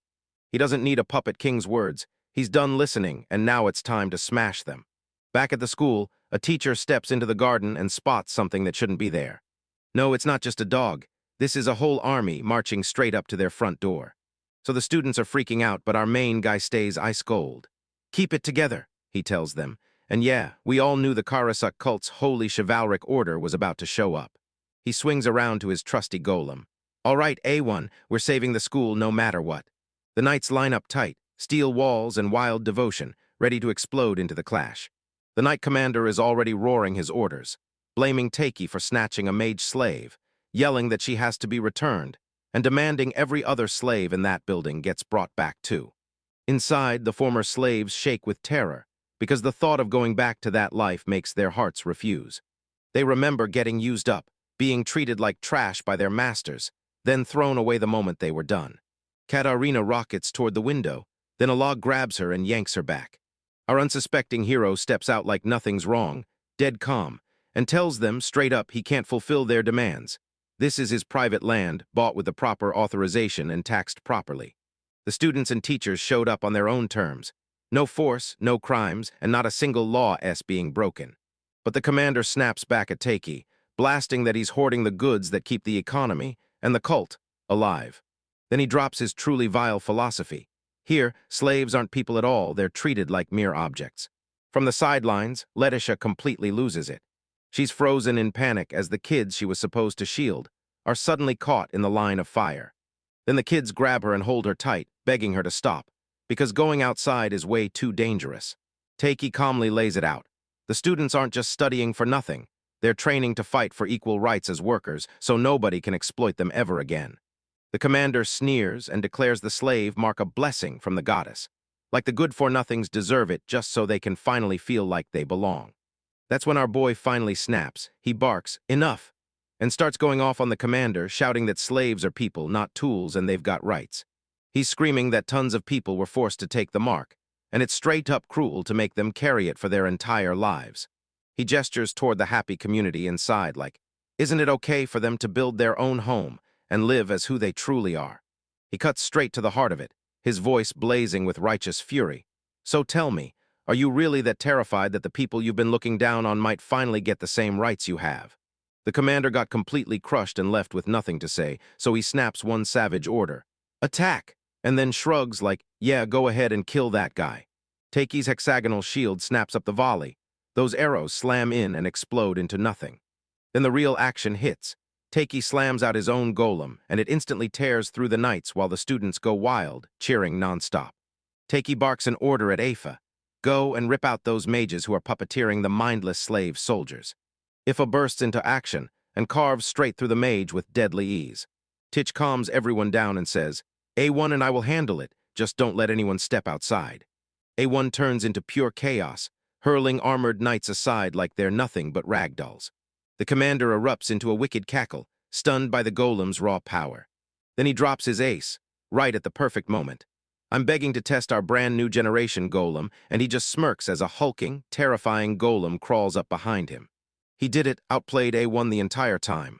Two colossal mechanical titans lock eyes and clash in a full-blown showdown. The noise ripped through the slums, and before long a crowd surged in, no patience, no mercy.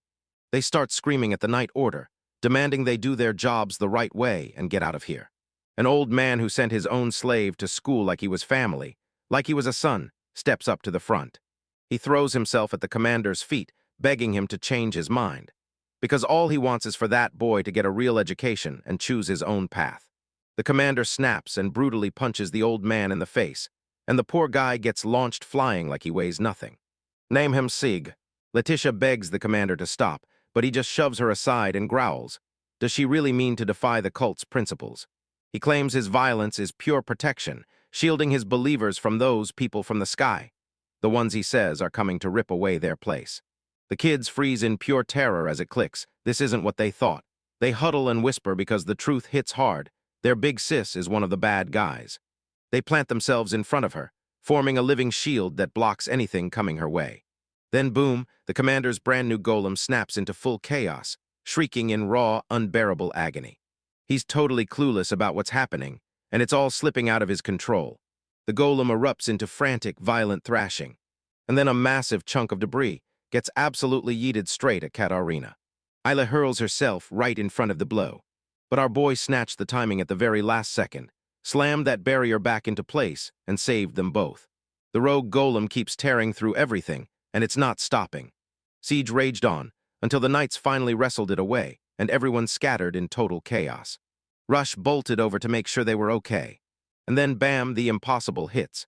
Katarina, who hasn't said a single word until now, lifts her eyes to him, tears spilling over, and manages to whisper, "That's Keeg's thanks."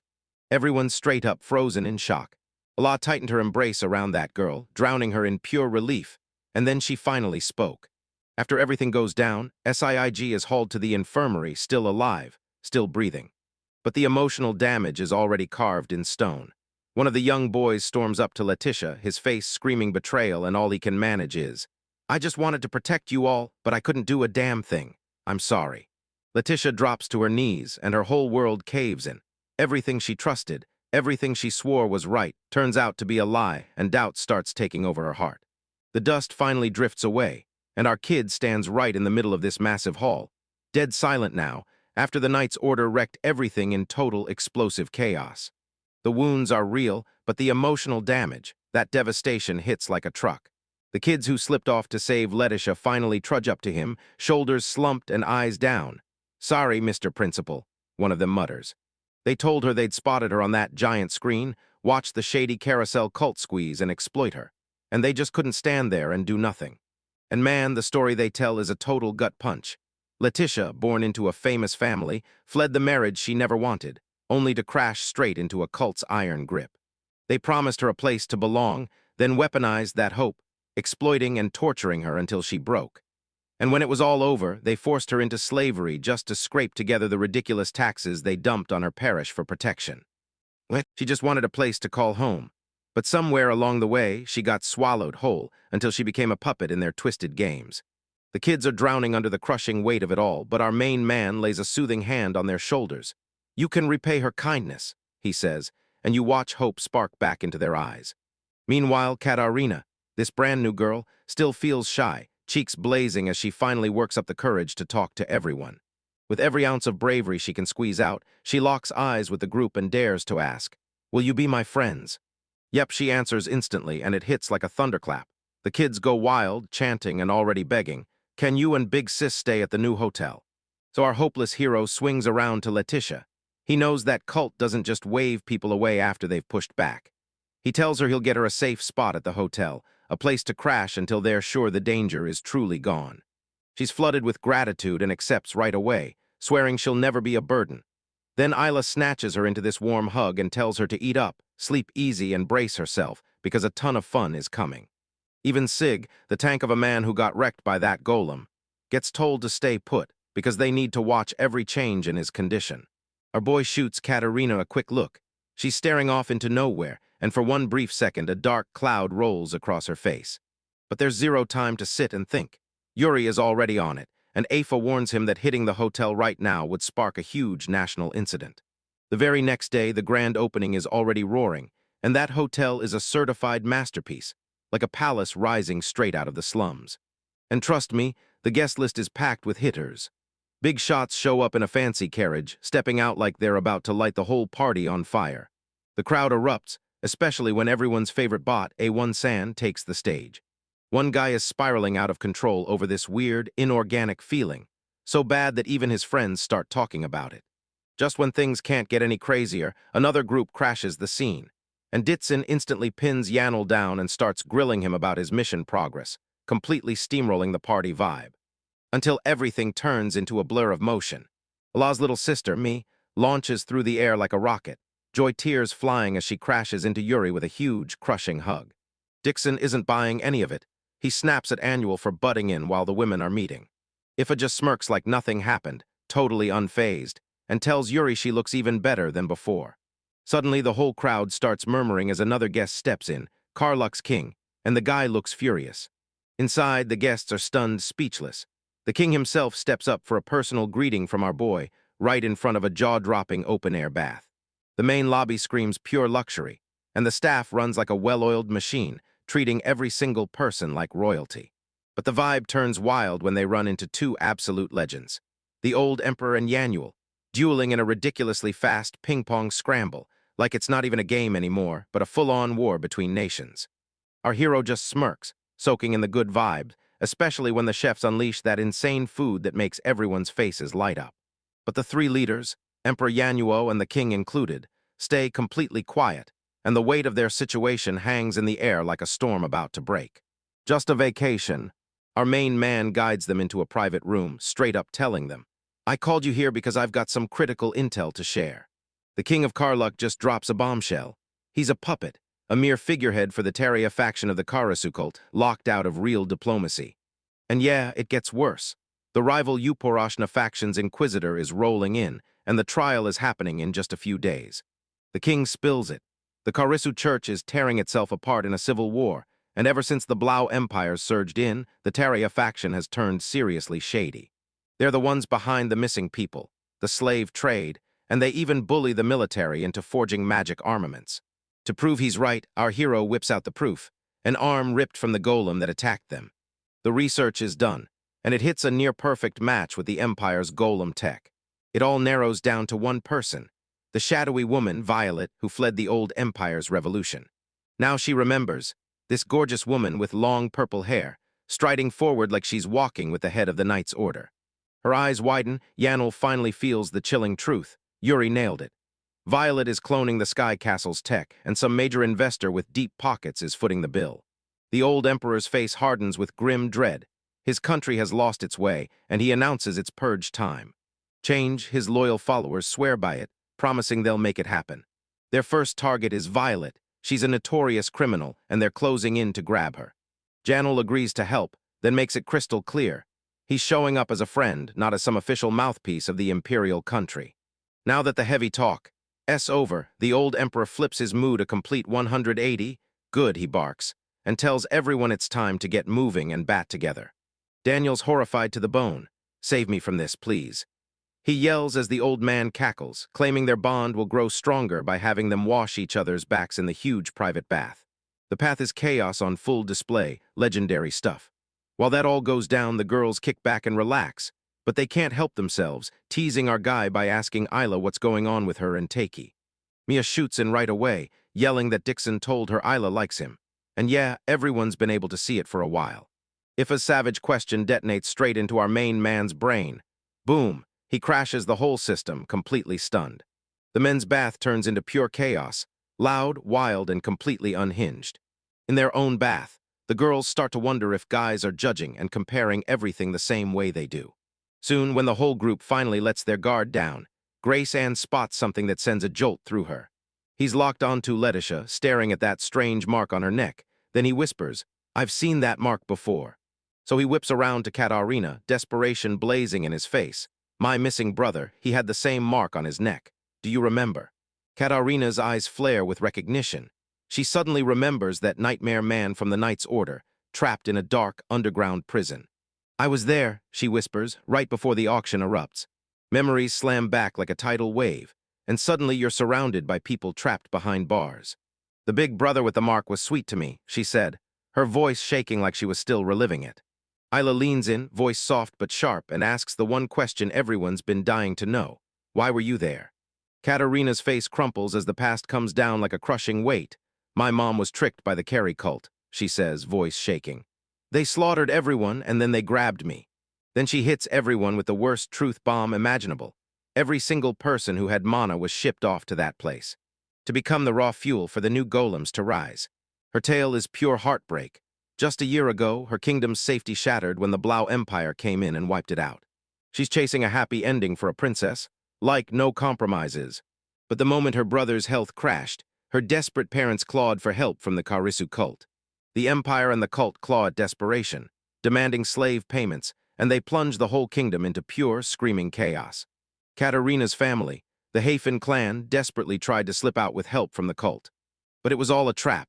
This cult had backed the empire from day one, and then they tore her family apart, murdering every single heir to the throne.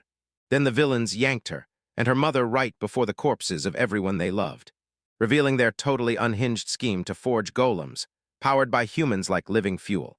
They bragged that they'd cooked up weapons even stronger than anything ever forged from the Sky Castle. The queen, defiant to the last breath, screamed that they weren't citizens at all, just slaves she'd been forced to sell. Even though it was old news, the commander just barked a laugh and dropped their real plan. Unleash Karlach's slaves next, right before they rise into a world power.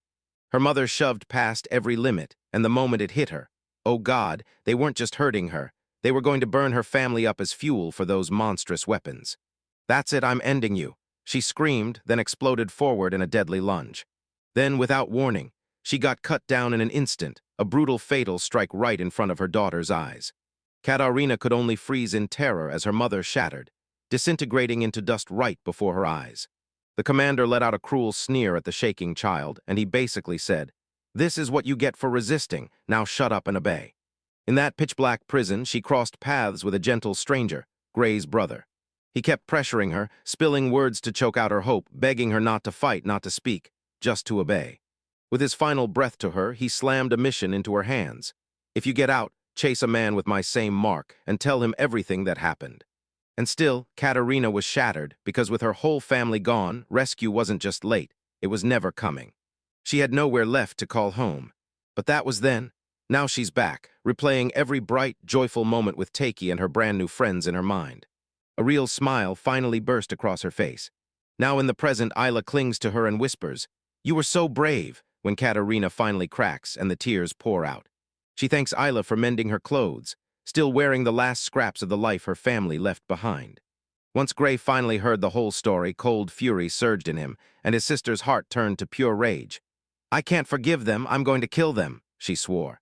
They charge in to find our boy, barking for answers. What the hell is going on? On the lab table, a dissected golem arm lies open, still telling its own horrifying story. Our hero confirms it. This golem's power feels exactly like the Empire's own. As their mages checked the truth, everything turned to dread. The golems weren't born, they were handmade, powered by 2 mana sources fused into one, and the fuel was human.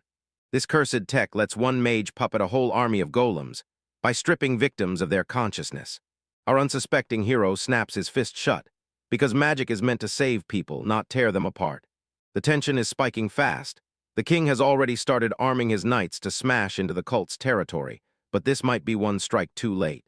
Takei knows it's time to move, so he turns and scans his staff, every former slave he saved, watching them work with pure joy and a future in their eyes.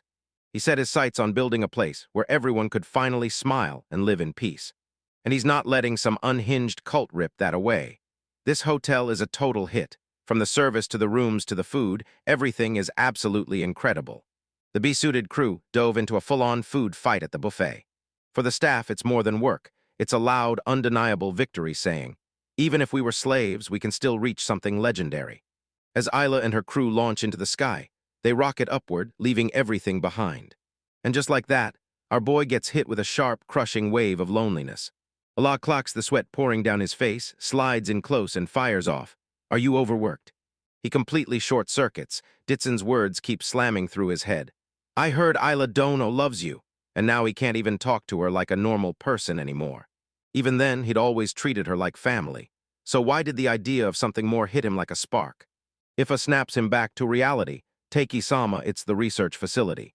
Yuri tore through every corner and came back empty-handed, so the only answer slammed into place. This place had to be underground. Leticia had hinted at guarded ruins tucked in a slum corner, the perfect disguise for a secret lab. Our hero leans in and warns her to be careful, no excuses. But right then, a frantic call blasts in from Yuri on the monitor. Her face is death pale with pure panic. Come on, you hear me? Ass left. She's gone, and the old priest has totally snapped, screaming at the top of his lungs that the holy knights locked him up unfairly.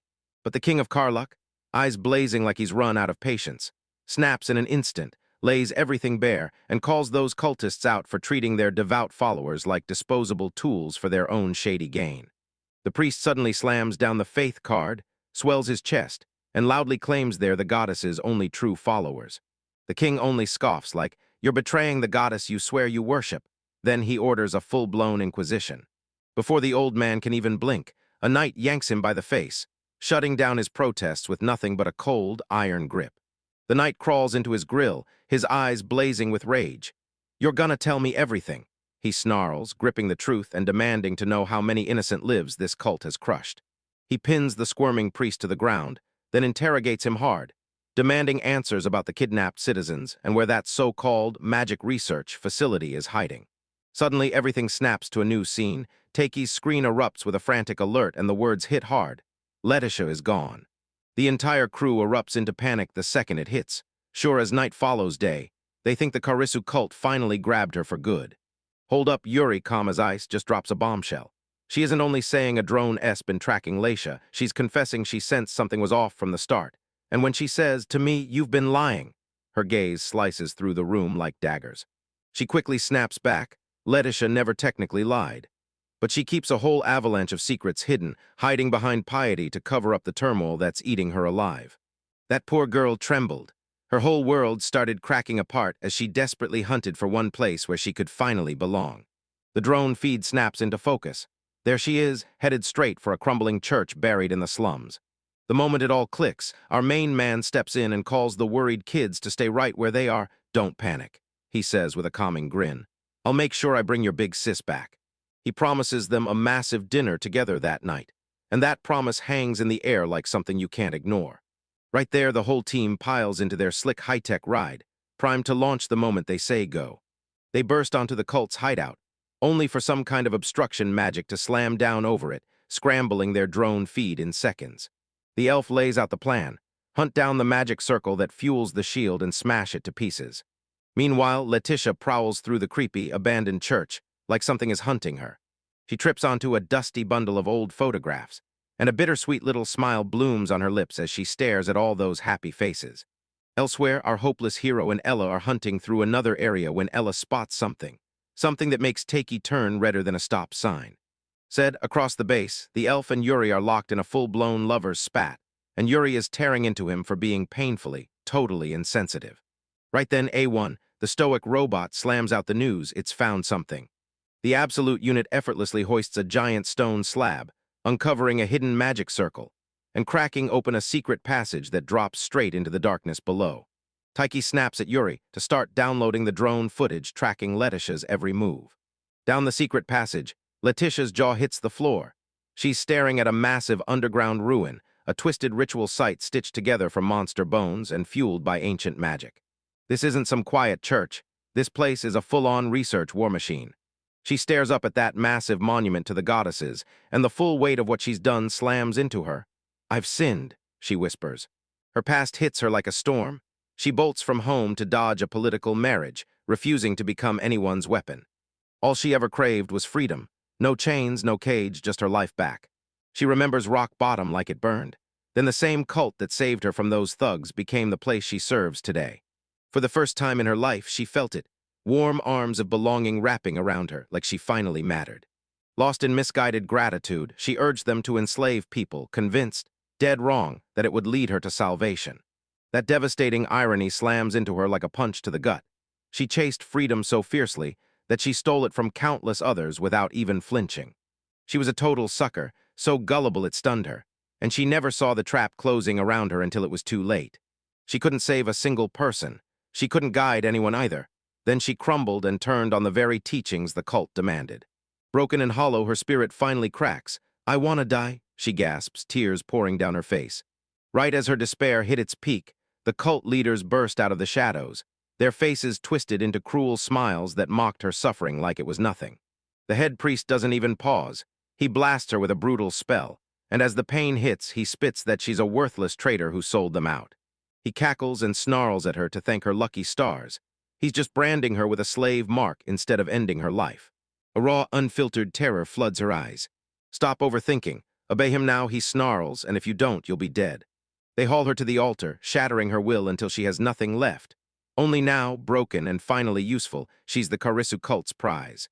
Back with the rescue squad, Yuri throws himself into the job, building a razor-precise map of the underground labyrinth from the drone footage.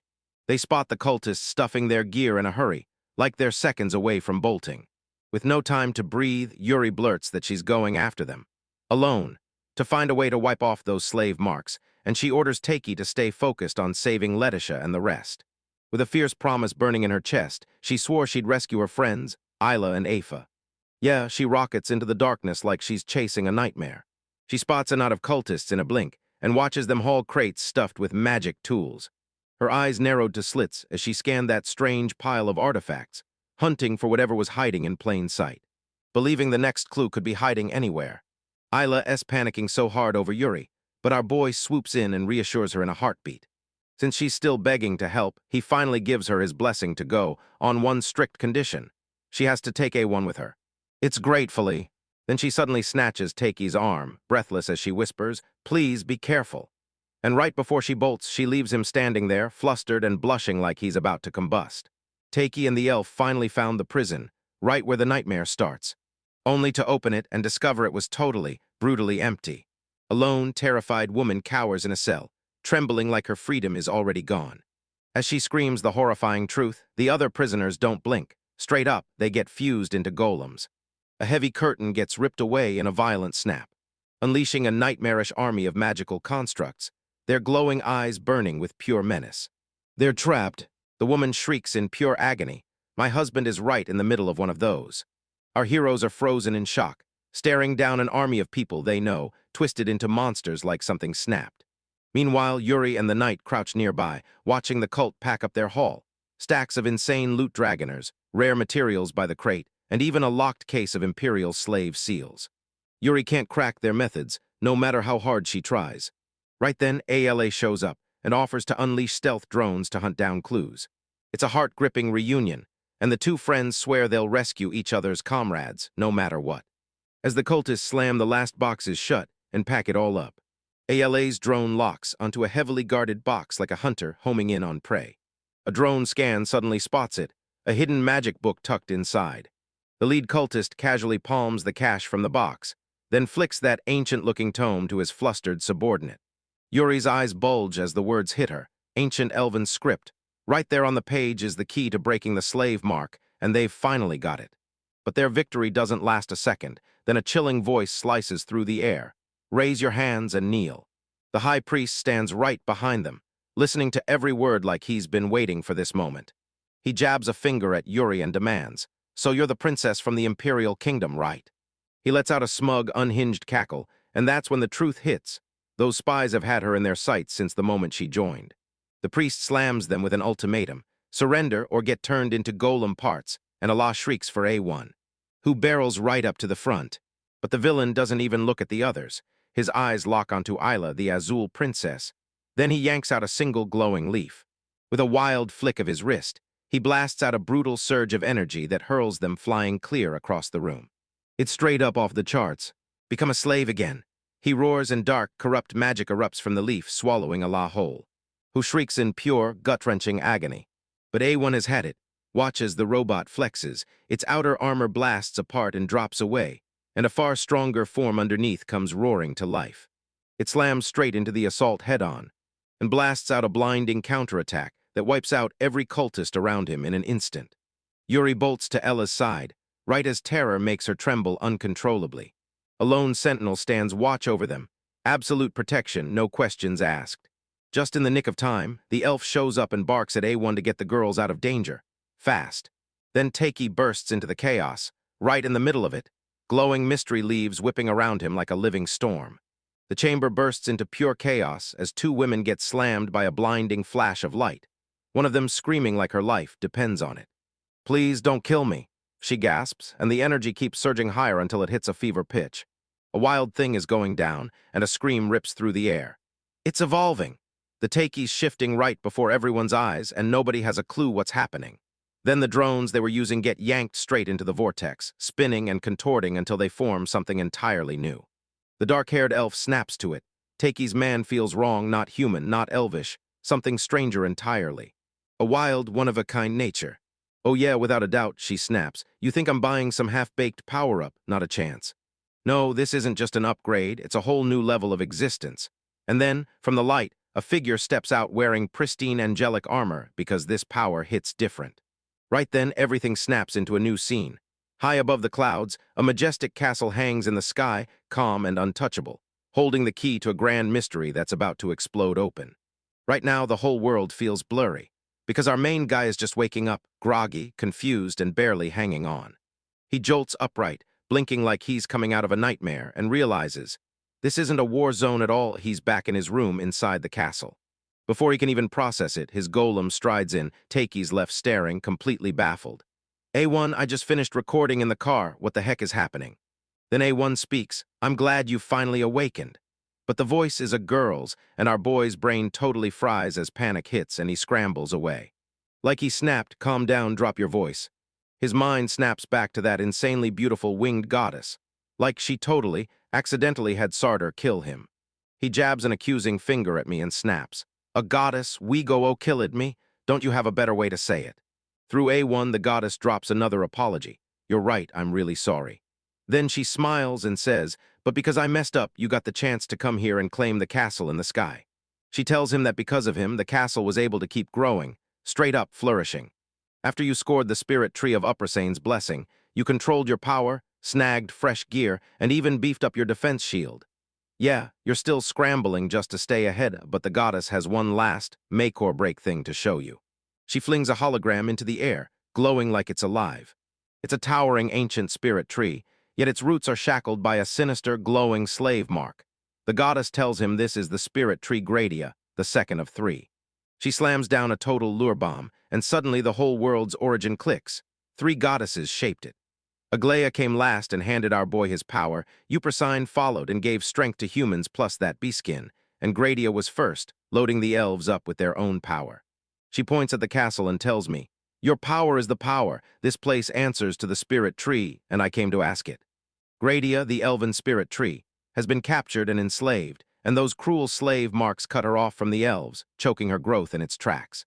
As long as she stays trapped in chains, the Sky Castle can't unlock its real power. Its true, unhinged potential will never be reached. Her voice cracks with pure heartbreak. "Please save my friend." And our poor, unsuspecting hero just gets completely stunned. He wants to help, but what can he even do? The whole world runs on one rule, balance between the three goddesses. So the goddess cracks it down in chibi style, and for eyes, humans and elves, war erupts and everyone fights. In the deadlock, humans unleashed a brutal trump card, an ugly disruption spell that wipes magic out completely. The elves' mighty spells suddenly fizzled out, utterly useless. Caught with no way to fight back, the elves were dragged into slavery by the humans, who then twisted the spirit tree's power to fuel their own dark, shady schemes. They didn't just stop there, they pushed it even further. This brand new human magic is so far ahead that even the ancient elven disruption spells can't even scratch it. But before the goddess steps in and a brand new light ignites over our hero, you've got to know you were brought into this world, because she reveals the truth. The power she gave him was actually his own disruption spell, one that can wipe out human magic. That thought smashes into him like a truck. If he can wield it, he can rip the slave mark right out of existence.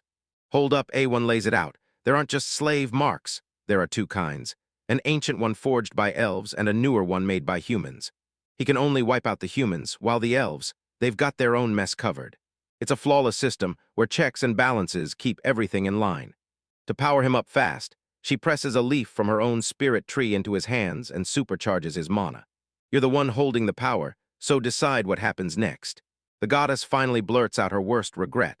She's the one who taught humans the disruption spell, and she never once imagined they twisted into chains to enslave another race. If she just forged her own spirit tree and the castle sooner, the balance of power would have stayed locked in her favor. Now there's no escape. She's dumping this crushing burden on his shoulders, so you handle it. You blink, and reality slams back in, because a massive explosion tears through the building where the elves are hiding. Panic detonates in the group as they scramble, desperate to figure out where to go next. Karluk rallies the crew, roaring that he'll come back for the rest, and they all bolt for freedom. But right then, everything slams to a halt. Yuri lies on the floor, clutching a collapsed Alah in her arms, and that golem just freezes. Alah's slave mark starts glowing ominously, and Yuri's face crumples under the crushing weight of it. All I was supposed to do was keep an eye on the castle, but being with my friends felt too good. Tears spill down her cheeks as she chokes out, "I'm just not strong enough." But Karluk won't let that happen. He grabs her face, yanks her out of that trance, and snaps her back to reality. Where'd the real you go back then? The confident, laid-back version who saved me beside Teiki Dono. He reminds her that everyone, especially their friends, sees how strong she is and won't stop talking about it. Her words land like a punch, and Yuri wipes the tears fast. Then her resolve turns to stone. "Sorry, I just let you see the ugly side of me." With fire back in their eyes, they brace themselves and get ready to leave. One of the old nobles grabbed the reins and started tying up those scumbag slavers. Right there. He's not going to wipe them out, because he needs them alive for the trial. The other girls rush in, and with one look, it's confirmed. They've finally got the young girl secured from the auction. She was the one who pointed them exactly where to go. They rush to the hotel or the school, because Teiki's shields will stand between them and danger. Yuri stared at her best friend, voice like a blade's vow. "Isla, I'll come and save you." Outside, a weird cart, like a bus from the castle, looms there ominous as hell.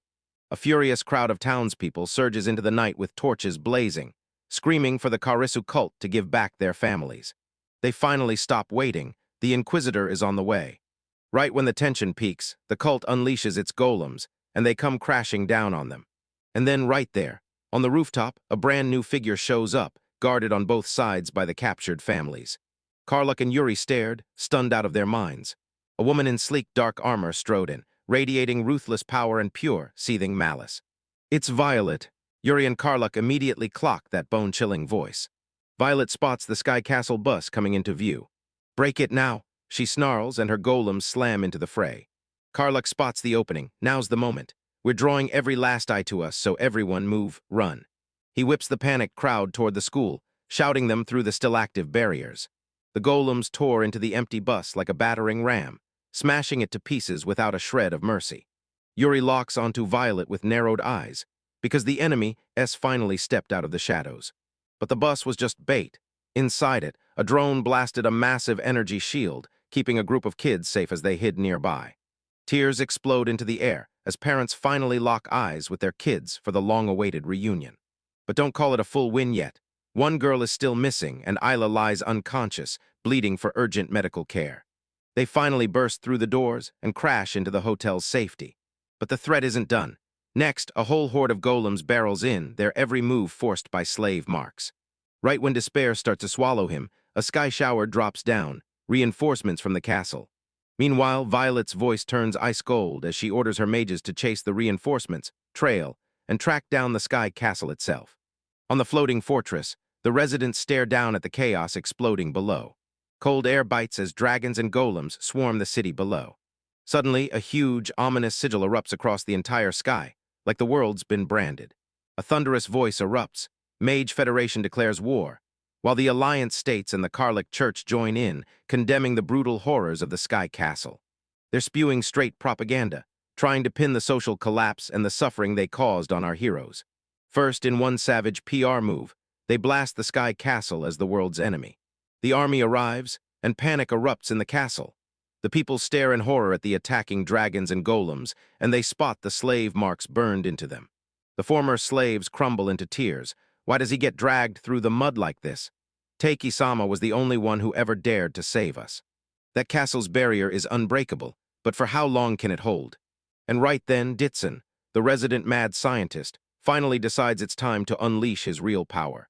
He tells you the idea hit him from right, inside the castle's creation zone. Take this, you vermin. Golem shouts as he pours every ounce of his knowledge and power into the attack. A colossal bolt of energy tears through the attackers, wiping out a whole chunk and blasting the rest into a panicked retreat. But the wind slips away instantly. Ditson crumples, completely drained. His blueprint had a deadly fatal flaw, and it guzzles magic on a catastrophic level. Logic, the last remaining dragon, snapped back, swarming his precious golem in a raging tide.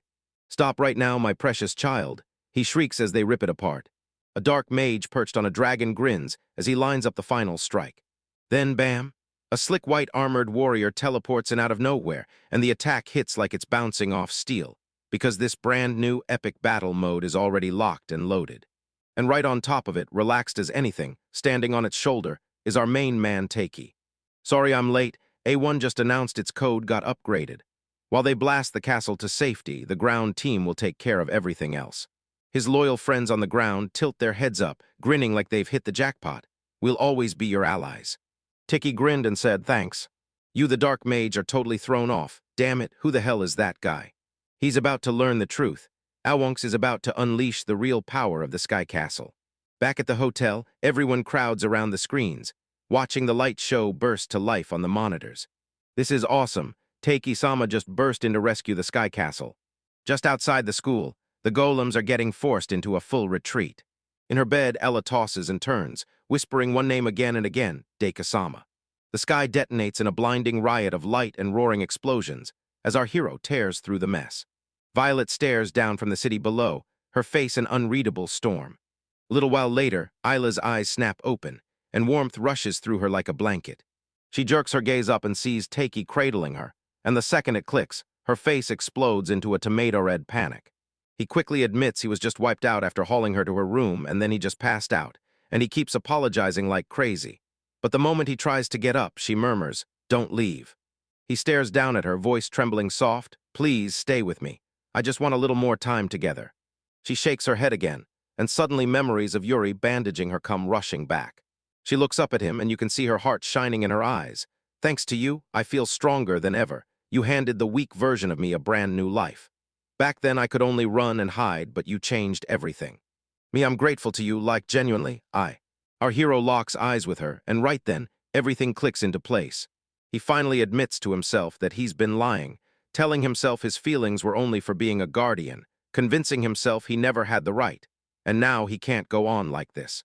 As soon as he locks eyes with her, every mask drops. "I love you, Isla. My life began the moment we met, and I've loved you ever since." Tears of pure dreams spilled down her face, and I choked out, "I love you too, Takei-sama." They lean in close, and without a word, a silent promise sparks between them. At the breakfast table, the whole vibe flips. Takei and the elf princess are jammed so close there's not even room for a scrap of paper, trading looks that scream, "Yep, we're officially a thing now." And you'd better believe Avarian clocked it, because the whole squad is frozen in place, staring like they've never seen anything like this, while that little vampire girl blurts it out with zero filter, dead serious. "Maybe they kissed and got back together." She follows it up with "what my parents used to do," and that one detail slams straight into the elf queen, flipping her into a full-blown panic. The awkward haze shatters the second the talk snaps back to grim reality. Then it gets worse. Last night, Kara's church made its move and tried to outright snatch the refugees our hero just saved. But they never saw it coming. Tikki's golems were already on patrol, and they slammed the kidnapping attempt to the ground fast. And the truth hits like a gut punch.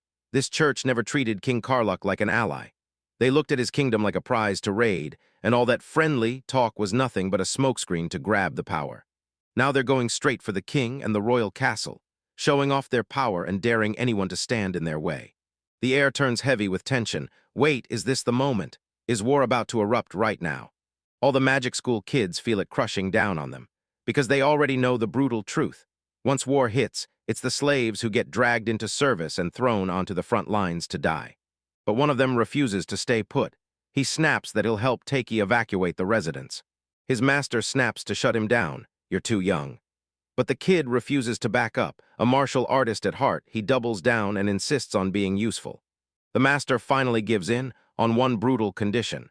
The kid can't step out of his sight, not even for a second. This isn't just hero work, the kid is hunting desperately for his sister, Leticia. With fire in his eyes, he vows he's going to find her. Meanwhile, our unsuspecting hero storms into the War Council, and boom, the meeting kicks off with some next-level sci-fi chaos. He rolled out VR glasses and launched drones, then boom, he carved out a holographic meeting space that left half the room staring in pure disbelief, like it was real magic, even though nobody has the faintest idea how it even works. Totally, if you're not wearing the glasses, it just looks like they're wildly flailing at nothing, and that's honestly the funniest part. Takei doesn't waste a second, he cuts straight to it. The spirit tree, the very source of Agria's power, has been snatched up by the enemy. They're using this to unleash that huge worldwide illusion, blasting the Sky Castle as the ultimate evil. While Koenig's faction pours out these lies, triggers chaos, and flips the whole public against them. Overnight, they got branded as the world's enemy, because our boy is fighting to free slaves and teach them to stand on their own, and that blows up the shady Imperial government's profits. It's a full-on smear job, taking all their good deeds and flipping them into a weapon. But trust me, there's a deeper reason his panic goes off the rails, because our boy finally decides it's time to unleash the big secret. He lifts one blazing, glowing leaf in front of everyone, and that's when he spills the truth about his magic power. And yeah, he's got a third kind of magic, totally cut off from both human and spirit magic, and it's got one nightmare move. It can wipe out human magic completely. And this is a once-in-history, game-breaking power, like a forbidden art locked away for a reason, and you need an absurd amount of magic power just to try using it. That's why the Mage Federation is straight up losing it, pretending they preach for humanity, while they've got a brutal past, enslaving elves and other races just to boost their own power. They clock Takei's power as a direct threat to their whole shady operation, and they can't stomach the idea that magic could become totally worthless in their world. So they stitch together a truly cursed alliance. The Carey's Church, the leftover Koenigs, the Toglir Magic Nation, and the Beastmen, and with this monster coalition set on one goal, tearing down the Sky Castle. And now they're clutching the Spirit Tree's magic in their hands, so their military force could finally outmatch even the old empires. The whole room goes deathly quiet, like the world just stopped breathing, and Takei-sama tell us, what do we do right now? Our boy doesn't even blink, his voice stays cool, but his words hit like thunder. We're freeing the Spirit Tree. And blast into action to rescue the slaves they've chained into golems. He stares up at the sky, vows ringing through the heavens. Then he'll wipe slavery from this world forever. Mic drop, he straight up declares he's not using his nullification technique to hurt a single soul. He's got just one mission, wipe out the slave marks that chain so many people in place. The rescue mission is already live, and they've cracked the code to pull out the trapped tribe from the enemy golems. It's like prying apart a crab, gross as hell, but honestly kind of awesome. The victims reel in shock, but Takei's futuristic medical pods kick in fast, and they start bouncing back in no time. Help is racing in. The king of the Blau Empire just declared full support, and his forces are already mobilized. He roars that he promised King Karluk they'd both take a bath and play table tennis, and he swears, this is a man who keeps his word. He already fired off the absolute unit A1, and the rest of his golems too, to smash the church's forces and hold down the royal castle. Takei says it with iron confidence, we're winning. Because golems are built to wreck, so powerful they can smash the enemy's models to pieces with ruthless, no slowdown efficiency. Right on the battlefield, King Karluk himself hurls a blazing storm of holy magic. He's taking this one down personally. Finally, the city erupts into full-blown chaos as civilians scramble to escape through teleportation boxes. The young martial artist hauls an old woman towards safety, and she rips into him for being a former thief. Only he doesn't even try to deny it, his eyes burning with the vow to be better from this day on. But their way gets slammed shut as enemy golems rain down from the sky, blocking every step. His master wastes zero time, launching straight into the fray to tear open a path, cleaving a golem clean in two. These are the same berserk golems that hit the school. As another one closes in, he lets out a terrifying scream and yells for the kids to run. Suddenly, the whole vibe flips, and we're shoved straight into the mind of a church knight sealed inside a golem, losing his grip as he rages in his own head. I don't want to do this, that's enough. The golem snaps into motion all by itself, clamping a second knight by the throat, forcing the poor guy to choke out desperate pleas, begging the machine to spare his life. As its blade crashes down, back at the castle, our main man is locked in a heavy talk with A1, because he knows that Golem had to kill a human just to shield his friends. Takei stares at what he built, not judging it. He understands it deep down because he knows this deadly power is the shield he has to have. But he doesn't bark an order. He gives you a choice, and he lets you decide when to use this feature because he truly believes in you, partner. A1 reaches out, hesitates like the weight of the world just landed on their shoulders. So tell me, does A1 truly have a heart? The story cuts to the enemy mastermind, Violet, strapped into a grotesque life support bath, half buried in something that looks alive. We're thrown straight into her nightmare past. She's trapped under a cold, sneering mom who spits. "You're really useless," then turns around and says she never should have had you in the first place. A terrified kid gets yanked into a brutal experiment with countless others, locked together in cruel chains like cattle. One by one, the other kids get incinerated, lives snuffed out for nothing, and a guard barks the order, just die. With a desperate primal scream of "I don't want to die," Violet's dormant power detonates, yanking her out of the flames. Right now, her attendants rush in and tell her the preparations are set and ready. She drags herself out of the bath, and her eyes go ice cold and unforgiving. Her twisted philosophy, forged in that trauma, is all that fuels her now, and I've got to survive, so I'll wipe out anyone who's better than me. I'll smash that man's power, the Agrias spirit tree. Our hero storms back into his magnificent sky castle, like he owns the clouds. A heartbeat of calm before the chaos crashes in. For now, Karluk's chaos has finally been shut down, contained before it could explode any further. But the enemy forces are already regrouping for a fresh assault on the castle, and Takei's drones are tracking every single move. The way is wide open. Now they have to strike. They're going to tear up the whole castle and drag it over the enemy nation of Tertsul, then launch straight into the rescue mission for the spirit tree. Takei lays out the whole game plan. He'll smash straight into the main force head-on. While me and Yuri-san slip into the shadows on our stealth mission to free the tree, a former elf slave steps in and hands us game-changing gear forged from the last spirit tree leaves we barely managed to save. Their magic just gets turned up to max. The castle's shields will blast away the enemy drones and wyverns, and then that healing device will be thrown into action to save the people stuck inside the golems. Once the spirit tree is finished, every slave brand will vanish for good.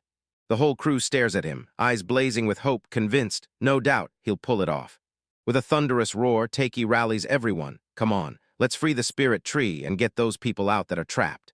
So yeah, as he stomps through those halls, he hates fighting. But if it means smashing the slave brands off people, he'll do it. And then boom, a gut-punch question hits. What happens to the whole world when it's all over? For some people, the Elf King's slavery didn't just happen. It carved their whole lives from start to finish. Some people, shattered by the system, might even convince themselves that being trapped in servitude means they finally belong. The point isn't to shove freedom down their throats.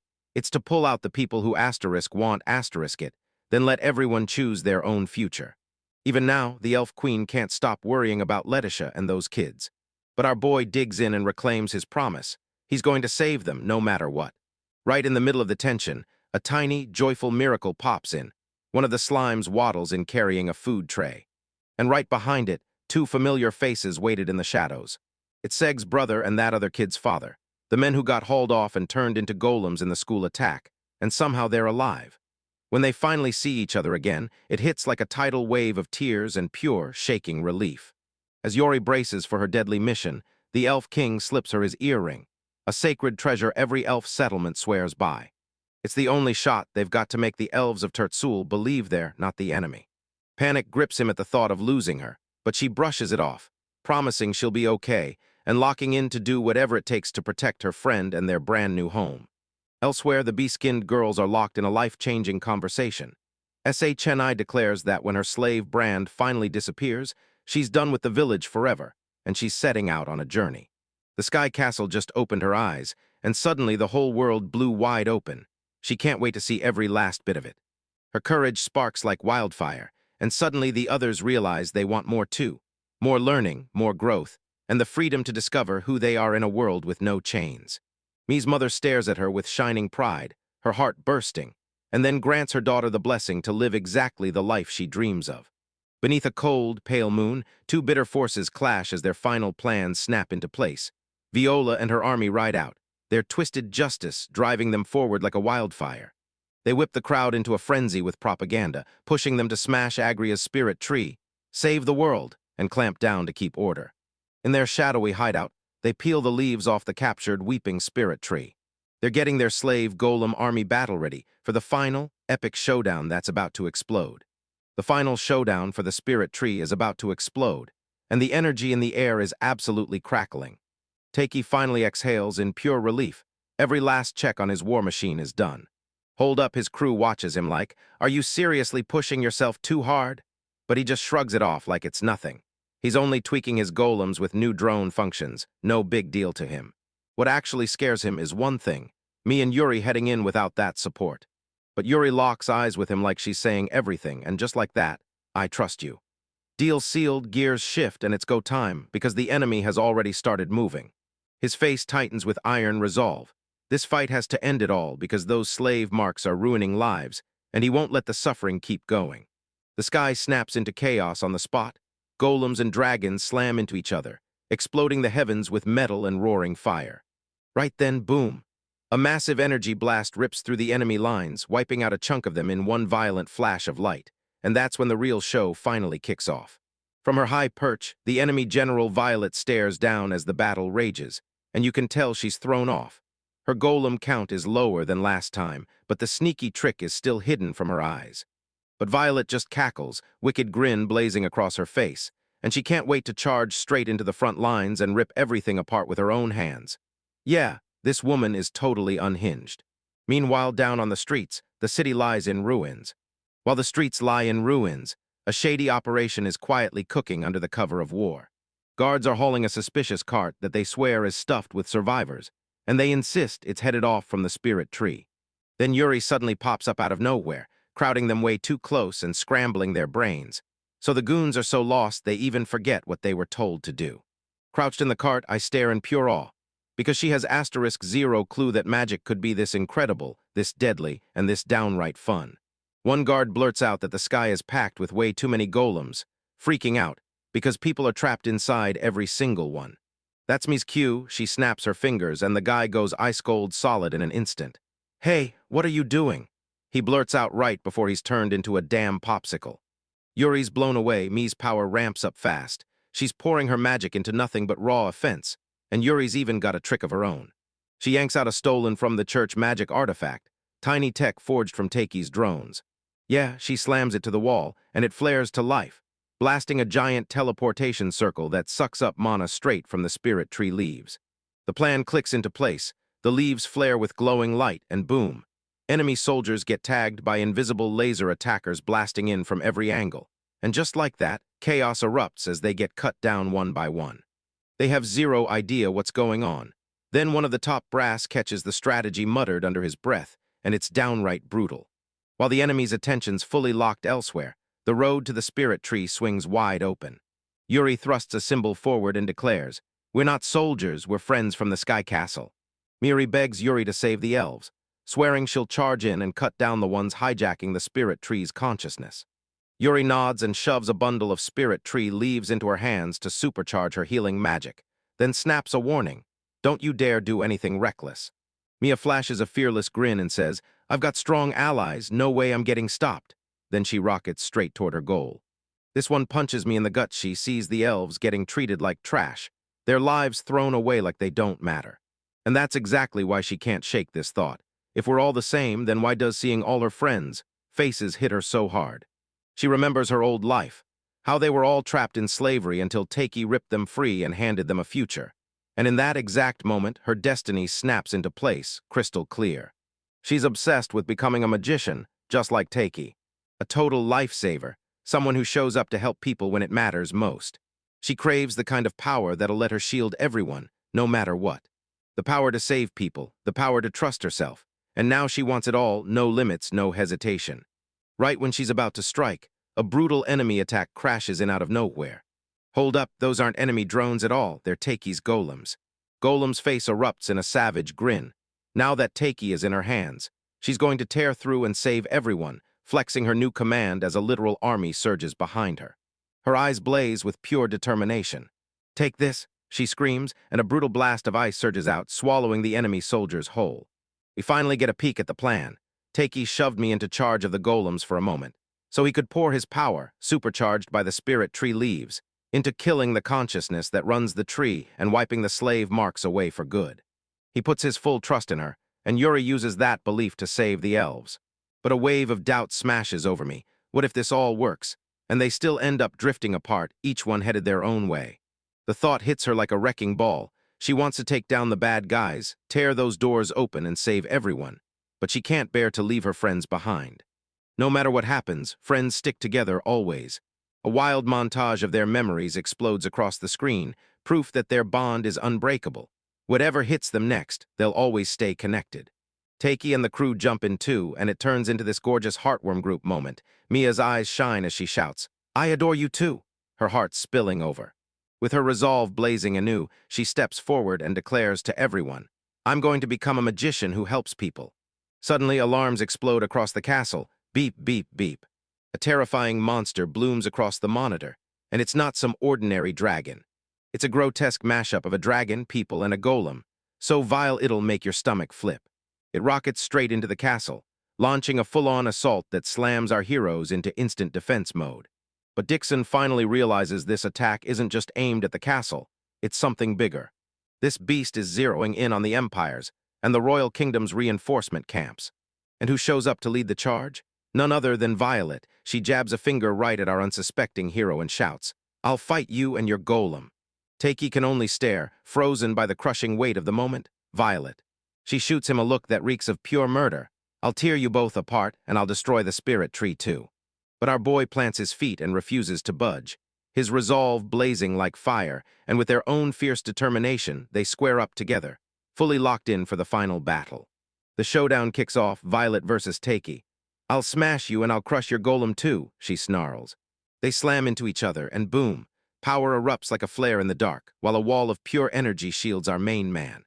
Violet's frozen in shock. How in the world did you pull off that kind of magical power?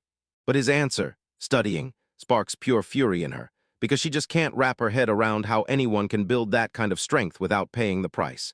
"You're too soft," she screams, and then a massive energy blast detonates. "Now come at me with the only goal that matters, to kill." The attack hits like a monster. Everyone gets slammed in the crossfire, and nobody saw this brutal, earth-shaking power coming from Takei. Ifa dives onto a dragon in midair to yank Ditson out of the blast. So what's this old man doing in the middle of a war zone, gushing about his kid like it's nothing? "My kid is the best, smart and cute." Seriously, what a ridiculous, doting parent. Then he chomps down on a healing device, right on the spot, putting it all back together. They're going to fire up that device and rip apart the golem parts fused inside the dragon's body, because those pieces are basically acting like magic power tanks. Pai-chan storms into the worksite, yanks the golem parts loose and rips the people back out, because they'd been forcibly swallowed. But when Titch spots this, his eyes light up. Maybe he can use the healing device on Violet herself. But Violet won't be crushed that easily. She snarls back with everything she's got, trading punch for punch and matching his power blow for blow. "We're not here to kill you, Ticky Pants." She's trying to talk her way through it. She'll grab you and toss you straight to the Blau Empire for judgment. Then she says it plain, "I'll kill you before any of that happens." It sends her spiraling straight into a flashback, an ugly, brutal memory of a world where the strong stay on top by breaking the weak. That slave mark doesn't mean a thing.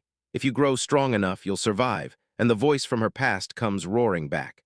Snapping back to the present, she breaks, full-on panic, screaming in the air, and Tai clamps her in place with a brutal question. "Are you really going to keep living in fear just so they can use you?" He lays out the brutal truth. So why aren't the mages and every other force charging at the front lines? Because everyone was gearing up to make their escape. Right from the start, he snaps back, his voice slicing through her fury. "You were just a scapegoat bait to keep them running long enough to escape." She snaps into a broken, unhinged cackle, then shrieks that it still doesn't get you spared, while she bears a self-destruct magic circle carved into her chest, and his scans had already caught it. "You throw human lives around like they're nothing, even yours," our boy snaps, eyes hard, because he knows those dragons wear the same circles carved into their skin. "I'll smash through you with everything I've got," the full, sky-shaking power of the Sky Castle. Meanwhile, Mia finally storms into the Spirit Tree's core. Then enslaved elves snap into view, terrified and trembling. Their captor roars, "Intruders, attack them!" And orders, "Do as I say, slaves." Mia stays calm as she declares, "The base is boxed in, and everyone can feel it teetering seconds from collapse. There's no point fighting it, stop hurting the elves." I'm not asking for peace, I'm going to free the spirit tree. Tree watches the elves recoil in terror, one of them shaking so hard he can barely stand, while Dee warns, don't come any closer. They're terrified, convinced she's just another master looking to use them. Mi's voice stays soft as a whisper. Don't worry, I've come to rescue you, and I won't resort to violence. She says the spirit tree has to be freed, because that's the only way to save them. Her eyes begged them, her face glowing with empathy. Please trust me, she whispered, still shaking from how terrified she'd been, until Isla and the others came crashing in to save her. I swear on everything, I won't hurt you, trust me. In that moment, it feels like she's finally inching closer to becoming just like Taki. The lead elf locks onto the honesty in her eyes, then snaps his decision into place, shouting at his brethren, trust that girl.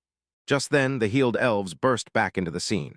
Everyone thought they were gone for good, but when the reunion finally hits, the emotions smash through them like a tidal wave. The last guard still tries to flex his authority, but she's done playing, one sharp gesture and his mouth goes cold and silent. I thought you said you wouldn't use violence, he gurgles. Shut up, she snarls, then seals his mouth with ice. With the final obstacle finally out of the way, the elves turn to the spirit tree, their voices trembling as they beg forgiveness for the pain they had to unleash. With one shared nod, they drop their grip, letting go at last. The moment the dark magic hits, the whole world shatters. At last, the spirit tree breaks free and floods the whole chamber with a warm, brilliant glow. Our hero stands right in front of that gigantic, glowing spirit tree, and the moment he's been building toward finally explodes into action. He clenched his fist hard, eyes blazing with pure determination. I'm using the disintegration technique, he snapped. I'll wipe out that slave mark. This is it, the final strike to break everyone free. Down on the battlefield, Ashihara tilts her head and stares up, stunned to the core as the tree finally gets liberated, and now all that's left is her. And she absolutely snaps an oar, screaming at the spirit tree like it just hurt her soul, then rockets forward. I'll kill you. But our boy is already one step ahead, racing to intercept, firing off a harsh command, don't run. As a shimmering shield flares into place, Shihara slams to a stop, totally stunned. What? She yells because the entire floating fortress she was aiming for has just deeded itself straight up into the sky. Our unsuspecting hero flashes a cocky smirk, saying he's been holding back this whole time, pinning the castle's power down, fighting through the tweaks and strain, until now because he's done. Training wheels are gone, F's done holding back. He snaps his head to Isla, dead serious. This time's different. I'm going full tilt, are you ready? Really, Ella snaps back with a hard yes, Taki-sama. But Shihara suddenly goes rigid. Every muscle locks up and she stammers, what, my body, it won't move, I'm frozen solid. Taki barks the order, all right, A1 move. And with a brutal flex, he unleashes the castle's true power. Anyone stupid enough to invade is instantly turned into a puppet on his strings.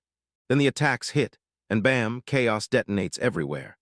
The Sky Castle unleashes a savage barrage of light, a raging storm of pure energy that wipes out Shihara's entire army in an instant. Dragon's golems, every last one of them, gets shattered to dust in a wildly epic light show. Shihara can only stare in terror as her own creations start to bubble, warp, and melt into nothing. Dabai, what are you doing? Stop it, that's my power. She screams for it to stop, and desperation spills out of her voice like a breaking wave.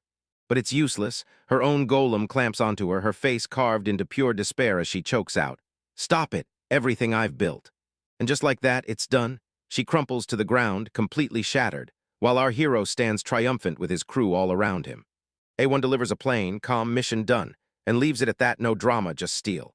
With the trash finally out of the way, Taki snaps his focus back to the spirit tree.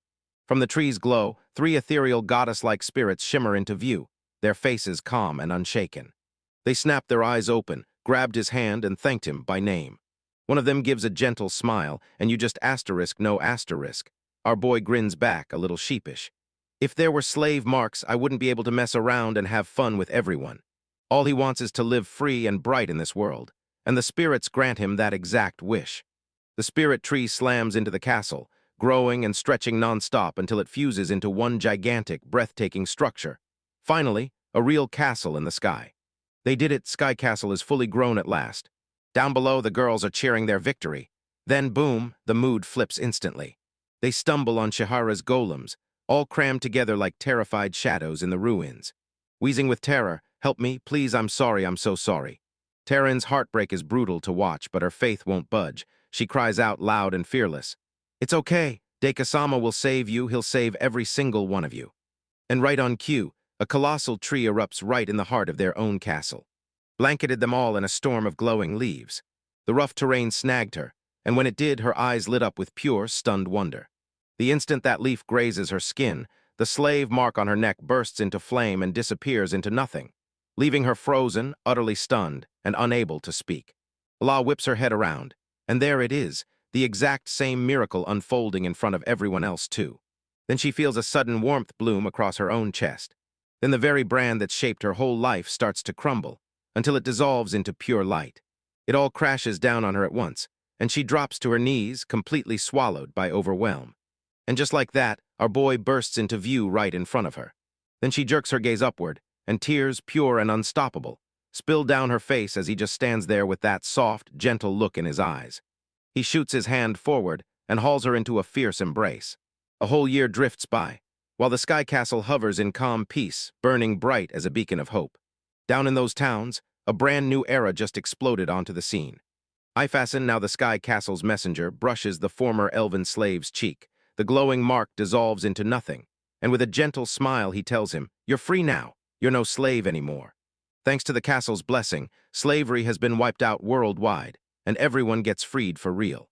Tears stream down his face as gratitude crashes over him, and they lead him straight to a shelter where he can finally start fresh, golems escorting him the whole way.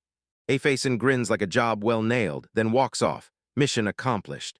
His ride arrives, no joke, a full-on tour bus that literally rolls up to pick him up. He grumbles that he could have flown, but the girls shut it down, refusing to let him miss the next stop on their freedom tour, rushing into Beastmen village to bring his family back home. It's a wild road trip, packed with joyful reunions and brand new adventures waiting around every corner. Even though Ifusen still has to play bodyguard, one of the guys starts getting way too touchy. Finally, not every ending smiles. In a dark, freezing prison, Shihara huddles alone in a stray jacket, totally shattered. A scientist arrives and offers her redemption, turn her twisted tech into something good by building prosthetics. She drops to her knees and begs for help, like she's got nothing left to lose. She cries for help, but not for freedom, because she shuts down his offer to rebuild her body. She calls that empty, silent cell the calmest place she's ever known. The scientist, completely thrown off and visibly repulsed, storms off and leaves her trapped in her own misery. He trudges off, defeated, like the whole world just crushed him, muttering in rage that his magic had failed, and he couldn't save a single soul. Then boom, another scientist's projection flickers on, handing him his entire secret workshop and every research note, plus a second chance he never saw coming. Life keeps rolling forward, bureaucrats drown in paperwork for trials, but inside they're buzzing because the party's coming. He gets absolutely wrecked with the funniest workplace troll, just because he's desperate to ditch work. Book and his friends savage him, until he finally reads the documents on the way. Somewhere else, kids are buzzing with joy, hands moving fast as they craft heartfelt gifts. Their creativity on full display, exploding with every wild idea. And just when things are getting tense, a little sibling rivalry ignites the chaos. Her friends nudge a shy school teacher toward the festivities, reminding her how much she's already given and how much she still has to share. It's Takei's birthday, and with their non-stop cheering, she finally gives in and agrees to go. A young girl just can't stop daydreaming about seeing our hero again, and all she can think about is how amazing it'll be to taste Isla's cooking. Up in the Sky Castle, the birthday boy himself is wrecking the kitchen, pure chaos non-stop. Alarms scream as he panics trying to cook way too much at once, and A1 jumps in fast to stop it from turning into a full-on 5-alarm fire. Isla strolls in, grinning at the chaos, and tells everyone in a soft voice that the hall is ready, because everyone will be here any minute. She scoots closer, eyes glittering, because it's your birthday after all, and everybody's coming to celebrate with you. And man, what a celebration this is, packed to the brim with every friend and ally they've collected along the way. A giant found family scene where everyone's laughing, eating, and trading stories like they'll never run out. Our boy stands right in the middle of it all, flashing a real, massive grin while the very people he fought tooth and nail to protect crowd around him. Later, when the party finally winds down, he and Alas steal a quiet moment together, staring out at the world they've built, where peace and love wait for them ahead. Love, somehow their castle floats up in the sky, majestic and real, proving they survived the long haul and teasing the beautiful beginning that's about to hit.